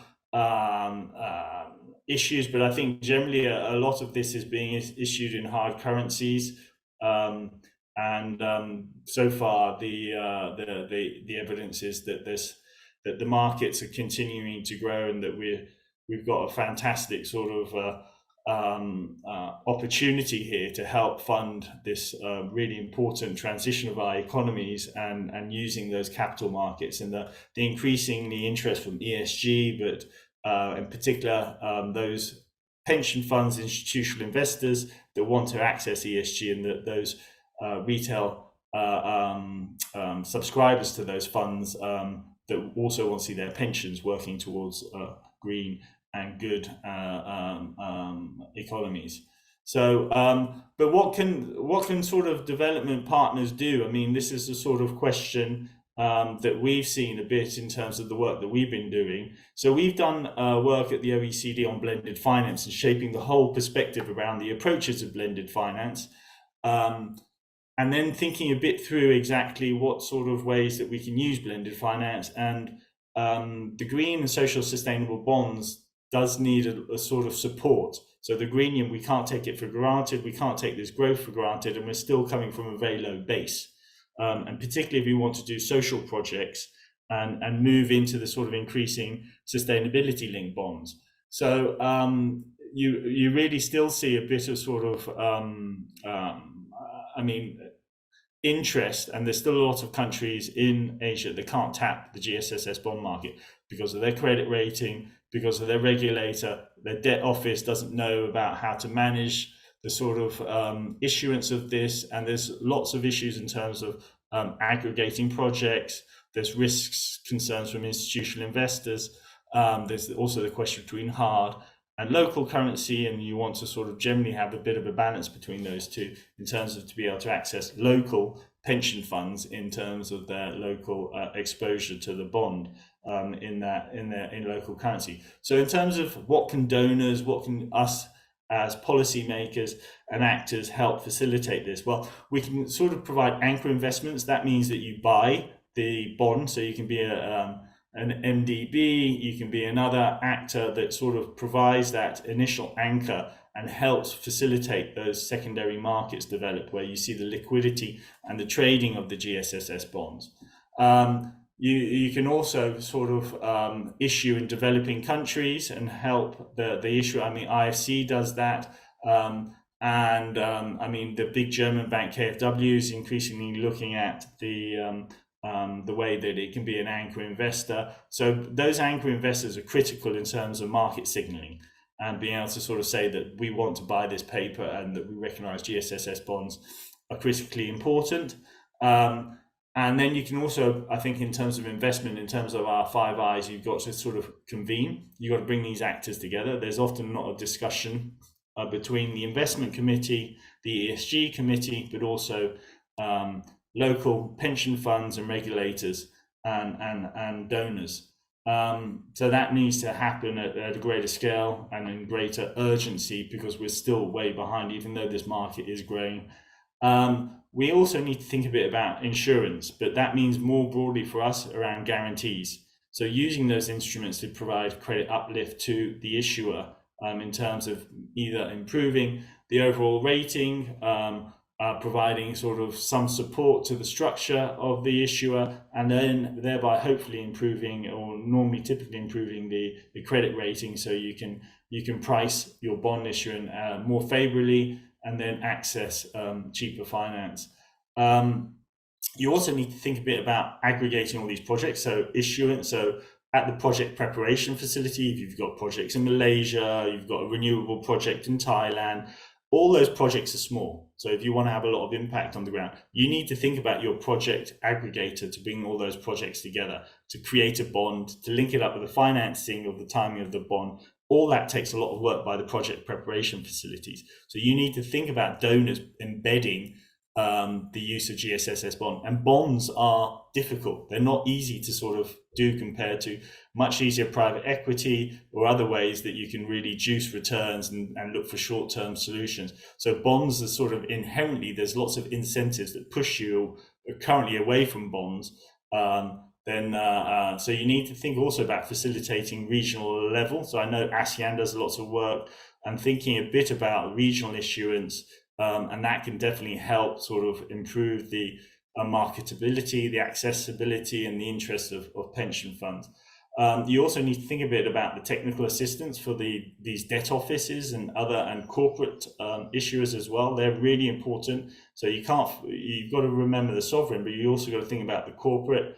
And then you've got these opportunities to strengthen the secondary markets, and that means sort of looking at the infrastructure, the way that you're set up, working with regulators to sort of make sure that the repo market and those secondary markets are relatively working, and that you can sort of start to build those up. And it is critical you have local capital markets. We've all heard about impact, and that's been, I think, across the panel, that's been raised significantly. But there does need to be more thinking around this. I mean, there's lots of work around ICMA standards, but we need to collaborate on building well-calibrated bond frameworks. You've got to support the more standardized and comparable. There's a lot of themes in bonds, so it makes it confusing for the investor. And those are difficult in terms of the reporting on the use of proceeds and the impact of that. Localized standards. I mean, we still work at the local level, and you've got to look at the taxonomies and guidelines adapted to that local context. And also you've got to think a bit about second party development of that sort of infrastructure or those actors. So the second party opinion providers need to be in sort of countries like Indonesia. They shouldn't always be based in somewhere like London or other jurisdictions. You need to build up that capacity for them to have a better understanding and an ability to look at projects on the ground. And finally, the transparency. I mean, we've heard about this, but we can do more, I think, and that's critical. So I can see Jung Lee is saying that I've run out of time, but I think I'm also good. Thank you very much.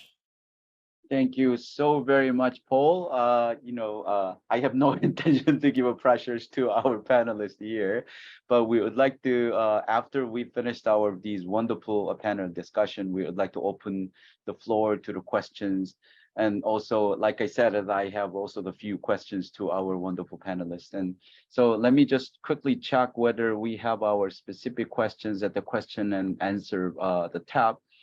And as you know, the questioners are proved to be living longer than just presenters. So I just want to encourage the audiences to raise questions, any questions. And just for the time, time constraint and the wise issue. So let me just raise the few quick questions. And actually, the first question to the Vicky, and Vicky talk about opportunity for nature-based solutions, especially for carbon sequestration. And so for that carbon sequestration, do you think any suggestions on specific product, nature-based financing product, and to promote this solution?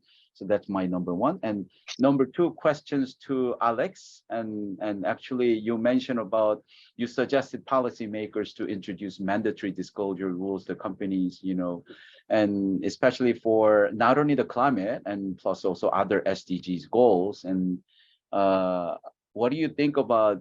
I don't think you are asking it should be done right away, right? So how you think about in terms of priority, and what can you suggest that? And then the third question to Takara-san. Actually, Takara-san mentioned about the financing transition, especially those financing transition focused on entity and sector and entity-wide transition strategy. I think this has a very specific, the policy intention, why it goes to entity-wide transition strategy. I believe this is effective mechanism. So you can share why do you think it's an effective by focusing on this, sector and entity-wide transition strategy and to promote this, the transition. And then to Pamela, you mentioned about the development perspective. Transition net zero should be done from development perspective. So you can quickly elaborate on that development perspective from Asian countries' perspective. And also the last question to Paul, the bonds issue. And it's fantastic presentation, and 4 structures and the 6 instruments, and you spend a lot of time on bonds. But as you know, Asian capital market, it's very fragmented, and it shows the very differences in terms of capital market development. So in that case, the bonds is a kind of wish list to some DMZ countries. It's difficult actually to attract investors, and also from supply and demand side, the structure side, and may go very long way. So as a kind of alternative, and to promote your suggestion, and what could you suggest together, including those instruments specifically you mentioned, like, do you think it's the bond market promotion strategy and should be working together very closely, guarantees and insurance as a part of risk mitigation mechanism and things like that? So I can give you that quickly. I'd like to give you 10 minutes for each, but because of the time, and I can ask you to just within 1 minute each, you can quickly go to the very concise the responses. So maybe I can ask the Vicky to respond first. Vicky, you go ahead. Yeah, for the nature-based solutions, we have been developing a program or a project in one of the islands of Luzon. And in the process of doing the project design document, this will be a 30-year project. We need a mix of equity and bonds or debts to finance the whole project so that it will become sustainable in the long run. The idea for the nature-based solutions, the carbon sequestration, is that later on, the financial model will be, we will be selling carbon credits to the market, and then in return, the money will be used actually to finance the whole project. So I'm very much interested in what Paul mentioned about bonds and retail bonds. So probably that's something that we can develop together with ADB or IFC or the other FIs of the world, just to help us to get this off the ground. We need also insurance because there is a threat of wildfires in the area. So, we need to protect and make sure that we can recover the trees after it was distracted or after the fire has ravaged the place. So those items, so we need financing, and probably we can be more creative into that. And then of course we need insurance. 1 minute. Thank you very much. It's very useful. Yeah. Okay, go ahead, and Alexis. Yes, thank you. 1 minute as well. I think when it comes to corporate disclosures, I think the idea is not to reinvent the wheel. And you're right to say that there is an urgency to the climate transition as well as the biodiversity transition, all of that. And I think companies and policymakers that encourage companies to disclose information should focus on what is most readily actionable for investors, for the financial community to invest in. And that starts with quantitative information. That starts with disclosing your carbon emissions, doing a full audit of your supply chain. That starts with laying down the data of what kind of business activities you're undertaking, where do you draw your revenues from, and what kind of emission reduction initiatives you are investing in, what kind of projects you're investing in, so that you may lay out, so that from an investor perspective, you can look at this and say, okay, now I have the information that I need to invest in that. Once that is done, I would encourage companies and policymakers to look at the more qualitative aspects of disclosures that can be, do you have like board governance of climate change, that can be internal carbon pricing, that can be the quality of transition plans, all of these things which will help the financial community assess whether a company is going in the right direction, and that is more complex and that is more subject to diverging opinions, and therefore we should start all with the quantitative information. Thank you. Thank you very much, Alex. Beginning from the urgency to move towards more complex suggestions, and I think it is a very good way to say layout, and thanks a lot. And then Takara-san, please. Okay, thank you. So about the entity and the sector approach, yes, just take an example of the steel production sector. And so the steel industry is one of the highest emitting industry sector. But even in 2050, even if we achieved net zero, or we are probably still using steel, so steel is necessary. But simply, it is not possible to produce steel without emission right now. So the steel industry, the whole production process must change into the totally new way of steel production without emission. And that is only available into the future. And so that is why we are looking at the all sector and the entity. So entity-wide strategy into the future is necessary. So it's a kind of a dynamic approach over the time scale. Thank you. Thank you very much. And Pamela? Thank you very much, Junku. I just wanted to highlight two things. The first is taxonomies and how MAS is contributing to local as well as regional taxonomy efforts, as well as global initiatives to improve the compatibility and interoperability of taxonomy frameworks. And we know that taxonomies can actually provide that sort of clarity on transition activities and can help to direct capital towards transition activities, spur investment in innovations that will help to decarbonize the real economic sectors.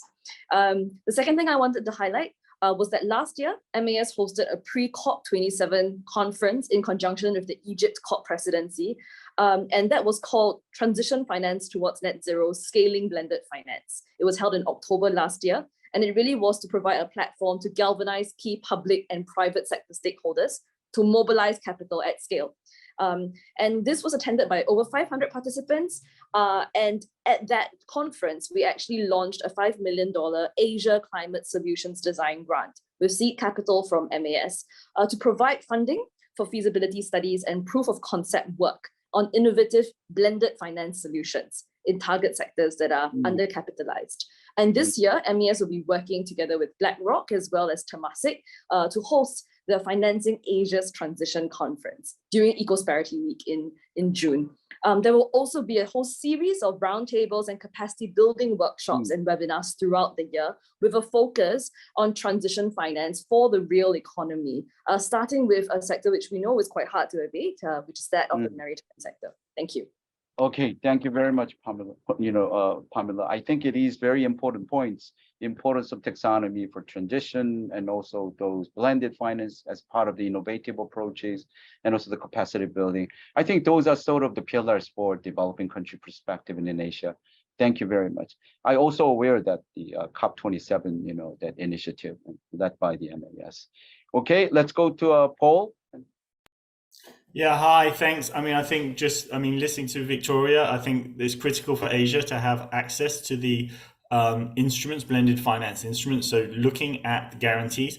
I also think to really spur the market, a big first loss with some sort of first loss from donors fund would really catalyze the whole region, and working at a regional level, including in terms of your regulatory agendas, including at your impact and how you look at your standards, but also coordinating in terms of how you anchor and act as anchor investors, and also being clear on the sustainability of the debt of countries as well, alongside GSSS bond issuance, would be key. So those are my sort of key recommendations. Thank you very much. Thank you very much, Paul. I think it cannot be stressed enough the importance of the risk mitigation tools, and given the capital market development situation in Asia, and also is completely agree on the importance of the anchor investment. I think we had a very dynamic discussion, very interesting discussion, and like I said, it's vastly and also exceedingly useful, and to our Asian DMCs and policymakers, and also our private sector participants. And I want to say thank you so very much. And we just use 3 minutes more. So I hope that and our 3 minutes more and would not be a greater hamper to our Dr. John and Varian, and for concluding remarks. So I would want to say, and we had a great session, and thank you so very much to everybody. Thanks a lot. I should stop here to give the microphone to our the concluding remarks speaker. Thank you. Thank you very much, Junku, for this excellent chairing of this very interesting session. We have now come to the end of this 3-day conference on sustainable finance for Asia's transition to net zero, which was jointly hosted between ADBI and the Centre for Sustainable Finance at SOAS University of London. I think that over the last 3 days, we have deepened our understanding of not only the progress that we've made, but also the challenges that remain. I don't plan to spend too much time with these closing remarks. I would just like to highlight two key takeaways that I have drawn. The first one is on risk and uncertainty and the challenges that remain there. The panel has discussed in depth some of the issues related to that, notably in terms of disclosure, taxonomies that are required for facilitating the transition to sustainable finance and the transition to net zero as a result of that. I think that public policy has a strong role to play in addressing some of the risks in terms of the financing, in particular what was discussed, for example, on blended finance, insurance and related mechanisms, and how these could be combined. The second point I would like to highlight is on the importance of understanding more about just transition. I think that while, of course, it's key to encourage and incentivize a mobilization of private capital to facilitate the transition, we also must bear in mind that there can be inequalities associated with that on the real economy. And I think a deeper understanding of those implications need to be made. And this has been clearly implied by some of the research papers that were presented over the past couple of days. So more needs to be done there. So with that, I would now close this conference. Once again, thank you to all the speakers. The presentations were excellent, and I think the panel discussion at the end provided great insights from the policy perspective, and hopefully helped to draw a bridge between some of the research gaps that remain and some more that needs to be done on the policy side. So with that, I would close this conference. Thank you very much.